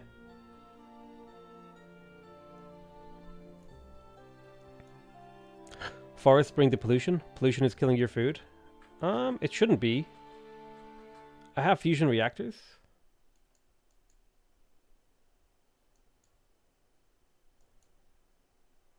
And all of the pollution reducing things.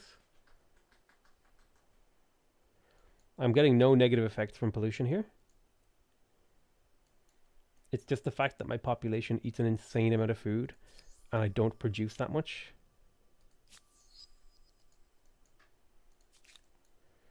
Welcome to Giga City 1.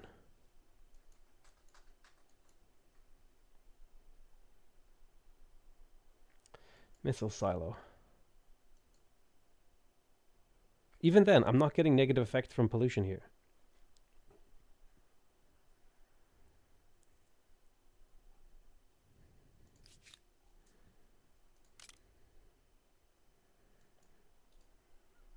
I believe there's an achievement for turn the scientists into farmers. Yeah, that's probably a good call. Expert policy. Farms first. Barely took a dent. It barely did a dent, dude. Not even a Harvey dent. There's 100 food there.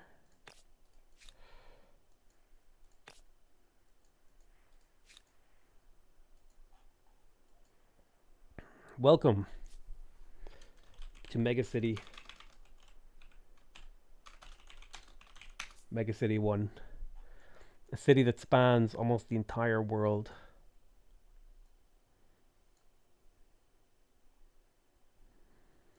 We need to deal with this food problem.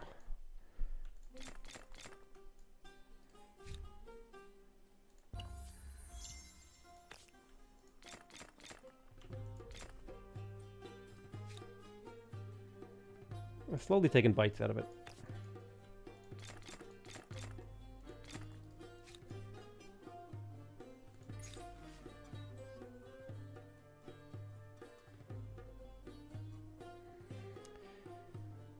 Let's curb.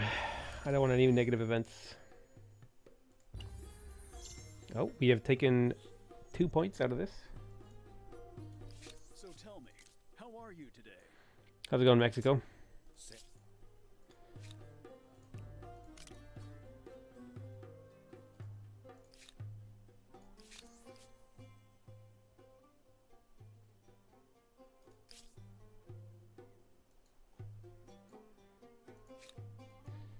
Your position is now at the top of the podium. Humankind.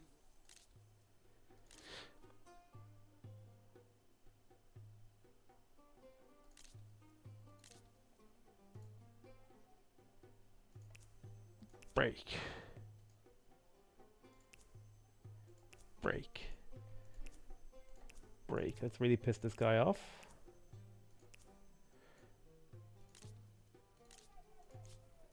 I can't nuke him.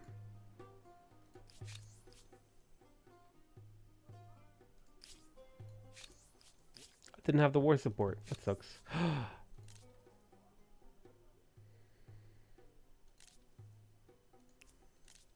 My people will profit from this proposal. I could ally them and then break my alliance. Planning to turn the entire planet into a garden with those 18 agrarian stars? Oh Or just Jesus, the pumping out stability in here. livestock methane?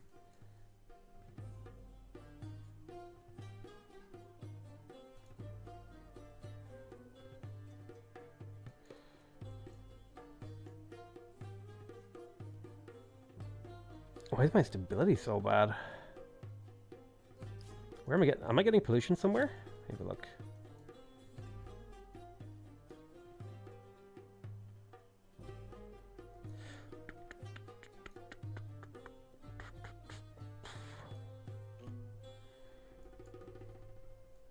We've already won, dude. This is just flexing.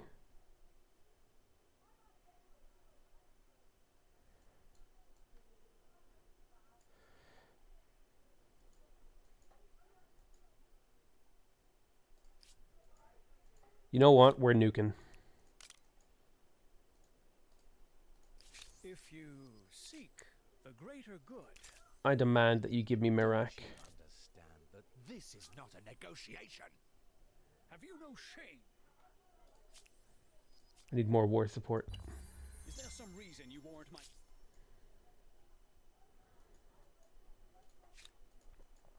Where's my armies? Didn't I have armies?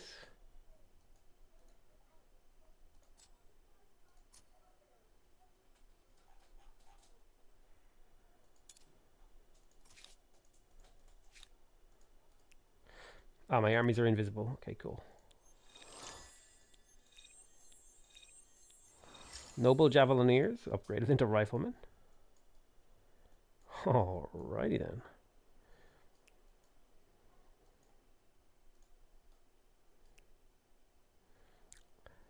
Oh yeah, I remember splitting off a unit fixes that bug. The unit visual bug. I think there's just too many things happening on the screen for the game to be like, sorry. Alright. These are the 4 riflemen of the apocalypse here.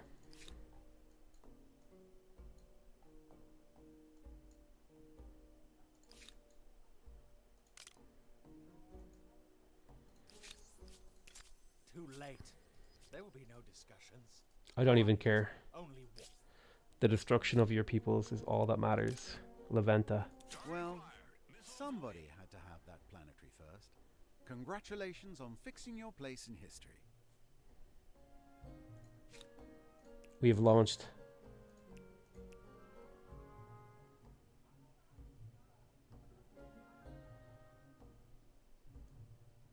I want a new squadron.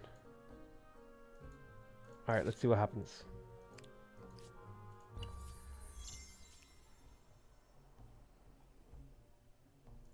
Oh, there it goes. Oh, what is happening? Oh!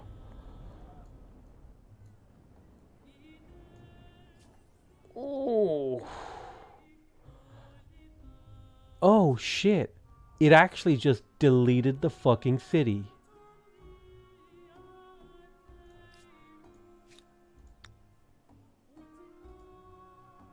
Oh my god.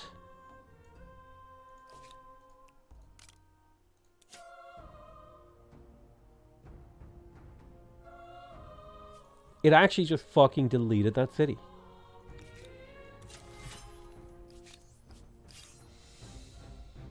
What do they got? They got draftees. Manually battle this. I got my 4 riflemen.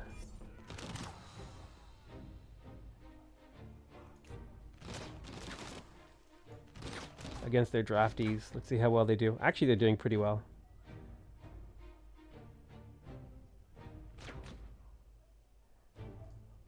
I'll just let that play out.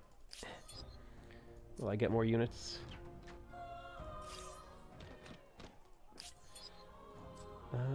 Let's have a look.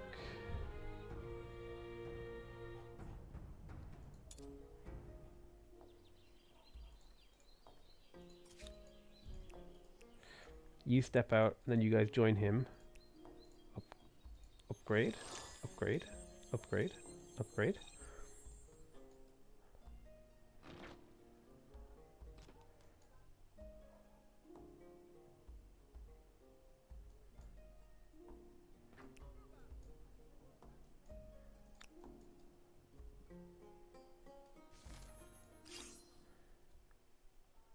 Stop auto-battling. I wish to join the battle with other troops.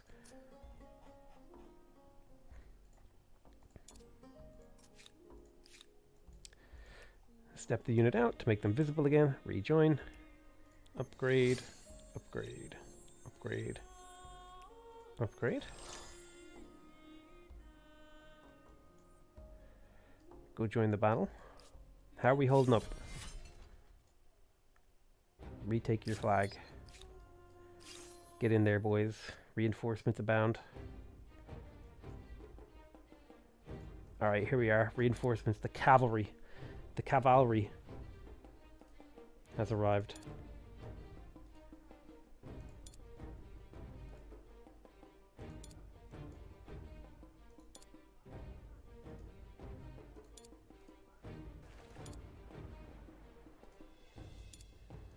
Automatic battle. See what you got. We're untouchable, dude.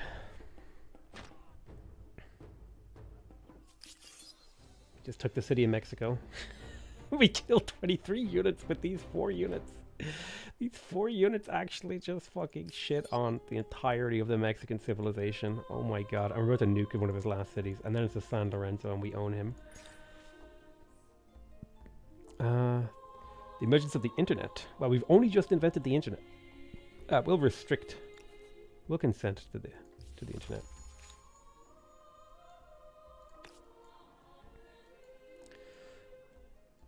Let's start dropping commons quarters.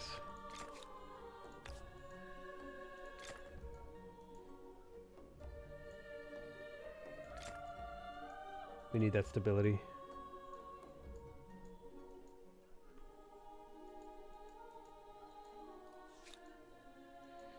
Dude.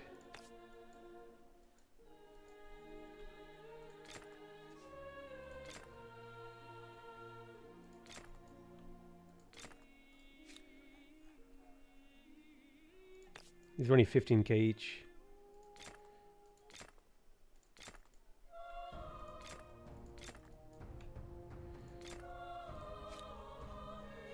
Alright, we just built 1 million commons quarters in 1 turn. And that didn't even dent our stability. Nuke.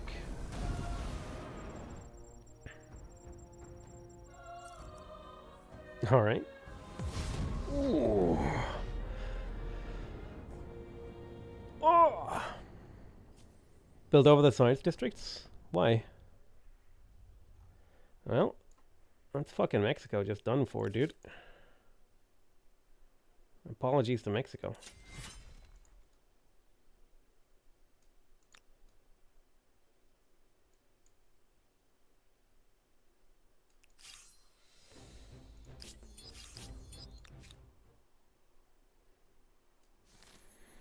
Go join the battle. This whole city is just a fucking wasteland now. Oh, erase your science districts is probably a good call, to be honest. Minus 10,000 science. Yeah, that was quite the meme.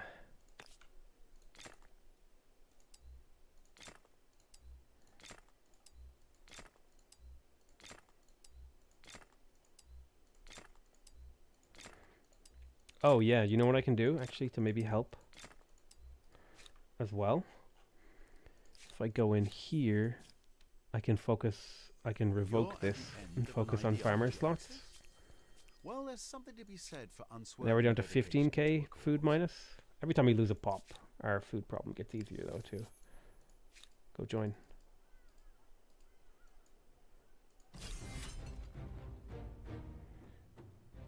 Just instantly resolve.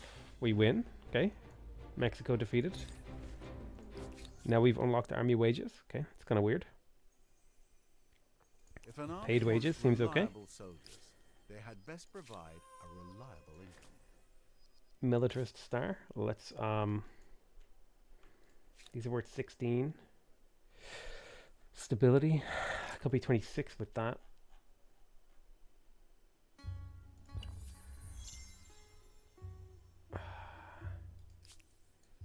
Mutinous. Osmosis event. 15 science. Great. Awesome. I think we just forced them to lose. You are not welcome here. Not now, not ever. They should auto lose next turn, right?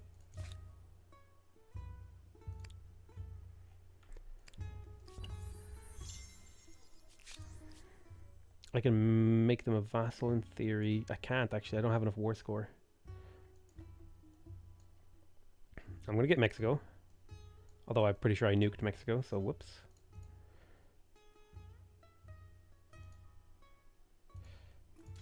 I take 2 of their territories, which isn't amazing.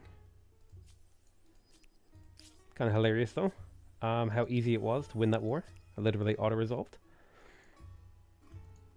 Do you think public ceremonies are ever good? You know what? It probably could be.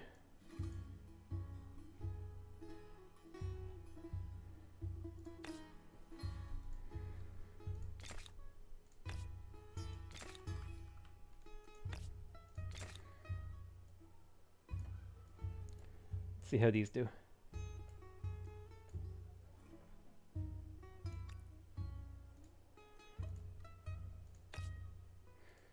$26 per.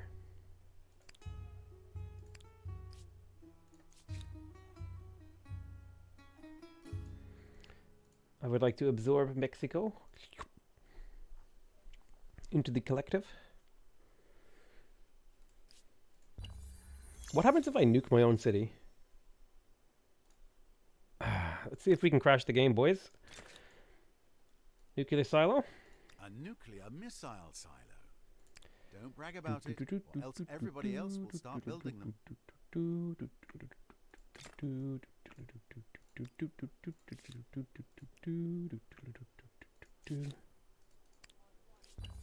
I have only one city, so what happens if I nuke my one city?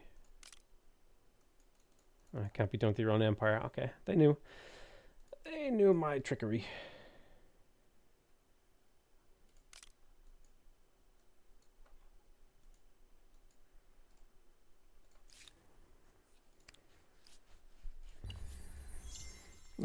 That's one way Civ 6 is better than this game. You can nuke your own cities. Let's see, what's this? I can't see what these do. Judicial control, hover. What's happening? Why are you not giving me hover info? I think we've actually like pushed the game too far and now it's broken.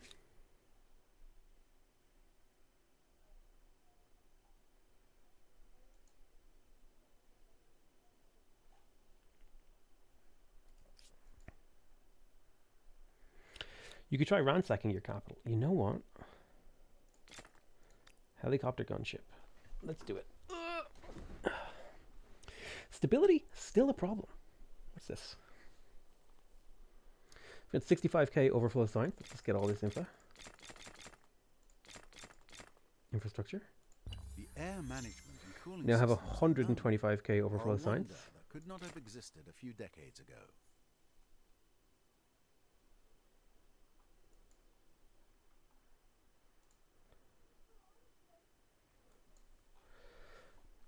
The game is over. He's continuing. Yeah, that's what we're doing.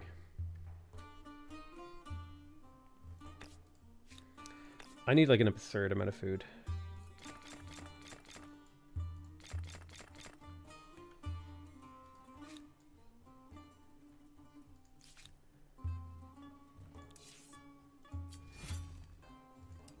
Alright, let's see what happens when I ransack my only city.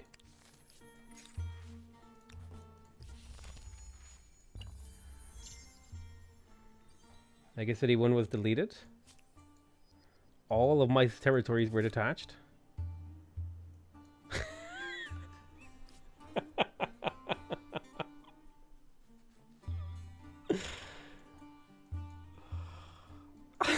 I am now a nomadic empire. Oh fuck. Okay, I should end what I'm doing here. Hold on. Alright, we just reattached new city. Attach. Oh no, it actually costs money. That's not okay. But we could just like reattach this whole city thing. It's expensive but doable.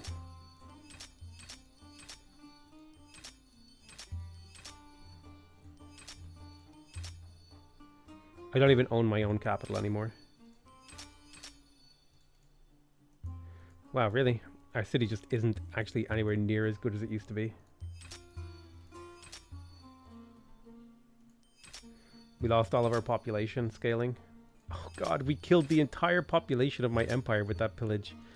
Every single person that was in my empire perished. Now 6 people live there.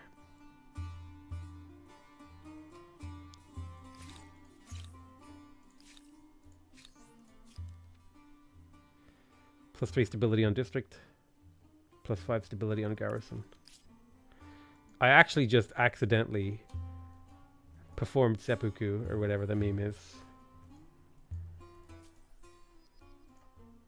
And actually murdered my civ. Like to a point where it is non-recoverable.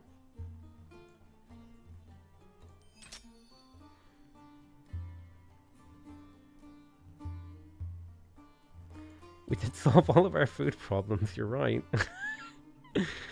Oh my god.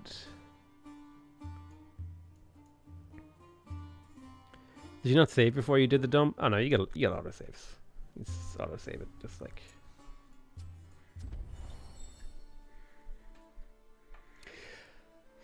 You still have 50k industry. So what we're gonna do here is we're gonna make a save, and then I'm gonna go offline because this was good memes. This was great memes. I really enjoyed this.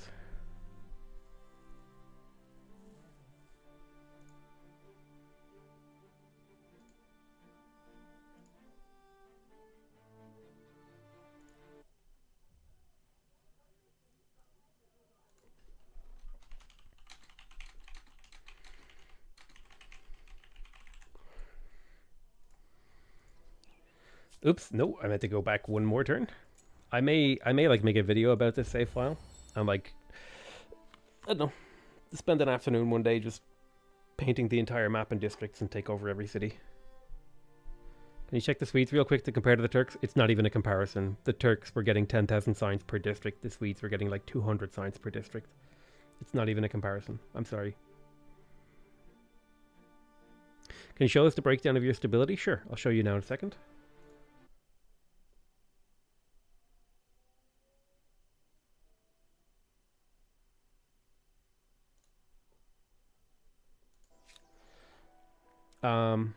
Stability.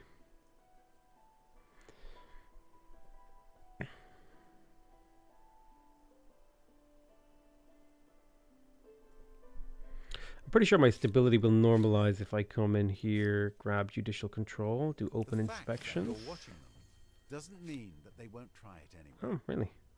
Oh, I need to build it, right? Yeah. Yeah, there you go. Stability fixed. One building. For haha funnies, you could build... Mega City 1 will be a dystopian horror show one day, but not today. I love you all very much. Looks like a pollution debuff. There's no pollution in my cities. Normally when you hover over this, it will tell you. Oh, there is. Minus 15 stability from pollution. Huh.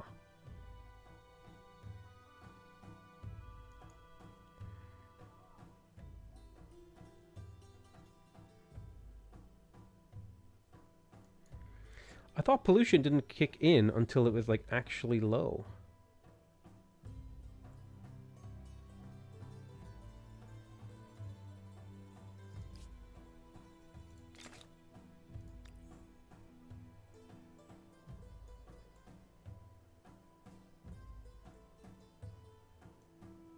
By the way, the tooltip on my barre is so huge that you can't even see everything on it. Pollution buildings killed your first megacity.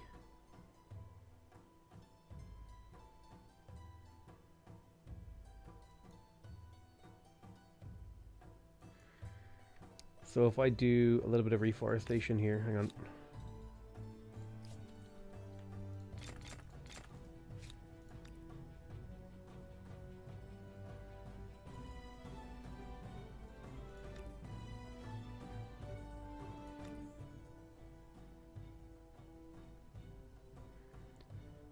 It didn't seem to fix it. How do you decide between forming a city versus attaching? That is the chief and most difficult economic decision you're going to make in the game, so it's very hard to boil that down into a single question and answer. Ah, yeah. There you go. We're done.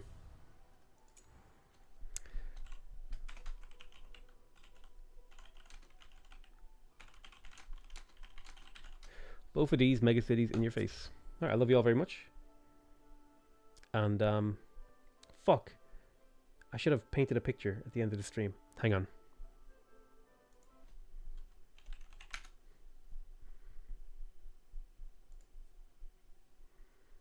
Let me get my tablet.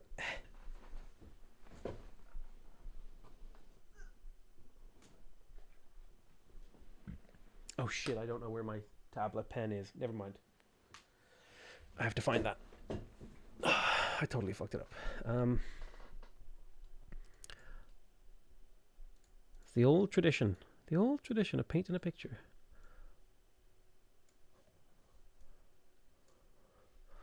Both these nuts.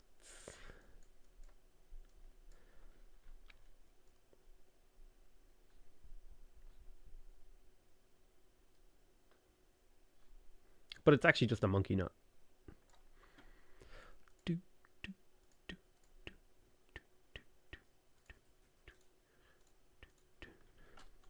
How to... I'm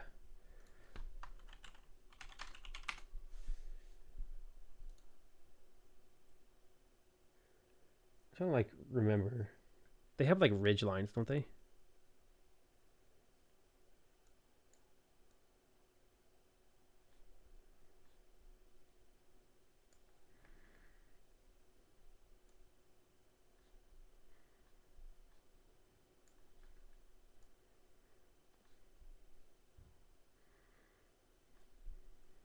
Or something. They look kind of like this.